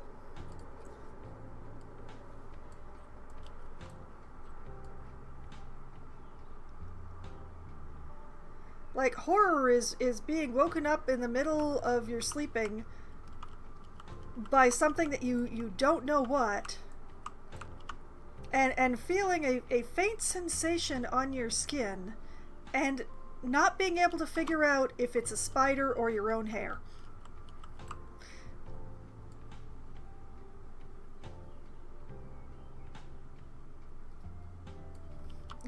Like, I don't need to see spraying. Like, spraying organs is like, oh, that's messy.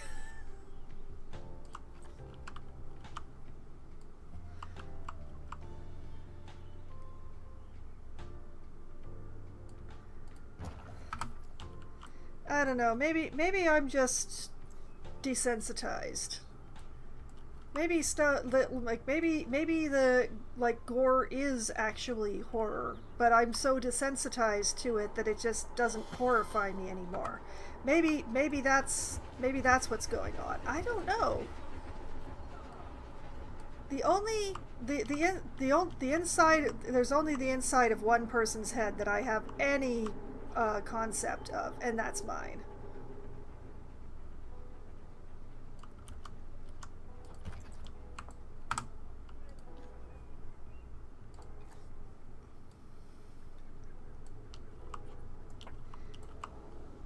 And for every kid who can't sleep at night because they watched a Chucky movie, there's a person who are like, oh, a movie about dolls, yay!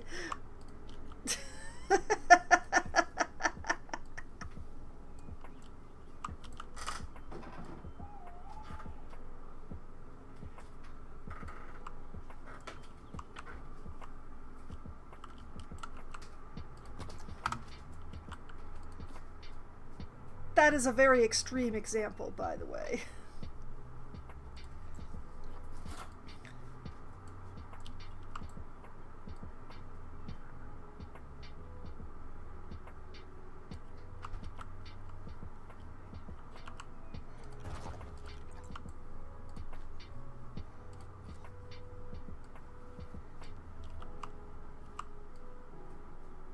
But yeah, it to me it does come down to the question of things like, is gore its own genre, or is it like part of horror?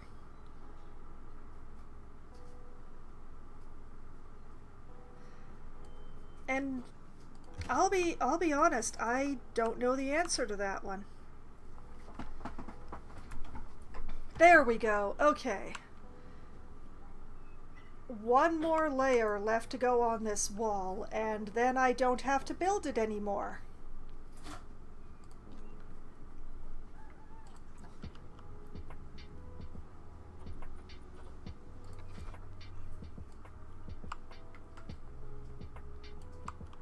I do worry about how sharp this particular corner is, though.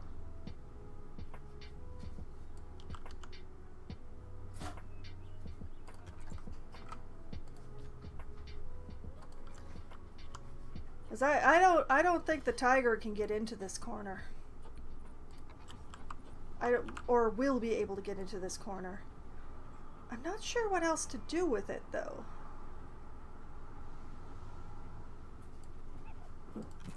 Like, do I just put a wall across it and be done?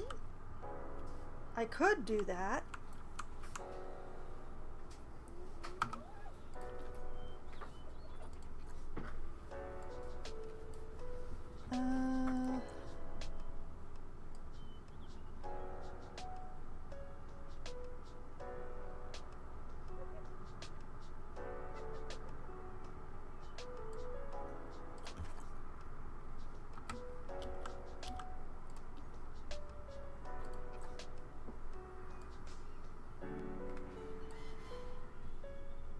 I might do that rather than leaving this super sharp corner in here.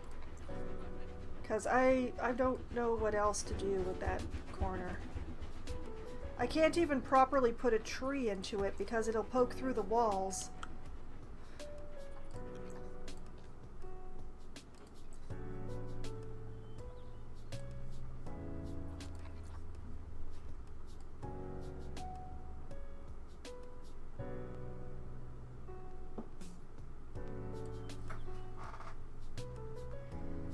Okay, my new mouse is just dragging my mouse pad all over my desk. This is starting to annoy me.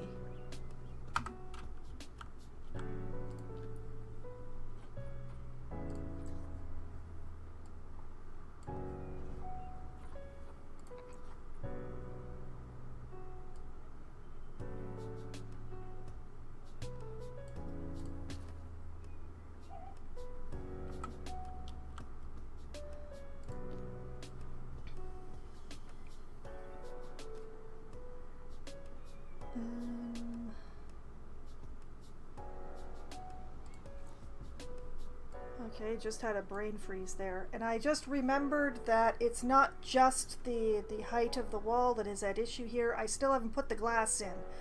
That would be a recipe for not having the tiger in the cage.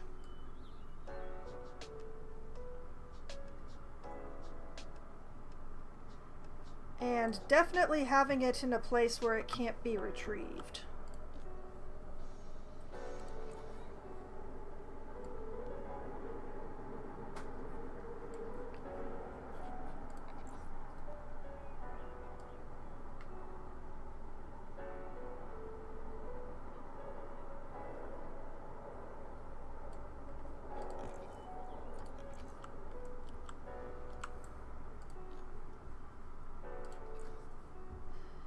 So yeah, definitely gotta remember to put the glass in the wall.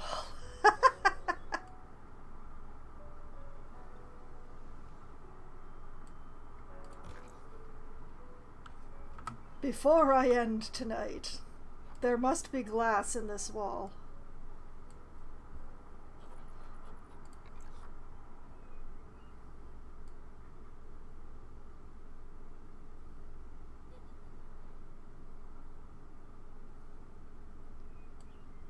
Like so.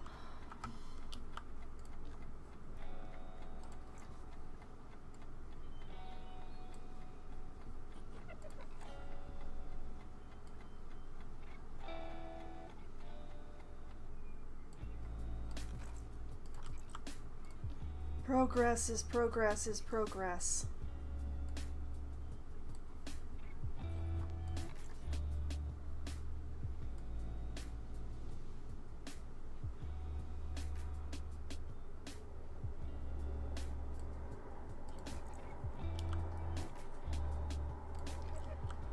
And I mean, I do have the coyote section to the point where it only needs one more wall. It's going to be a wall that's going to take a while, admittedly.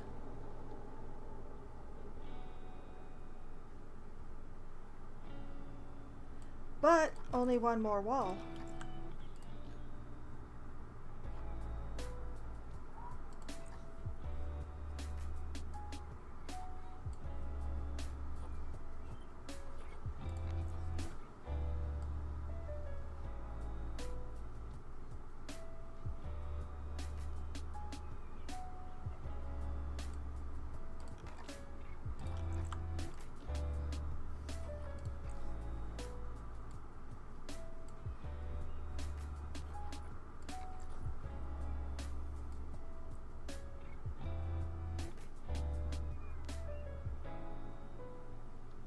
And I mean, come to think of it, if I just like finish this section, like the corner thing and this wall and that wall and at least part of this wall, I would be working far enough away. I would be working far enough away that maybe I could install the like coyotes and their barrier while I finish work on the tiger area, because the tiger area is going to take a lot of work. Because there's the wall here, there's the viewing wall here, there's the viewing wall here.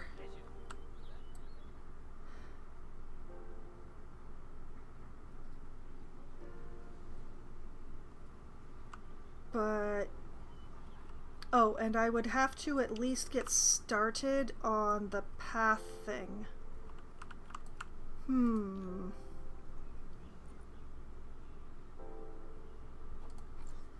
I think maybe what I should do is try to concentrate on finishing enough of the tigers area that I can turn my attention to finishing the coyote area,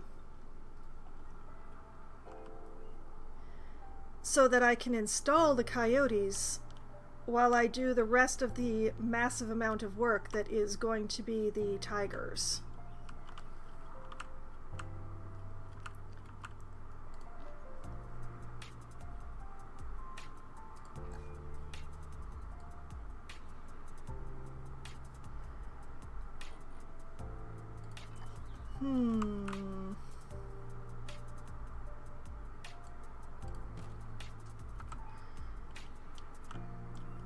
That may well be the way to go.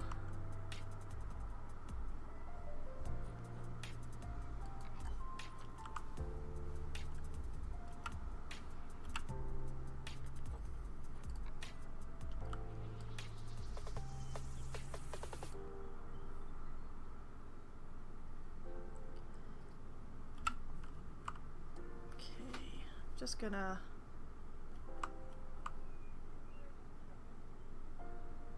like that.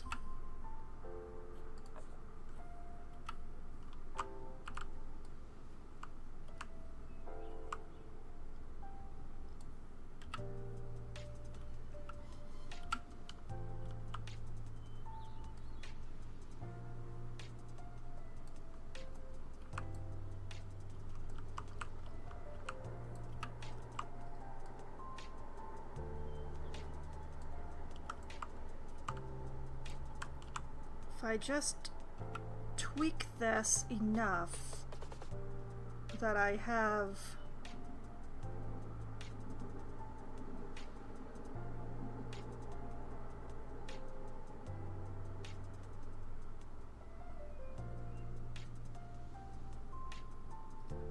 just to make sure that it's inside.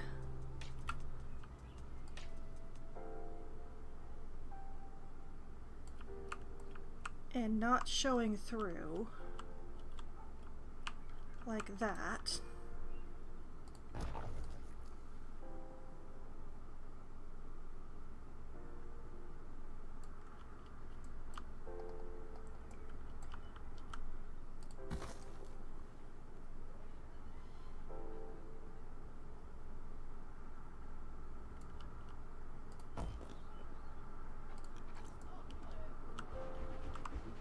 Okay, then I don't have to worry about that little sharp corner that is going on.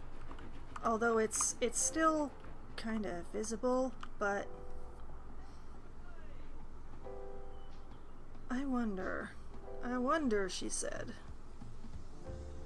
Is this close enough to a right angle that this would work? Oh wait, that's a grid piece. I need the non-grid piece. That is also a grid piece. Is there not a triangle that is a non-grid piece? There is not. That doesn't help very much.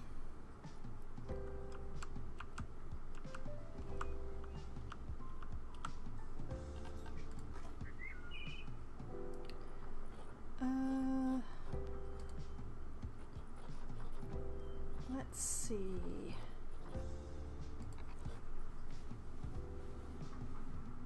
This might be about the right size.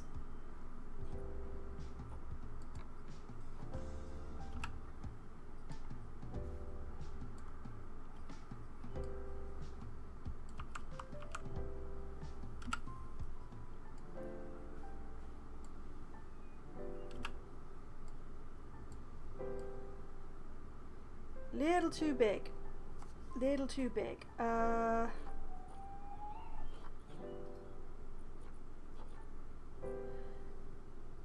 I do definitely need it to be one of the aquatic foes. But are there any that are actually small enough?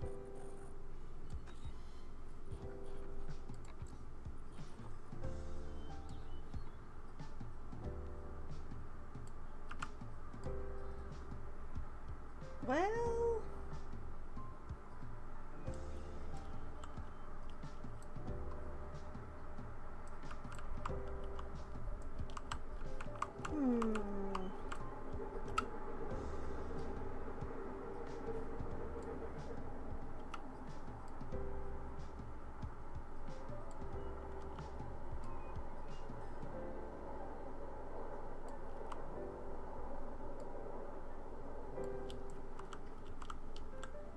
I can make this one work. Just barely.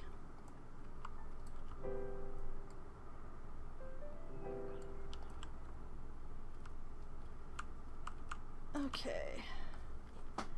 Let's see here.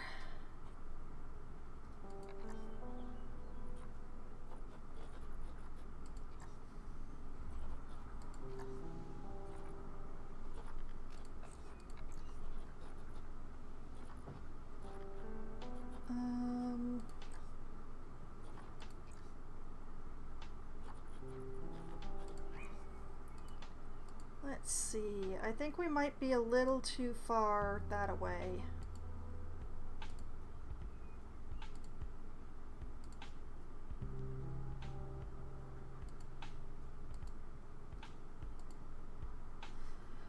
Close enough.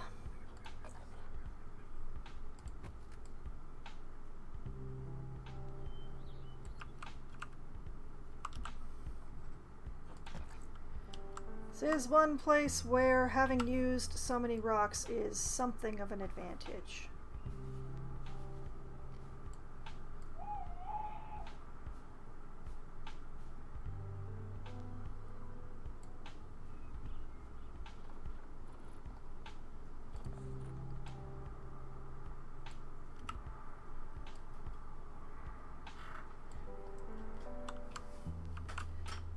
You'll just cap that nice and pretty.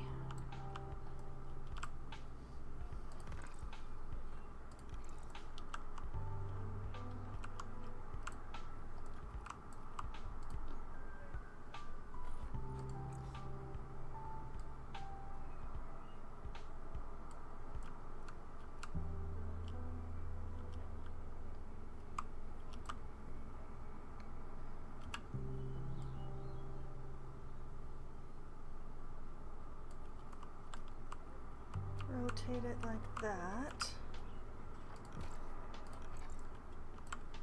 It's a little bluer than it needs to be, but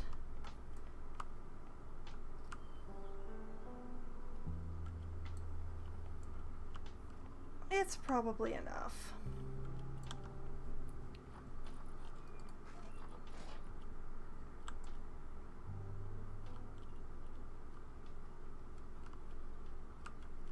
And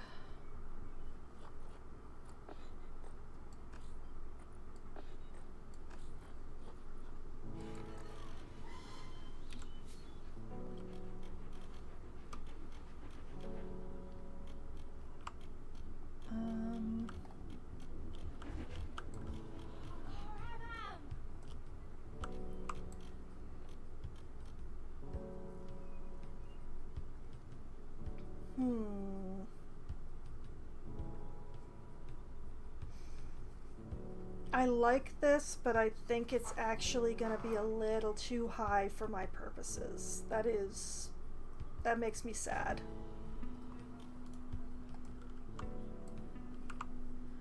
I wonder.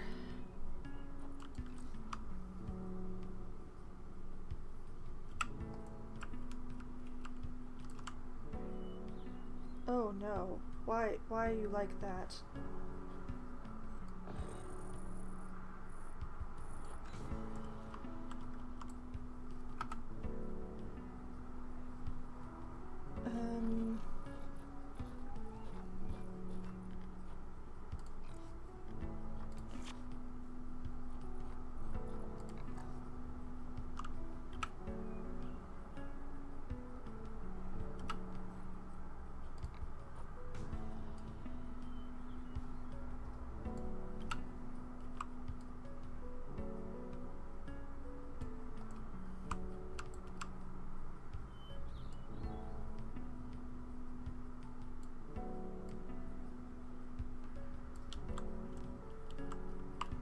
Well, if I were using a railing, this would be perfect. But this is not a railing situation.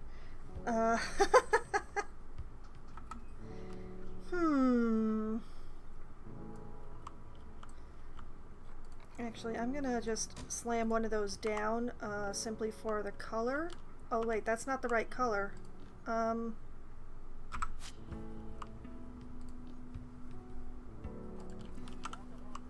That one's the right color.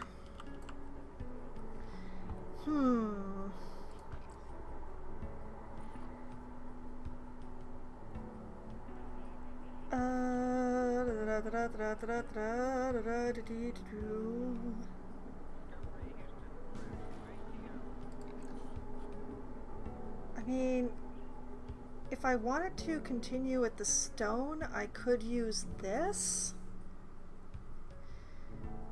I just don't like how it looks.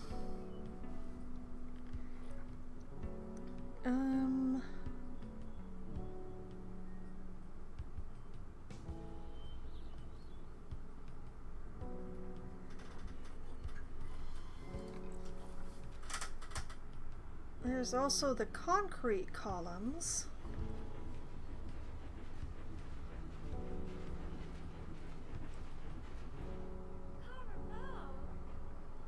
Possibly I could make these work.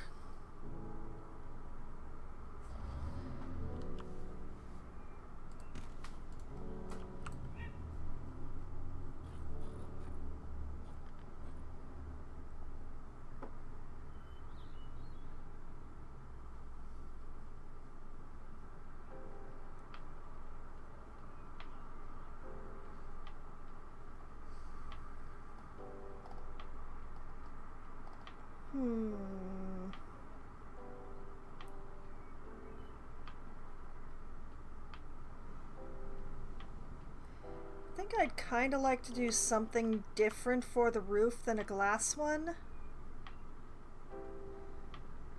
So all I really need is walls.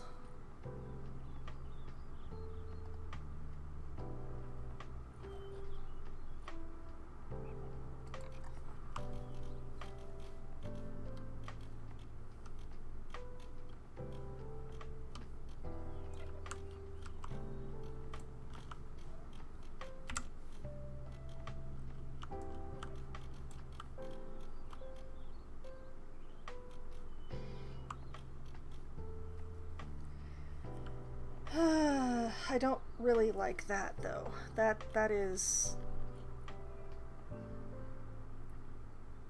too many bars, too many bars. Maybe the modern?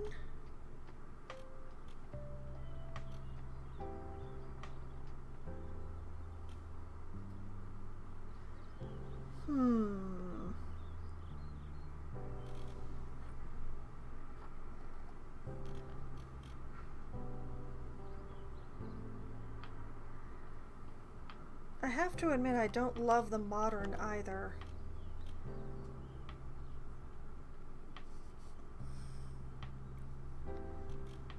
I mean, I could go with the crazy pattern wall again. It's just like once we start merging with the bottom part here, that was why I was thinking like maybe the 1 meter wall, but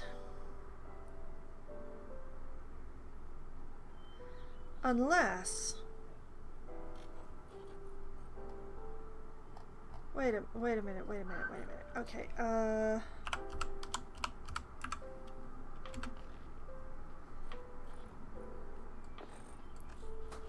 let's go back to here.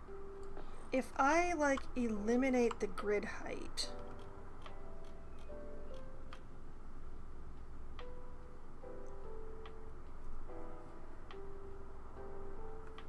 and like that, can I then put a glass wall on top of that?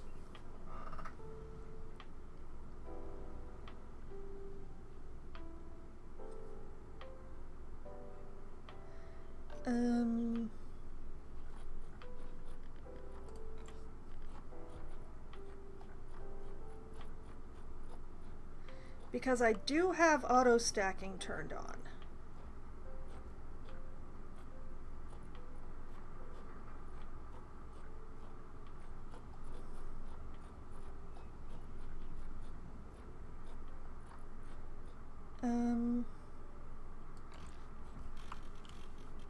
I'm just gonna grab this.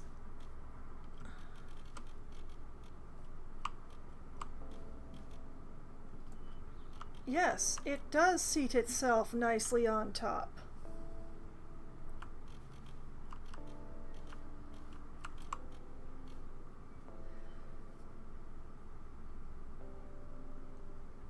And the path edges are nicely covered.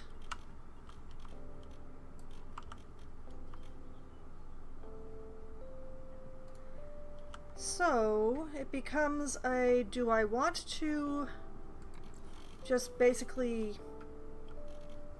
use the in-game walls, although that's not actually a wall, or do I want to make some window walls? I think I want to use the in-game walls. I don't necessarily want to use these ones, especially not this one because it's actually a door, but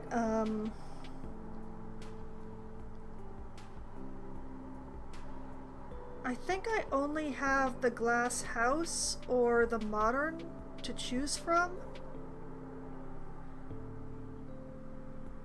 Unless I want, you know, frames and then fill in my own glass.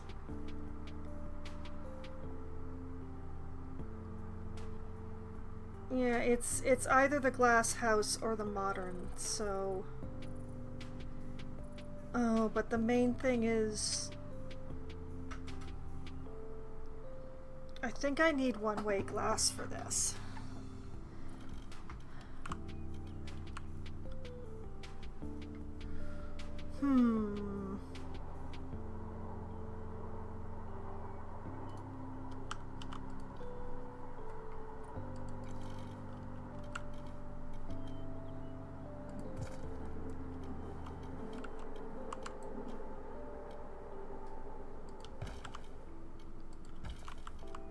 Whoop. Careful there.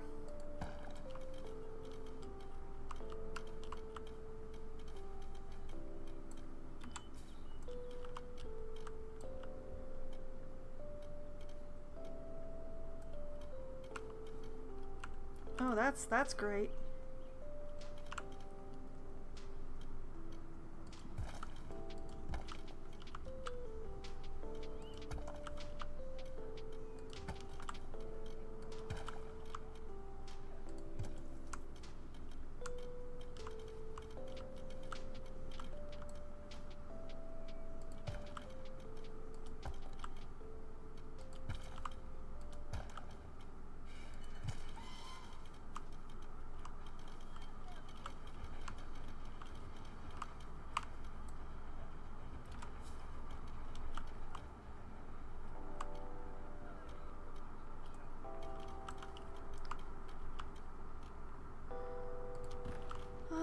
appears that we are going to have a lot of wonky corners and me trying to figure out how to cover up divots in the wall for this.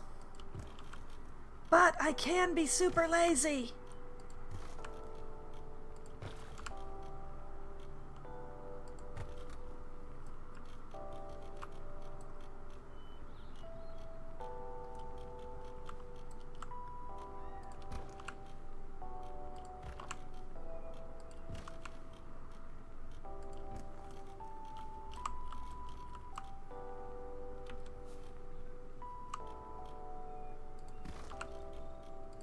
Why?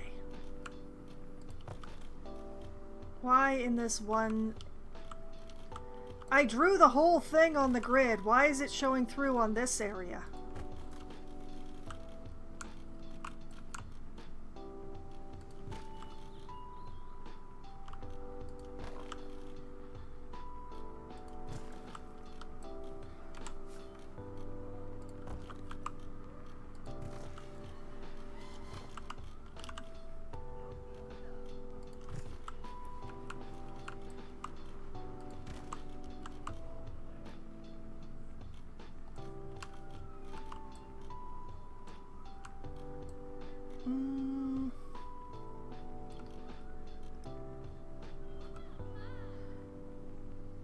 You know what? We'll let that be like that. Yes, that'll be fine.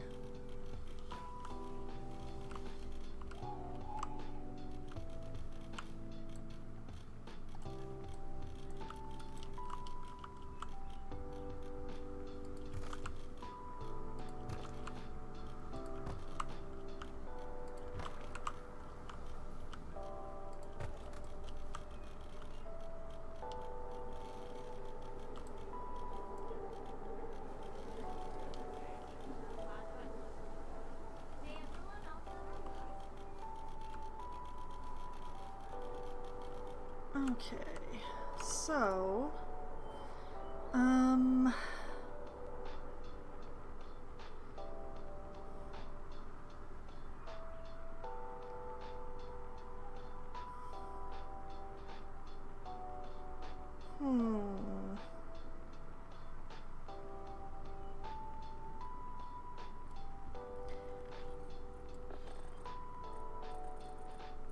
okay,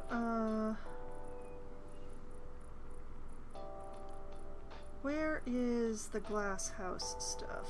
Is there anything that has... Like, I do not like how close together the lines are here. So I'm wondering if there's anything that the lines are less close together. Because this enclosure is starting to give prison cell.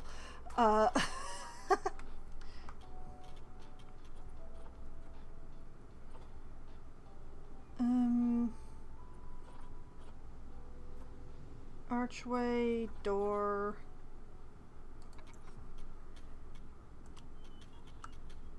Okay, we do have the large window variation.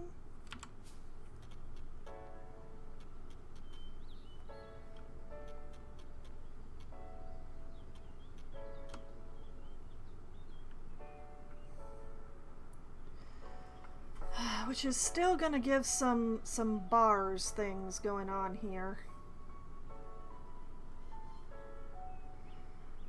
But honestly, I prefer the glass house stuff is recolorable.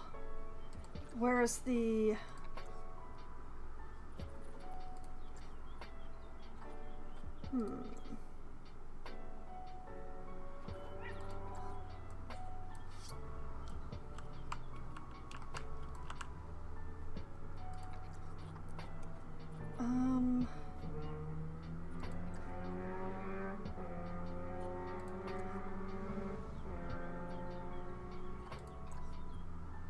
I think I might need to mess with this.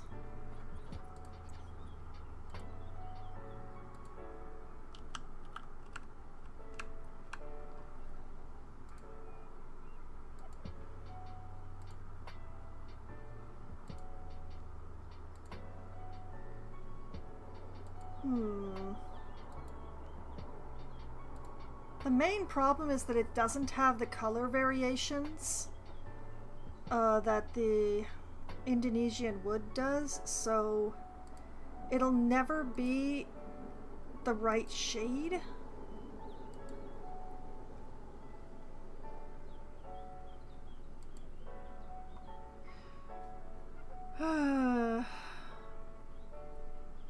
I think I'm gonna have to make my own windows, and that makes me sad.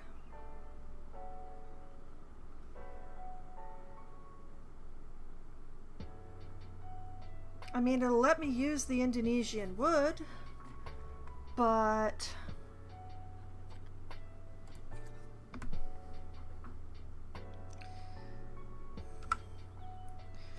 it is going to mean a lot more work.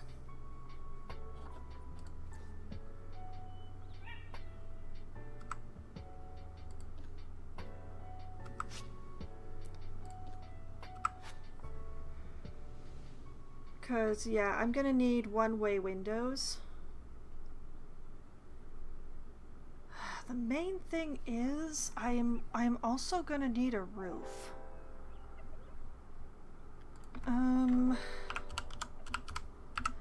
How do I get around this without causing myself unnecessary pain?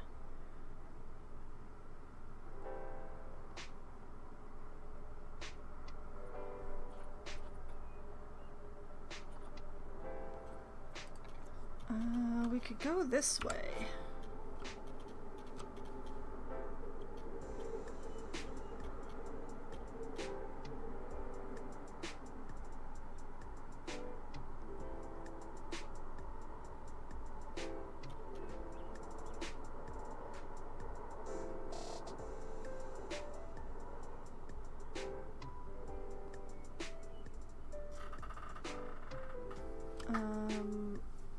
Too tall. Like if I do like this.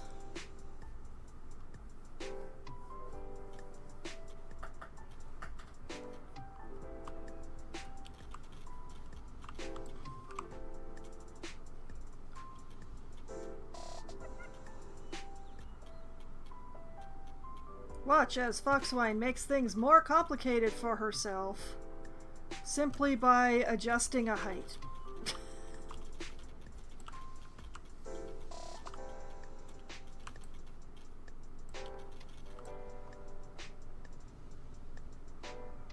I wouldn't have to use the wood at all if I did it this way.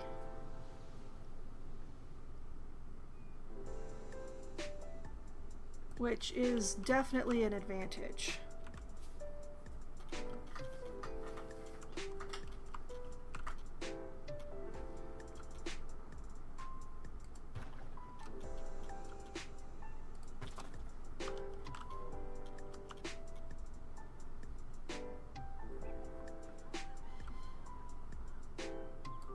And because I'm using grid pieces, it should be relatively easy to skim along here with a one-way glass and just fit it in.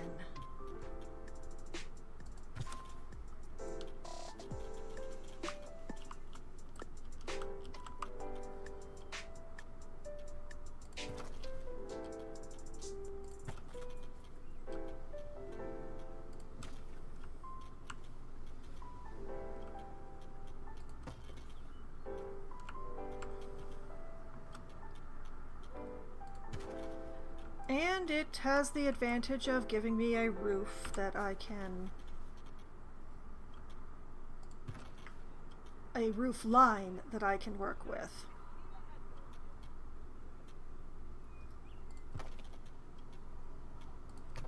And yes, I know that I am leaving the ones against the wall not done, but that is because the archways are going to look really weird if I run them up against the wall sideways like that.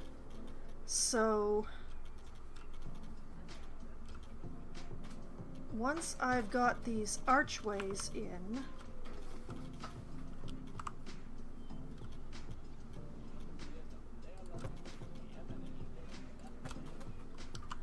I will go back and I will use the square frames for where it meets the wall.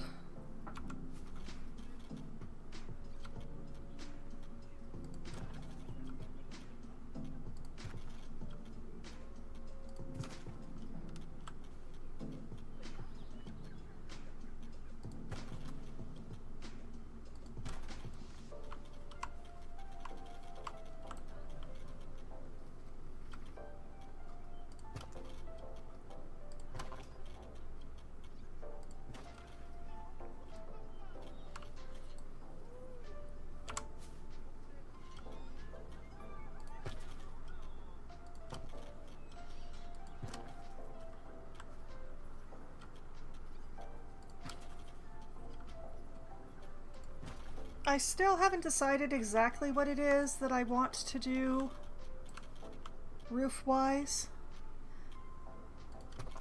I just know that I just don't feel like doing a glass tunnel for this one. It will make it more difficult to see when guests are using it, but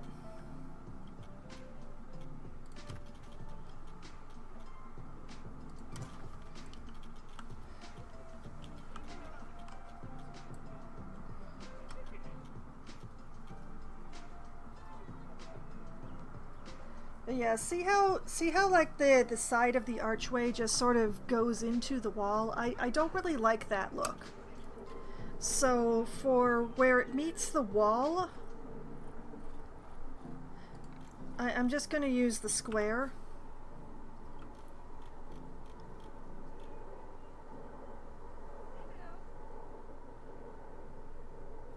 Which isn't actually square, but is close enough that my brain allows me to have it.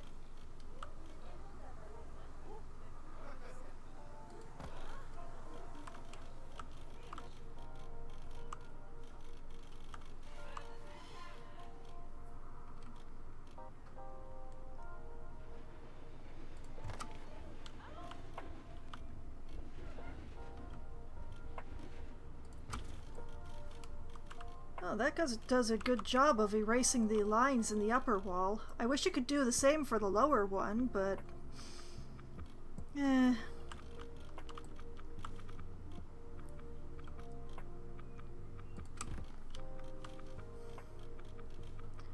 Perhaps I can just cover that with foliage.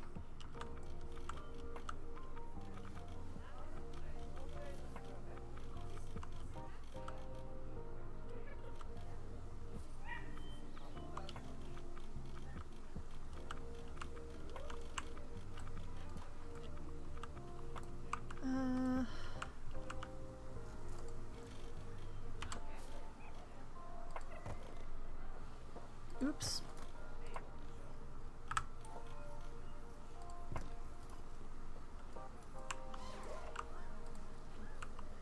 Much better. You know,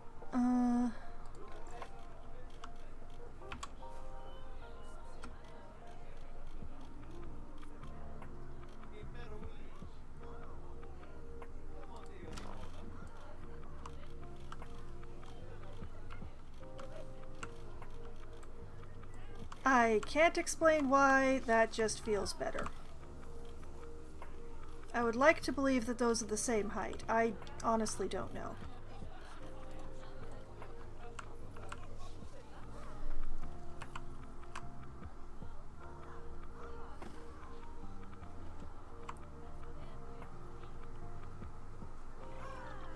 It is very tempting to put another layer on this wall specifically. Like if I...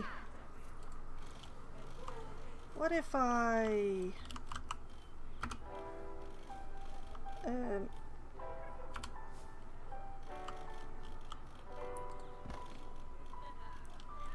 What the heck are you doing?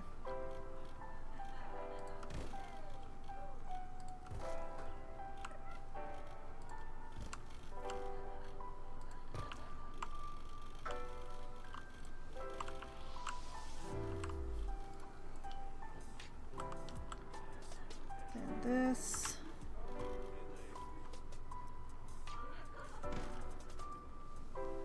just lines up with that.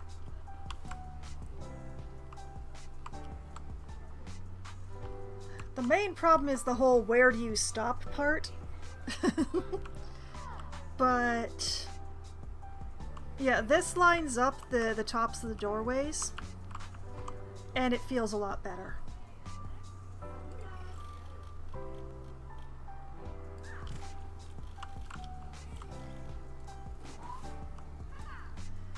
Like, instead of this just sitting floating in air, it just feels better this way.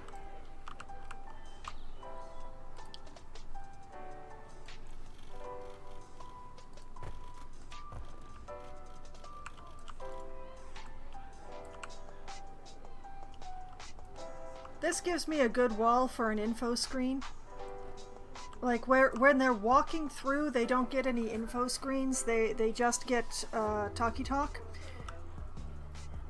But this is a good wall for an info screen about coyotes.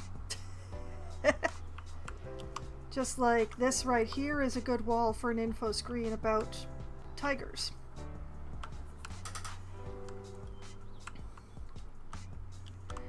I don't know what to do about these internal corners, to be honest. There aren't any columns in the rustic set.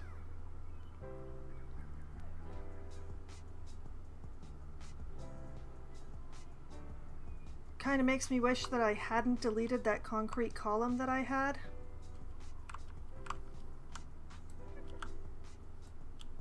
Oh well, it would have been too big anyway.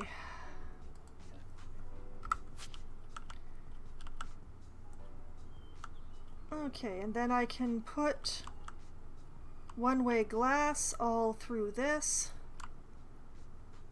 Depth is going to be an interesting game, but it will be very easy.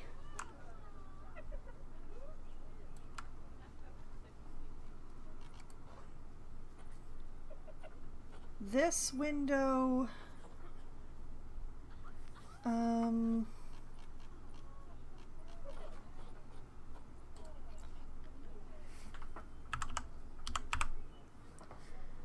let's see.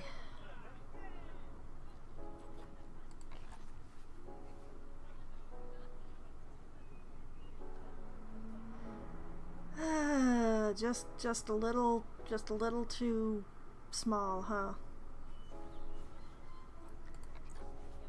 And you're just a little too big.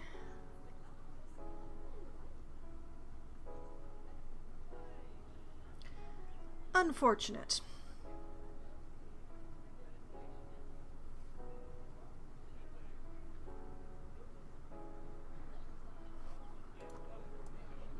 Well, let's not use the log.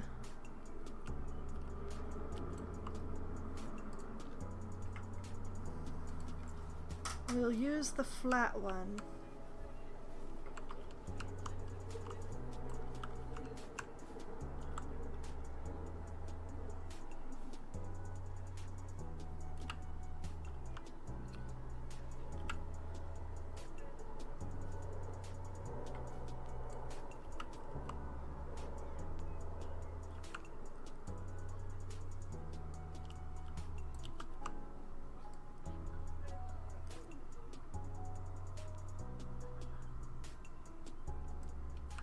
Do my best to center this.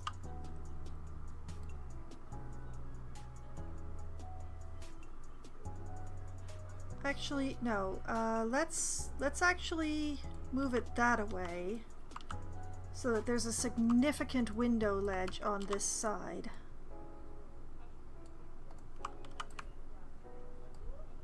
There's method in the madness, I swear.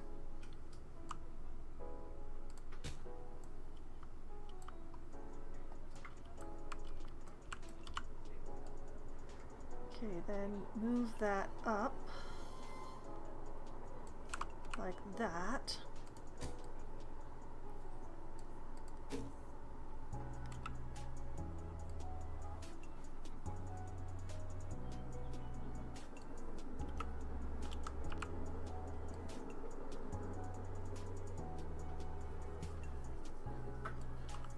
And like that.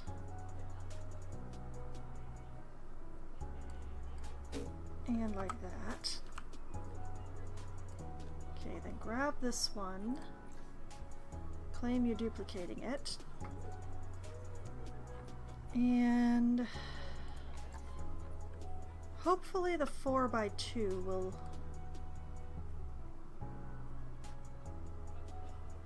Oh yeah, it's more than big enough.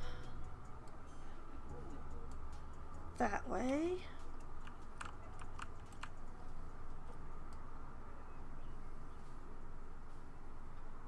That way.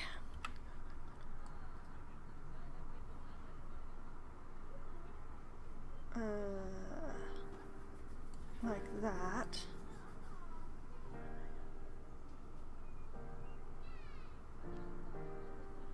And like that.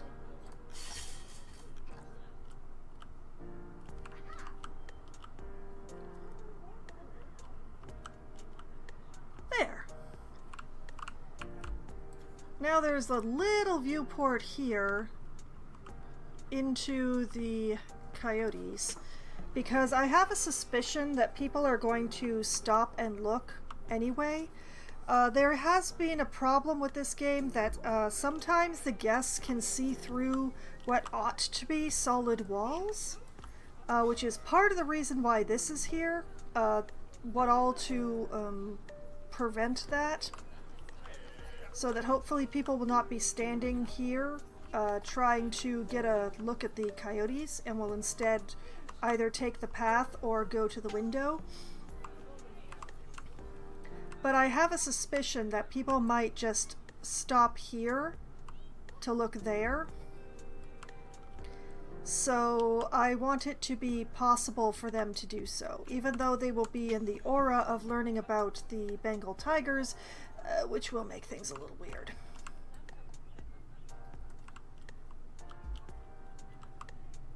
Okay. I still need this wall.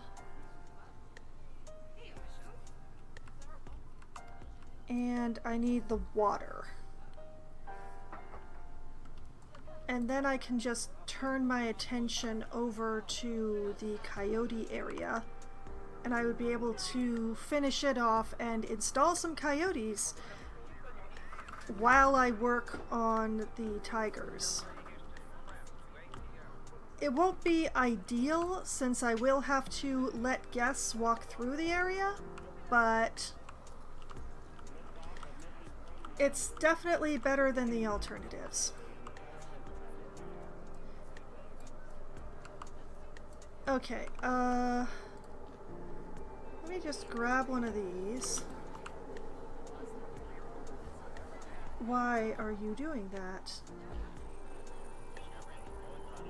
You're not supposed to be doing that. You should not be all higgledy-piggledy like that.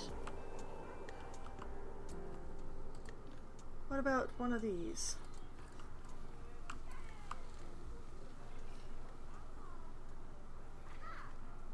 No, that's still not right.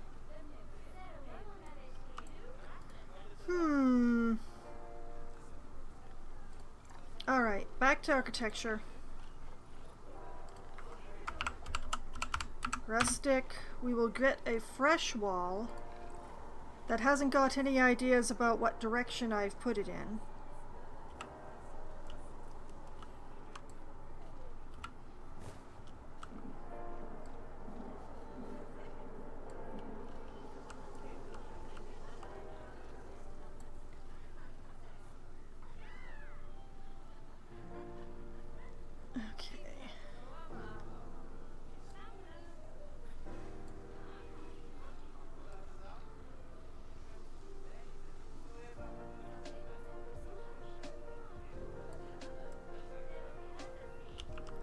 Not sure how deep is deep enough, so I'm gonna go that far down.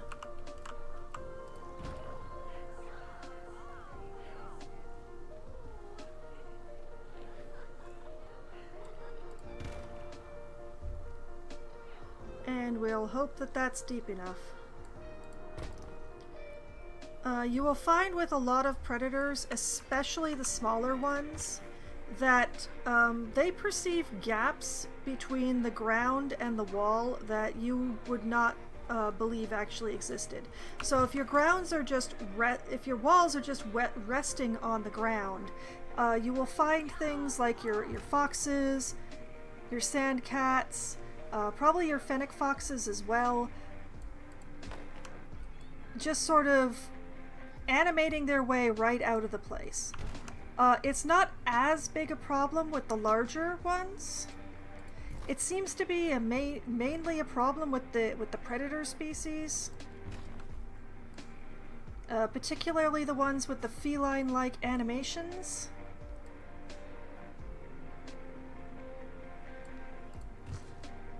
But when you are building your own custom walls, it is always, always, always the best idea to sink them into the ground. No matter what creature you're putting in there, if you sink the walls into the ground, you never have to worry about them animating themselves out of there. Because some of the animations just pop them out under the wall, which is most likely what's happening with the foxes, as I mentioned before. I've been a little lazy in that I haven't gone back to the fox enclosure to fix it. I honestly thought that they were big enough that they wouldn't do it. And I haven't figured out what animation they have that's causing the problem. But yeah. Okay. We have a wall. We are turning off angle snap because we are adults. And because this is going to be a very special wall.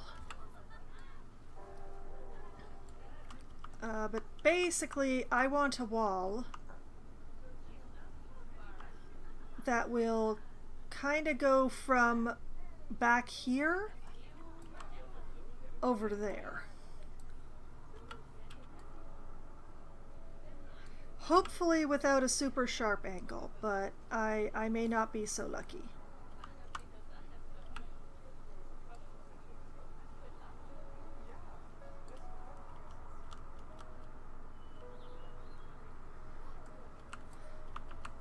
If it is going to be a super sharp angle, which that one is,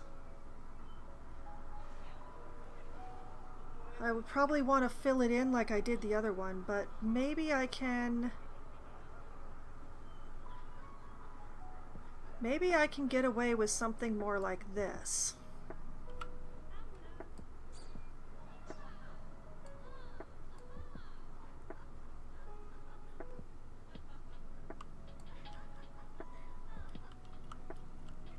Because I do have a box here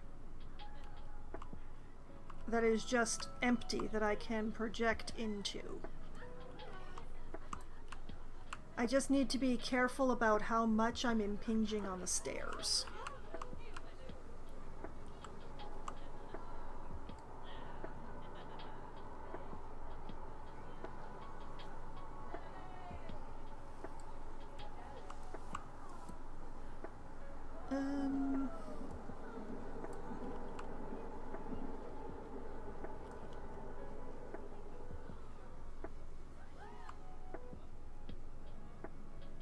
You know, I'm gonna call that good.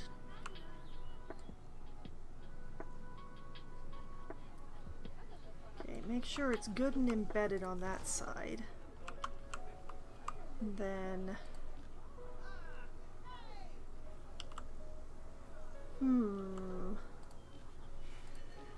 Okay, I'll need to keep that one. But these can go bye-bye. This one's going to be a little tricky to eyeball because of what is currently the fence.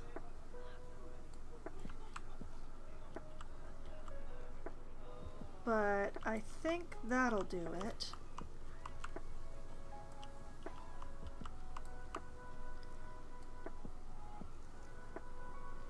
And I'm going to need to joggle this by like 1 pixel so that it stops jingle jangling. That'll do.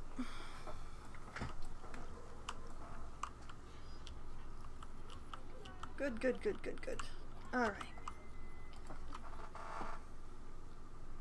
So, grab all of this.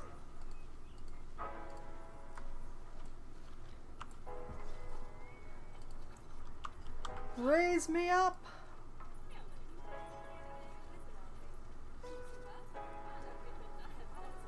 I love that the maintenance guy is coming to check on the gate to the habitat that doesn't exist. Please stop flickering at me. I'm trying to fix it.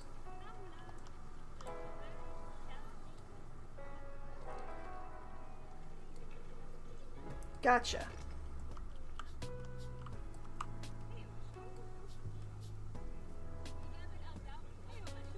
And then...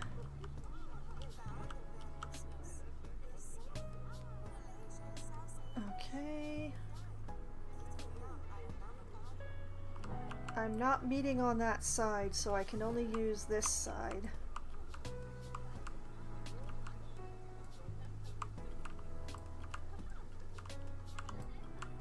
Alright,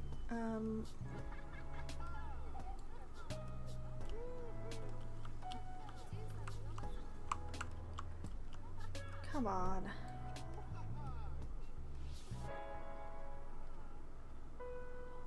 Too far.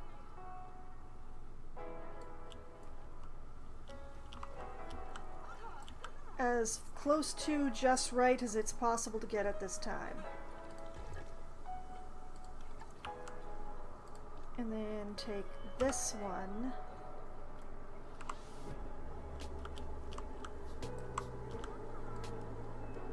And juggle it by like, whoops. No, that's not what I wanted to do.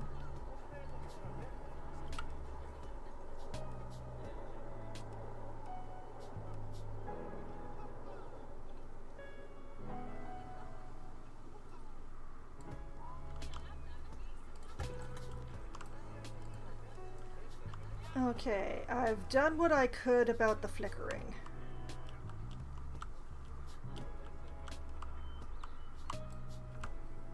Oh, how annoying.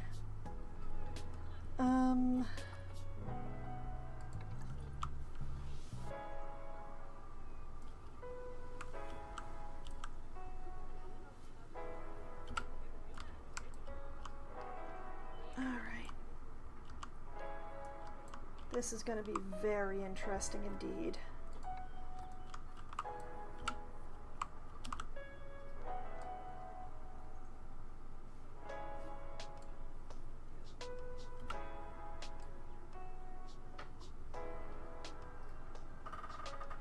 And line it up there.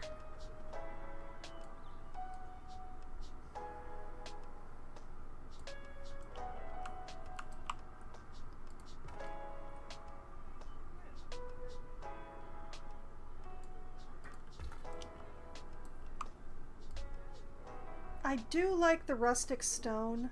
I have to admit I don't love how you can see the seams in between.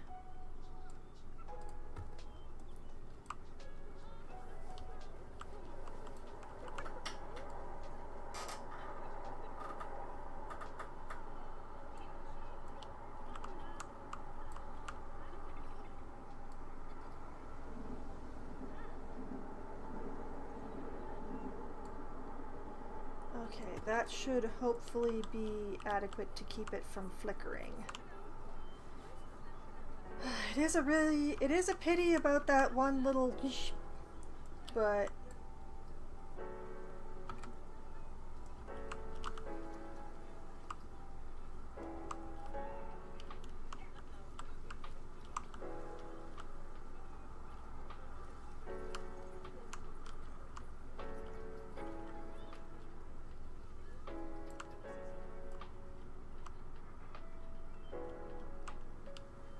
yeah, that'll do. And then there would be this viewing wall here and this viewing wall here, which have to be done in that order because this one has to meet that one before I can finish that one.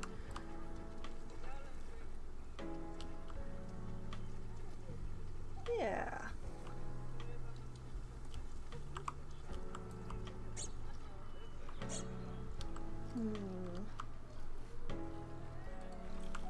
I wonder if I should come out.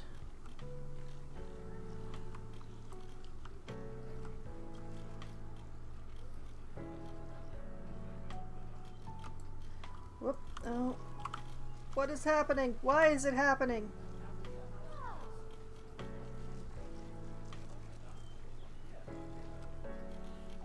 Well, A.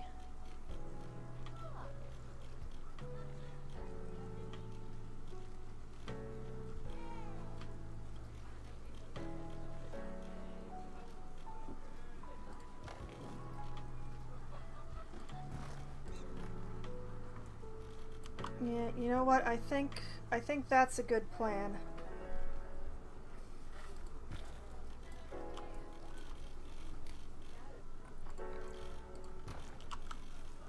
And that way the viewing wall like basically comes out over here and starts.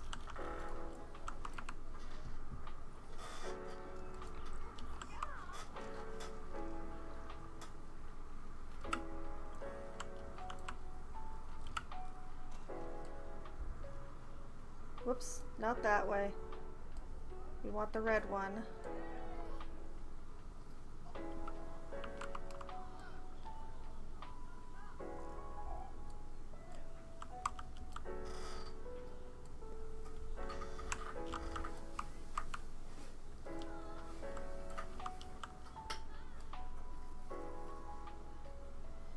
And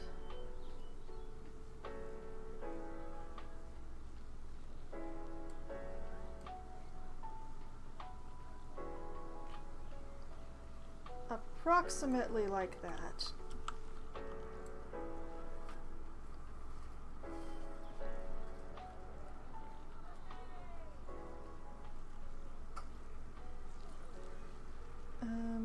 Actually, wait a minute. Duplicate that. Whoops. Duplicated it in the wrong place.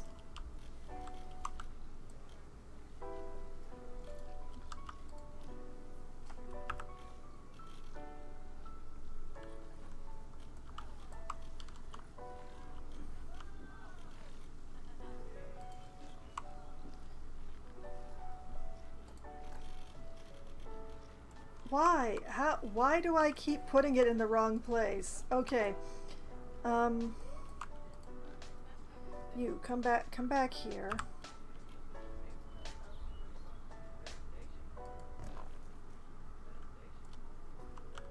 Okay, that's the right place now. Duplicate that sucker. There. This is temporary. Okay, then take this sucker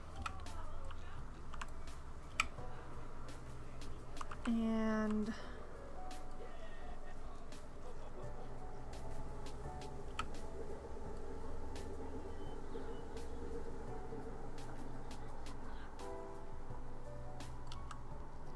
like that.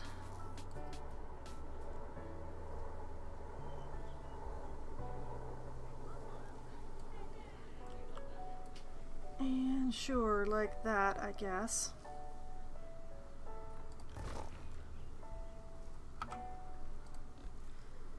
Then delete that. And scooch this over here.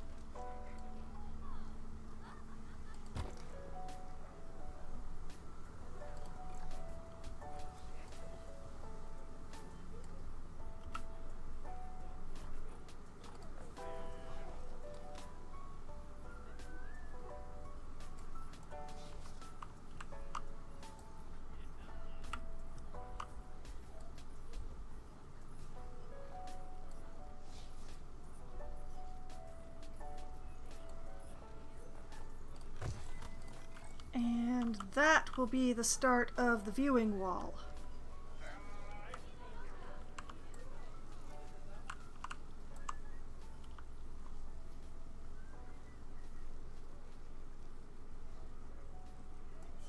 Yeah.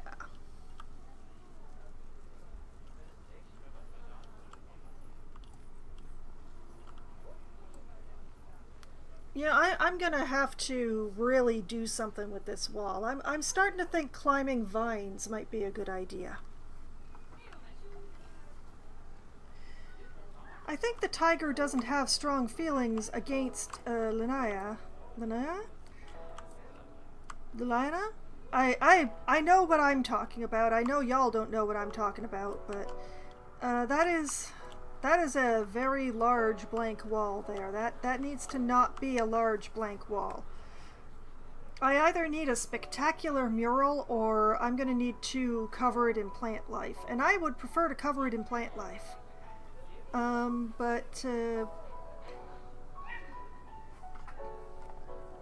Yeah, once again, problems for future foxwine. Okay, so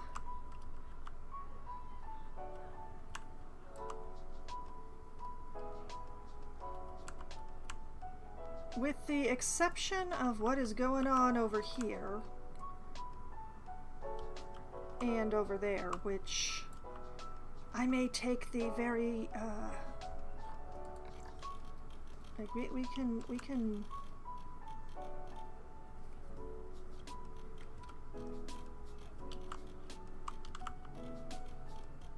come on.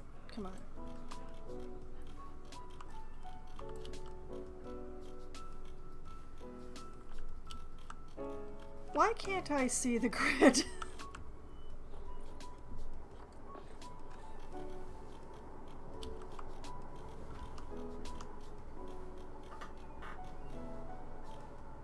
Okay, I'm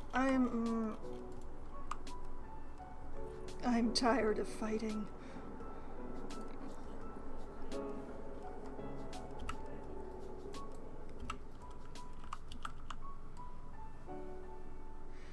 Darn it.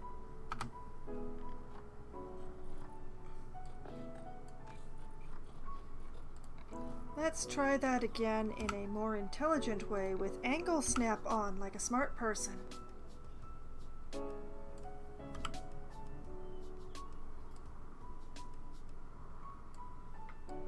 Just take this like this.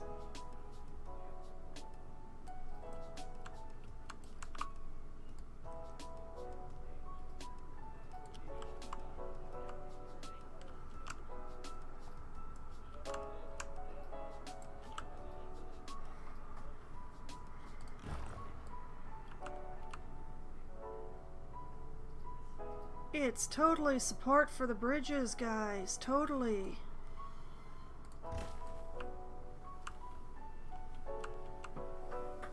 It's absolutely it's just support for the bridges. You know, it's just helping hold them up. Yeah.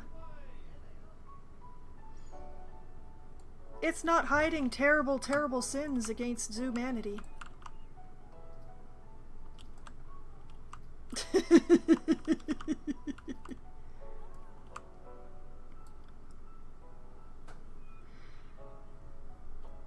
Okay, I do need to extend this wall downward. And I'm hoping that it will just let me do it this way. Okay,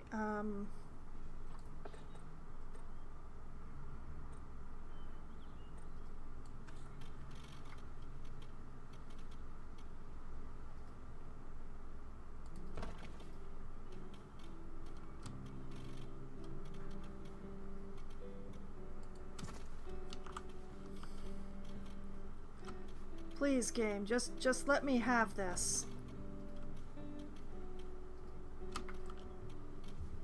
I can't see.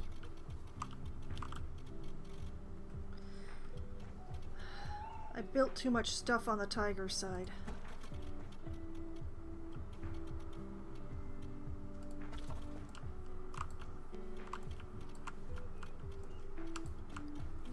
Of course, this side there's a weird shadow.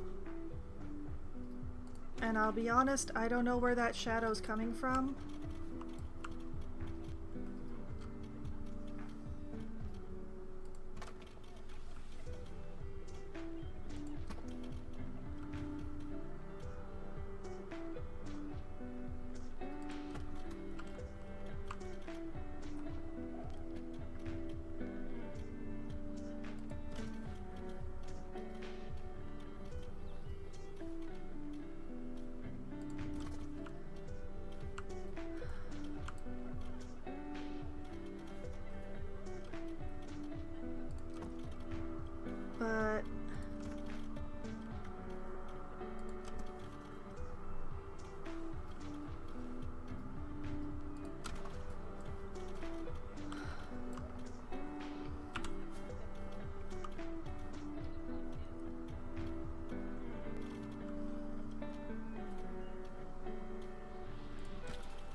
hopefully two meters will be enough to keep the coyotes and the tigers from being like the foxes. And yeah, I'm not sure about putting two trickster spirits right next to each other. I second think that decision every day.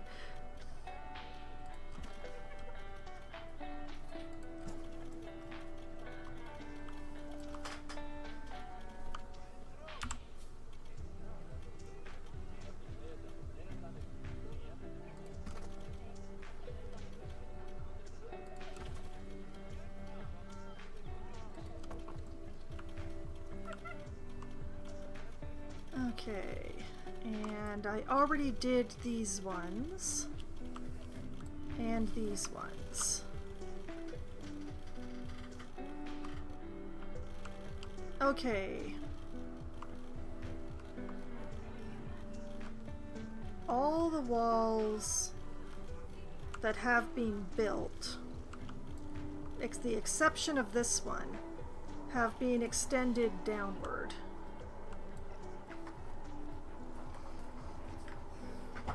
But these two pieces are not extended downward, but I will deal with that later.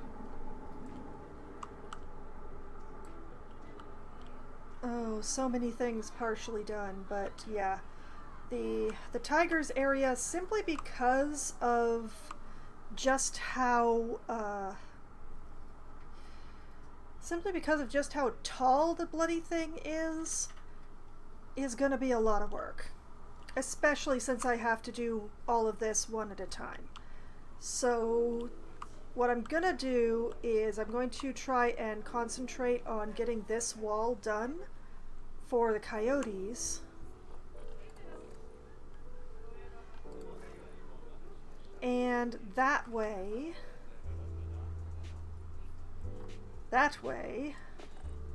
I will hopefully...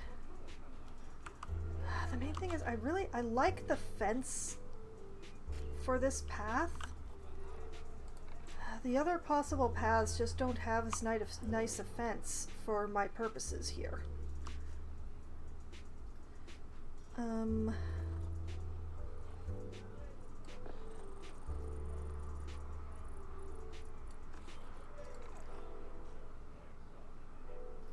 Yeah, that's no good.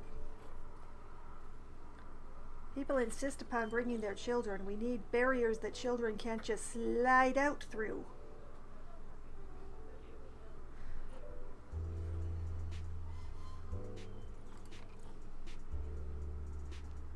And that's solid. That also will not do. That is also into child sliding out territory. Solid. Nope.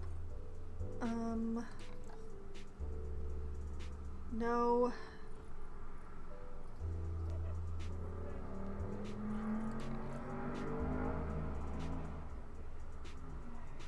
No, not that either.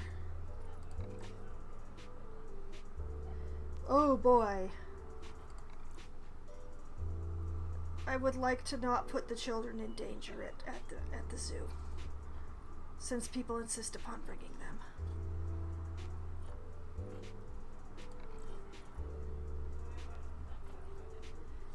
Yeah, the volcanic path is the one that has the fence I like the most, honestly.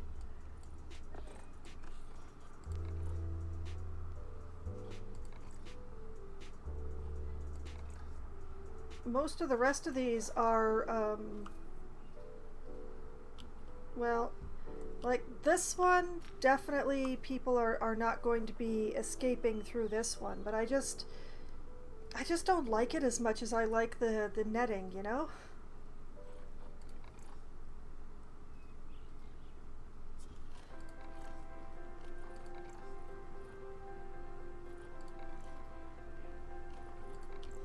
Like, most of these paths are not what I would consider to be, not falling into the coyotes type paths. Or at least they're not falling into the coyotes type railings.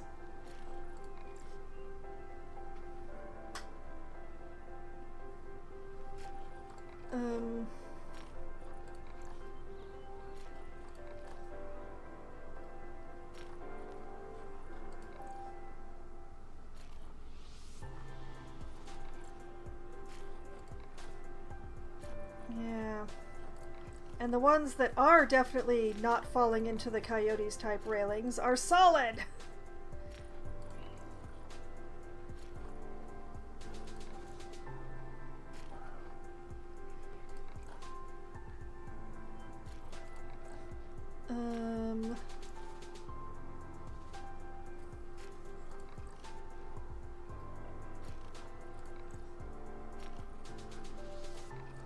Yeah, I think we're sticking with the volcanic pass simply because everything else that even comes close to making sense, like this is grass. Like, you're definitely not falling into the coyotes with this, but also it's grass.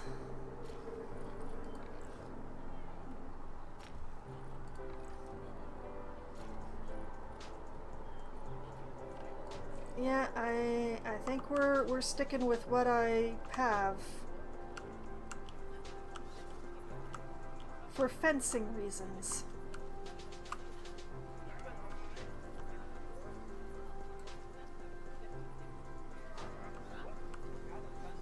And I do have to do something around here.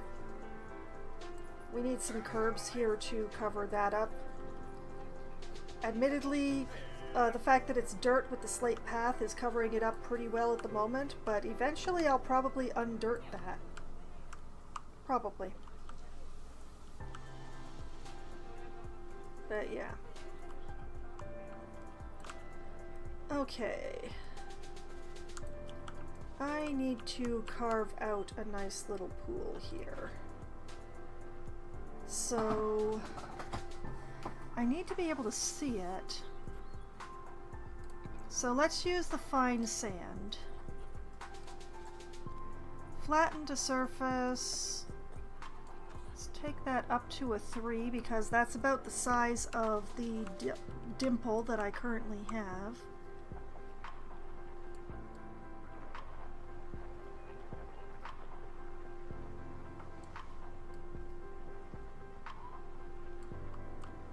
It doesn't need to be huge. It in no way needs to be huge. Mainly I just want it to not be a perfect circle. That should do nicely, I think.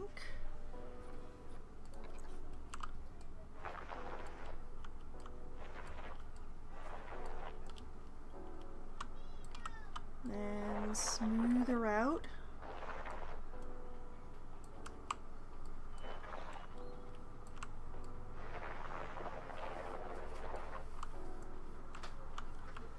Okay. Does she hold water? She do.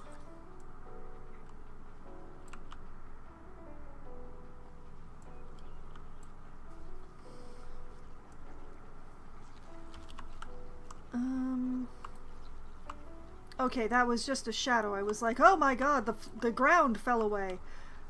No, it did not. Okay.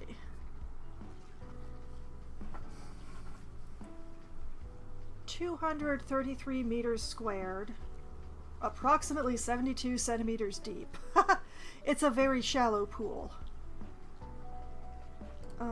It is connected to, yes, it is connected to water treatment 4 and water temperature regulator 2. Perfect.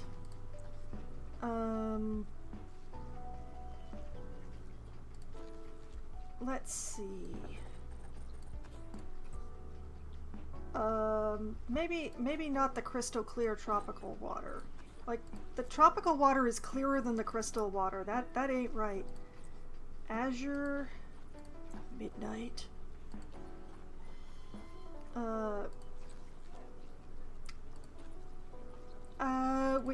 We could make a pool of coffee. I think that would be bad.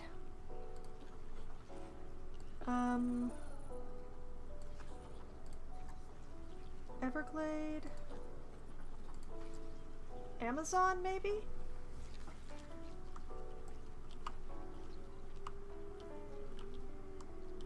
Yeah, you know what? Let's go with Amazon for now.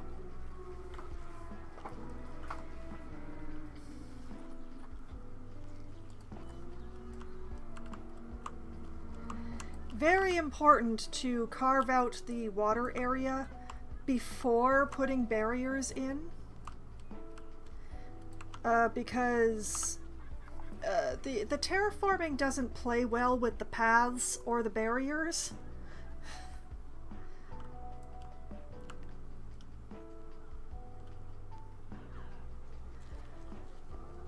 I hope that this area is going to be big enough for 2 tigers. If not, 1 will be enough. I just like for there to be 2. What the? What are we giving an educational talk of in the middle of the sidewalk here? You are talking about the foxes. Okay, you are forgiven.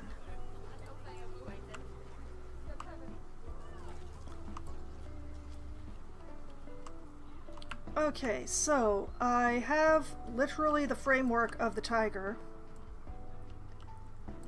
And so I can concentrate on the coyotes.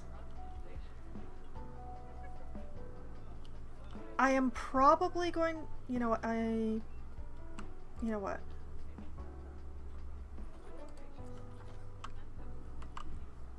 Let's grab you.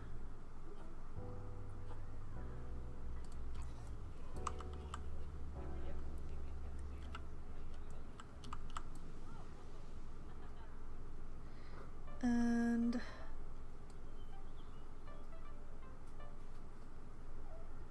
like that. And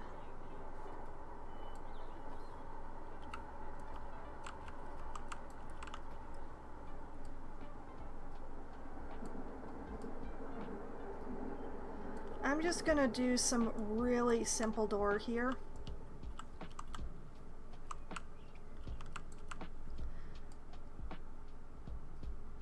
Down there like that.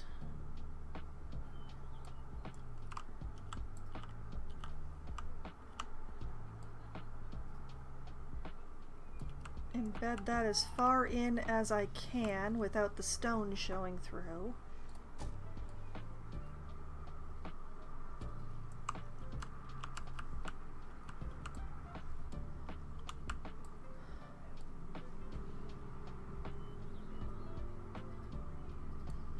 Like that.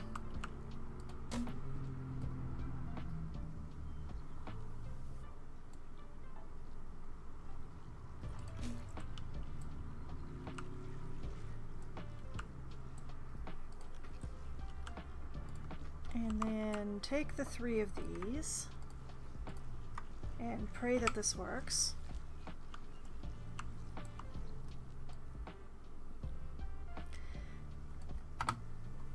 Alright, try that again. Take those 3, duplicate them.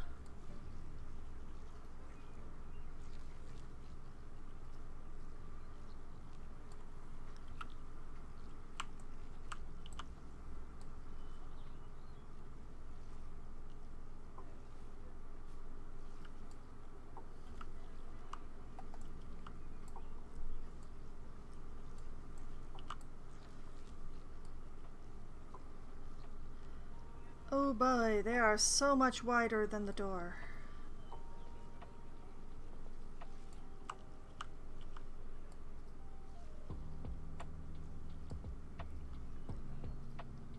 Okay,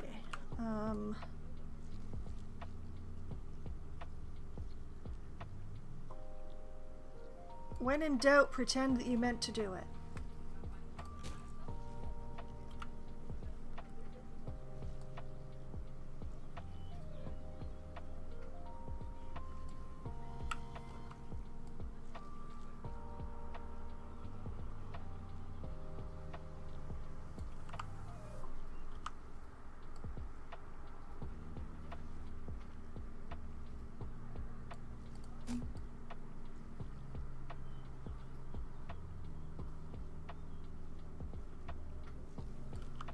that.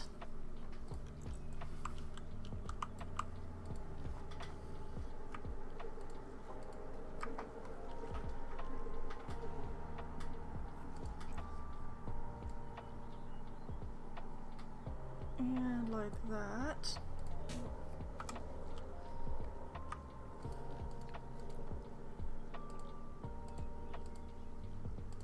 And then we grab everything? Question mark, question mark, question mark, question mark.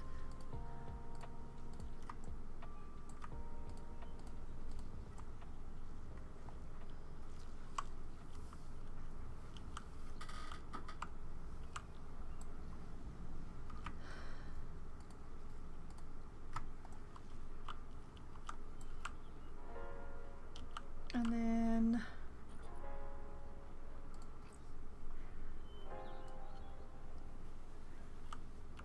over here.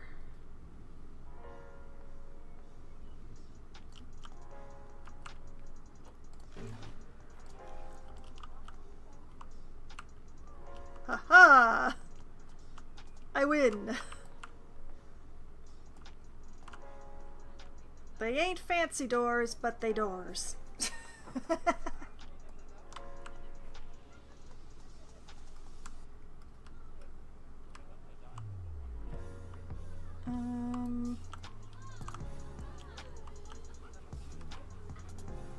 You know what I think I've been forgetting to put in lately is donation bins. I don't think the raccoons got any. I can't actually do anything about that while I'm editing the group. I will have to do something about the doorways here and here to fancy them up, but I need to think about whether I want to use the boards or whether I want to use the logs or the poles.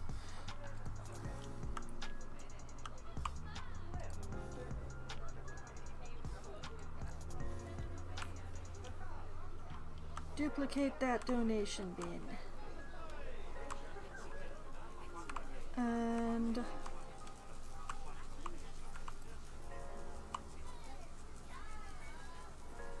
we'll just pop one there.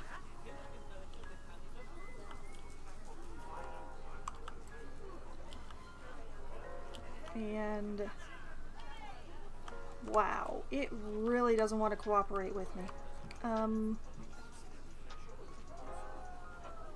Okay, what if I just put it in next to the path in the yard over here?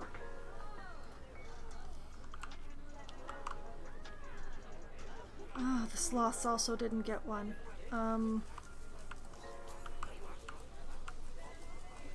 I've been very remiss.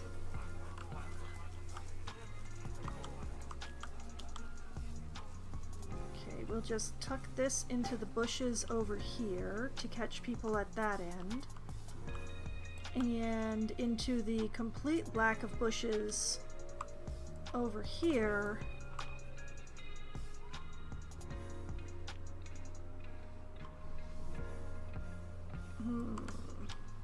I mean, people do come through here, but I don't know if they do anything here.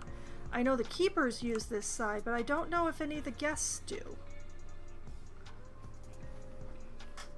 Well, I'll just pop it here in case. No, wait, I can't live there. Most of the things around this area are kind of temporary, because we do have a lake coming in. And I'm not sure exactly where that lake is going to be. I kind of want to tuck it underneath this structure here. I just don't know if the game will let me. But I would like this to be projecting over water. I just don't know if the game will let me at this point. I may have to go for an illusion of water.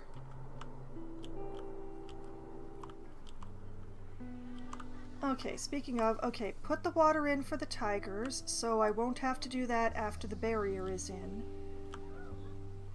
Donation bins... I will worry about that later. I was actually thinking, like, I should grab a garbage can, pop one down here,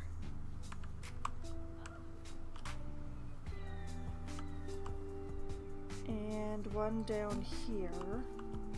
Oh, did I just put them both on the... No, I did not. Okay. Because these people are pigs.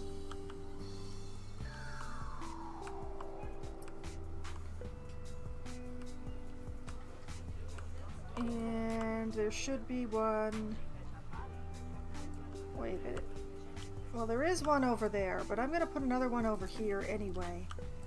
This would actually be a very good spot for a donation bin. Maybe.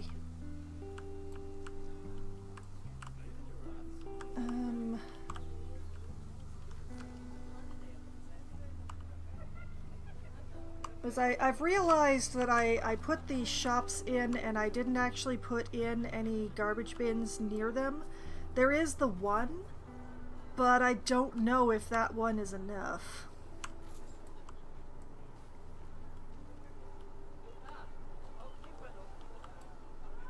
I mean, it does give me something to put into this weirdly shaped space here.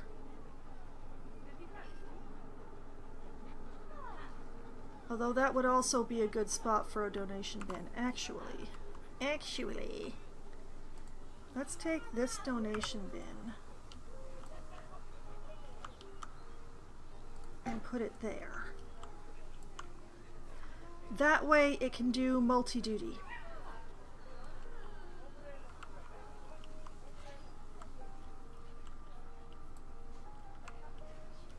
Oh, I didn't fill that in.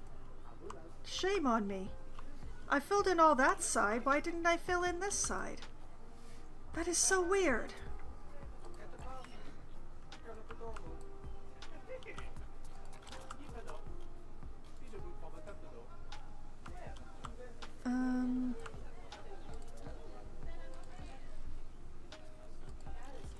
Going to duplicate this one so that we have the appropriate coloring.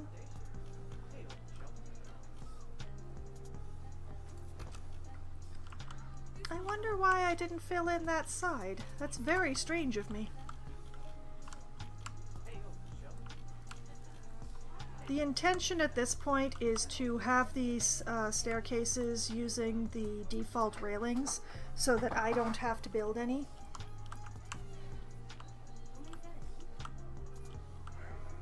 Mainly because I wanted this path to be curved, I have to use the default railings if I want railings that make anything close to being in sense. Unlike that sentence. So it would make the most sense to continue the railings down the stairs. But at the moment, I have these set as staff paths to keep people from wandering through my construction site while I'm working. So I left the railings off so I could be like, oh, those don't have railings. Oh wait, yeah, they're staff paths. I forgot that. So that we don't have a situation where I'm like, nobody is using the path. Why? I hope. I mean, yes, I could set up some railings using like the Indonesian wood just to be carrying the color scheme, but I think it'll be okay. I will figure out a way to frame this door with it, and of course I'll be using it for the viewing areas. For both the coyotes and the tigers. So it's not like the theme will not be carried. It's a pity that I can't color this to match it, but it'll be fine. I don't really want this super beige color for the fences and stuff anyway. So, alright, so next time on Planet Zoo, I will be concentrating on this wall for the coyotes and ignoring the tigers area completely for the time being, so that I can get this zone finished and install the animals, and that way the animals can be here and the guests can be doing stuff while I take the very large amount of time that it's going to be to finish off the tiger area.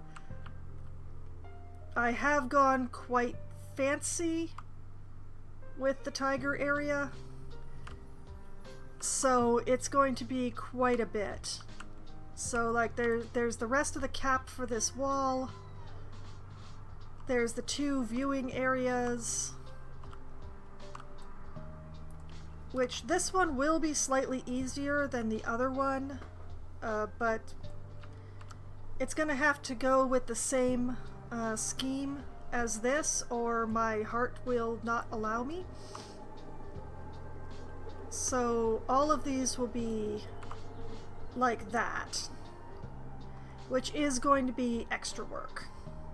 So the glass needs to go in here, the wall needs to be finished, the 2 viewing areas need to be finished, and of course glass needs to go into the viewing zone, the pathway, and I need to find some columns, both to be holding up the path and to cover up these weird corners, because they're everywhere.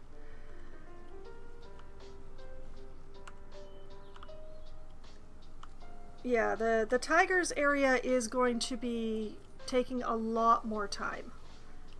So, yeah. I am going to focus on finishing the one wall in the coyote area, and that is going to be glass. This is fine for the train. Anybody who sticks their fingers into mesh from a moving train deserves to lose their fingers and have them eaten by coyotes. So I'm not worried about that. But here, no, absolutely not. So I'm going to probably do... Actually, let's do a quick check on the coyote. Species data. Relation with humans, confident. Okay, so I would be able to use regular glass rather than one-way glass for them. So I probably will.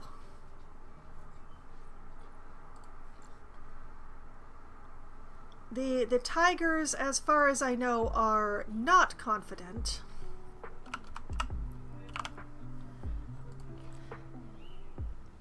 Oh, they are confident, so... I don't have to use one-way glass for the tigers, because the tigers are not freaked out by humans.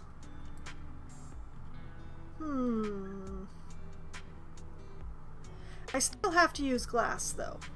We are not going with the wires for the tiger.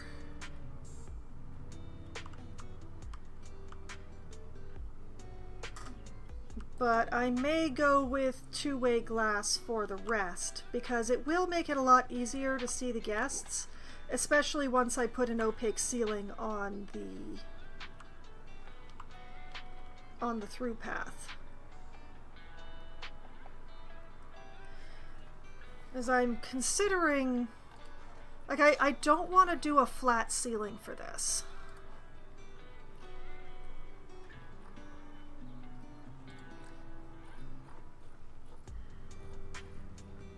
But I don't really want to do a traditional ceiling either. So I'm wondering if I can actually make any of these marquee roofs work. I haven't really done much with them.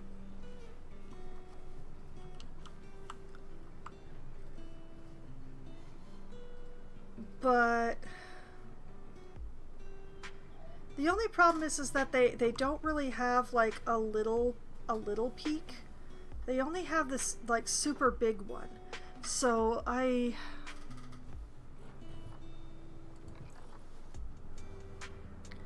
not 100% sure that I can make it work.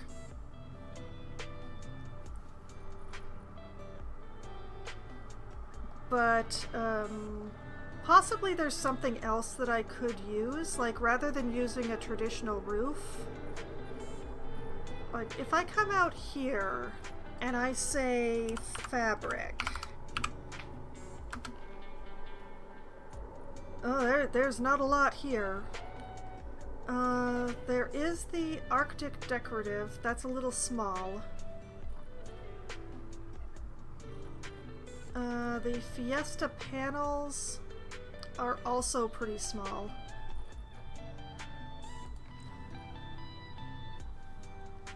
The Indian drapery, though, look at that. That is just about the right width.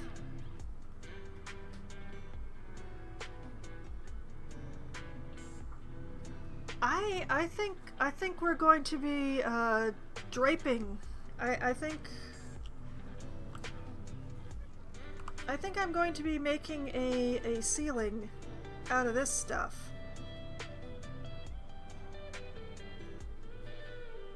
But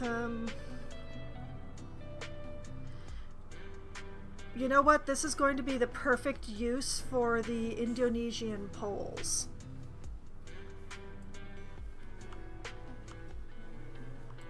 If I run the Indonesian poles along the top. Okay, let me just do it this way so that I can see. Like if I run the poles along the top here and then attach, quote unquote, the drapery to it,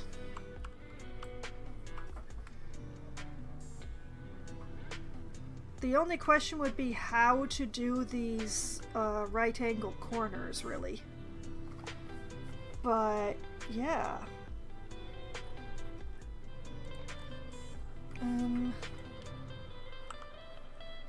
Okay, that's a wall drapery. That's not going to do me any good, but yeah.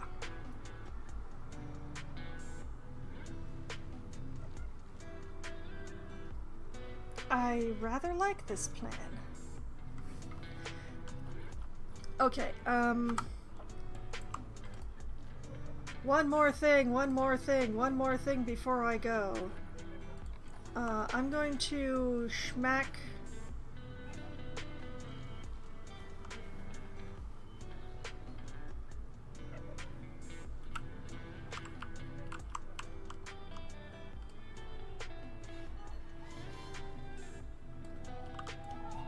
schmack that down there.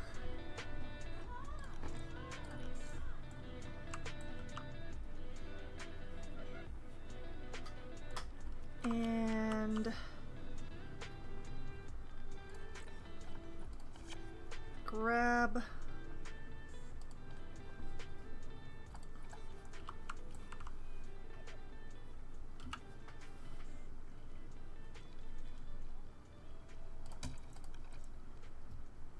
there's method in the madness, I swear.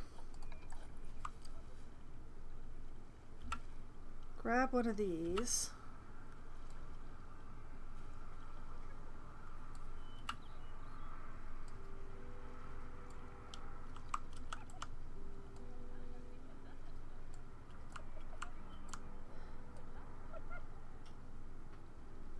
If I do like this,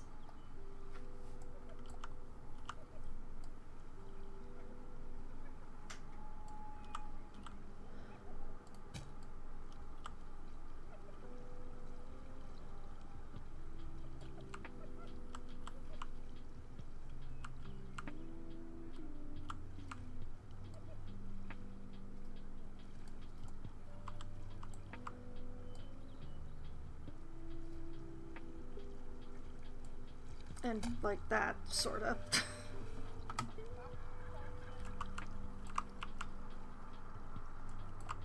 And then we take this away, because I just used it for the coloring. And speaking of,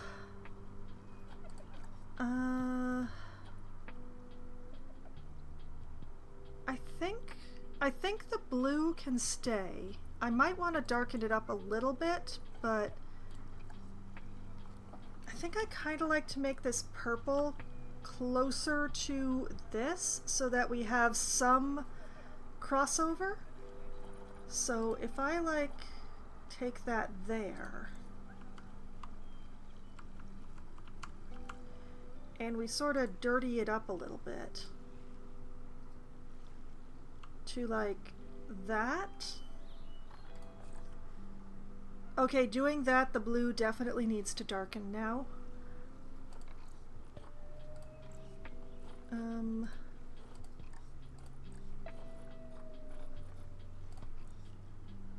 That lightened it.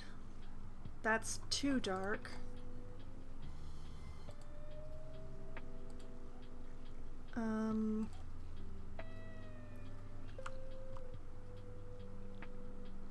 Wait, that goes with the wood almost exactly. We're gonna go with that.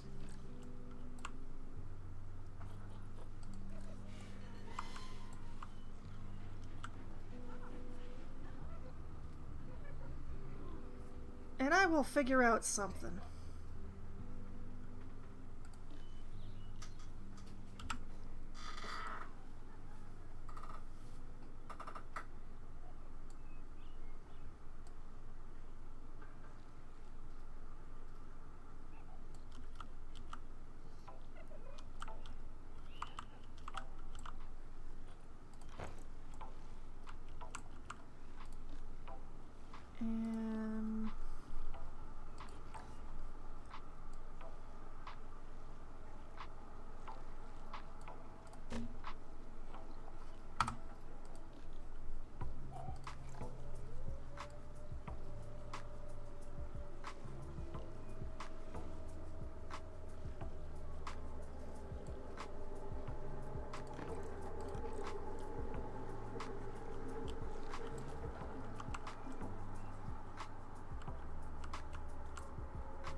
I think I want to go with some sort of peaked situation here.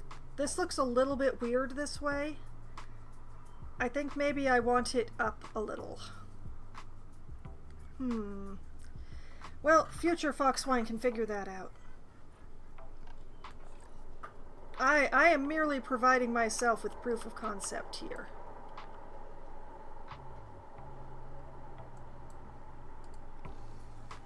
Actually, wait a minute. I keep doing that. I gotta stop doing that joke. If I like could chunk this up.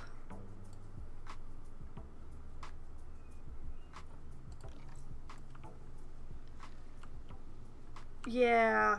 Oh, that looks so much better. Still leaves the question of what to do at the corners, but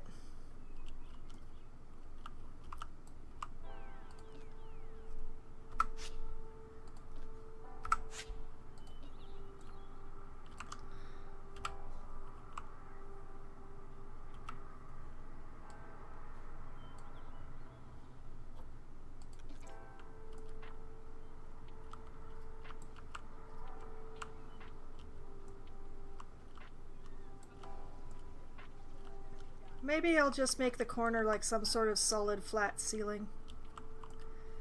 But yeah, that looks so much better up on the angle than it did flat. I just need to figure out how to hold it there.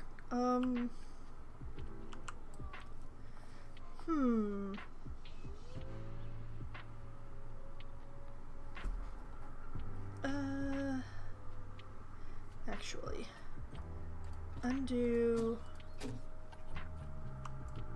Undo deleting those.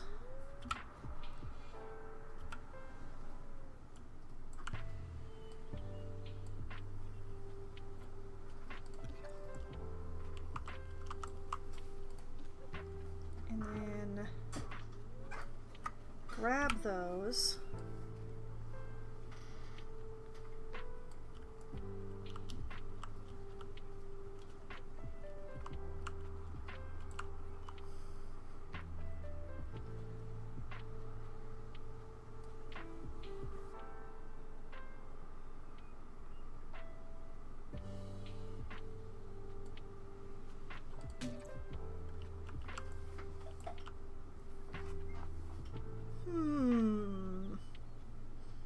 I may have a job for the mesh in this particular build after all.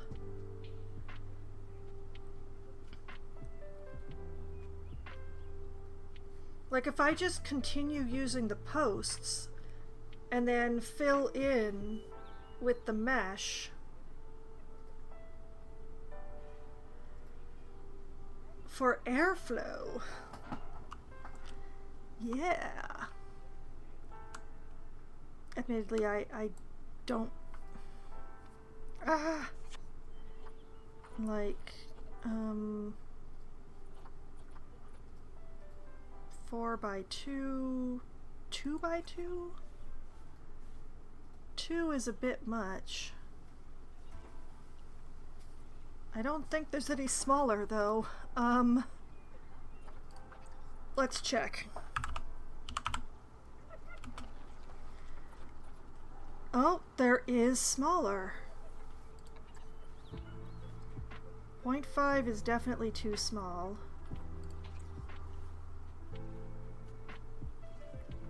One meter is just about perfect, though.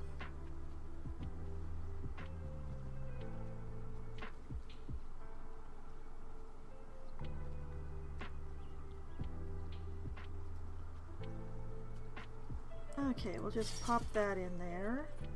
Give this a kissy mark.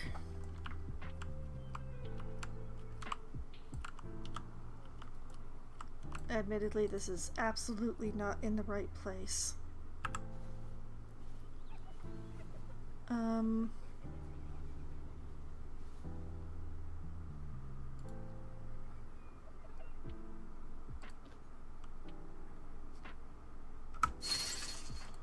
Okay, let's try it this way. Duplicate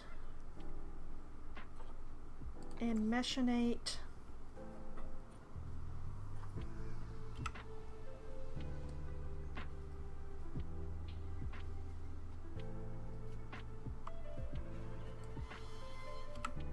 Like that.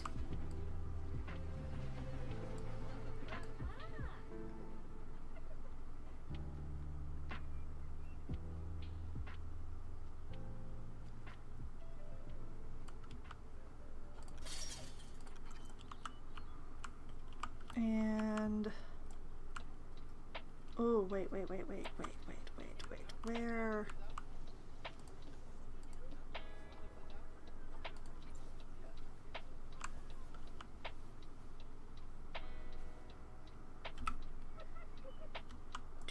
Do.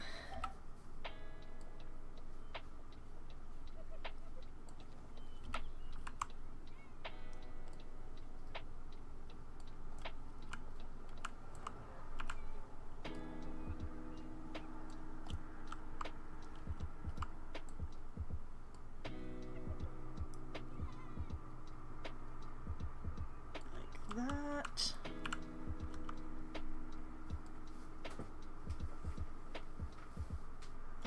That.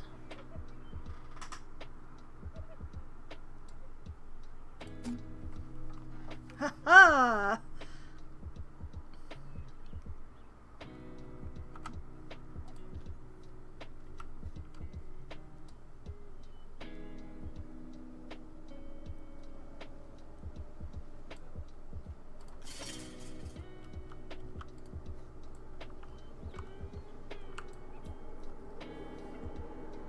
Still gonna have to figure out something for the corners. But yes, I figured out the roofing.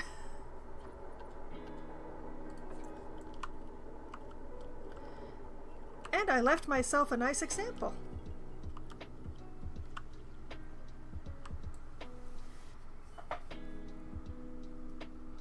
I'm very pleased with myself.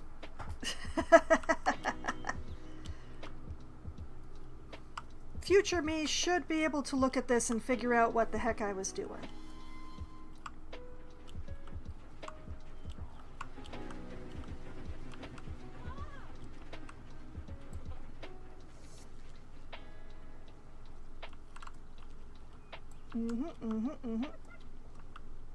And that brings the color scheme through. It does bring through a bit of the white wood thing from over here. So we'll still have some continuity, minor as it may be. Yeah. Okay, so as I was saying, next time on Planet Zoo, we're gonna build this very difficult wall. It's gonna be quite a trick. But the fact is that, like, people are only using like this third of the path at best, so having this be viewing is not going to be a problem, given how wide the path is. So should not be an issue. Should not be an issue. So I'm going to concentrate on building that wall. I will probably look into some more rocks and or plant life for this particular zone, because it looked fine before, but now it looks way too bare. So I'm thinking I need to bring in some more plant life of some sort. Maybe some more rocks, like bring out some rock chunks out this way and out this way, so that it's not just the wall. Also, I should probably do something about this line.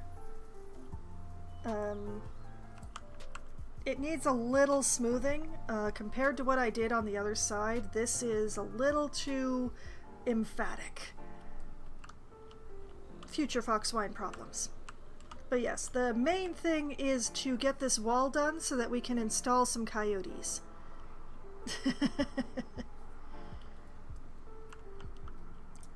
Hopefully I will not regret putting an uncovered path through the coyote area. It'll hopefully be fine. The coyotes' wall is actually taller than what it needs to be for them, simply because of this little hill thing that's going on. I didn't want to take that out, so yeah, I'm just leaving that in, and I'm hoping that it's not too steep for our little knot dogs. Oh. The rocks, they are poking through. Well, I'll figure that. I don't want to move those rocks. But it's also like, I don't want to leave this entire area as a pan of dirt. It was just easier to see what I was doing in flattening out the area if I turned everything into dirt. It doesn't look good this way. It is making it very easy to work, though. I will give it that. So yes, it's going to be this wall right here for the coyotes. I choose to save on... Ooh, that's a nice view. That's a nice view across the zoo. That one tree just sticking out there. Oh, that's a very tall tree. Perhaps I should put some more tall trees out that way to make it slightly less weird looking this way. Nah. I'm definitely not doing that tonight. Okay, so once again, done a lot of work, so let's make sure that I save it.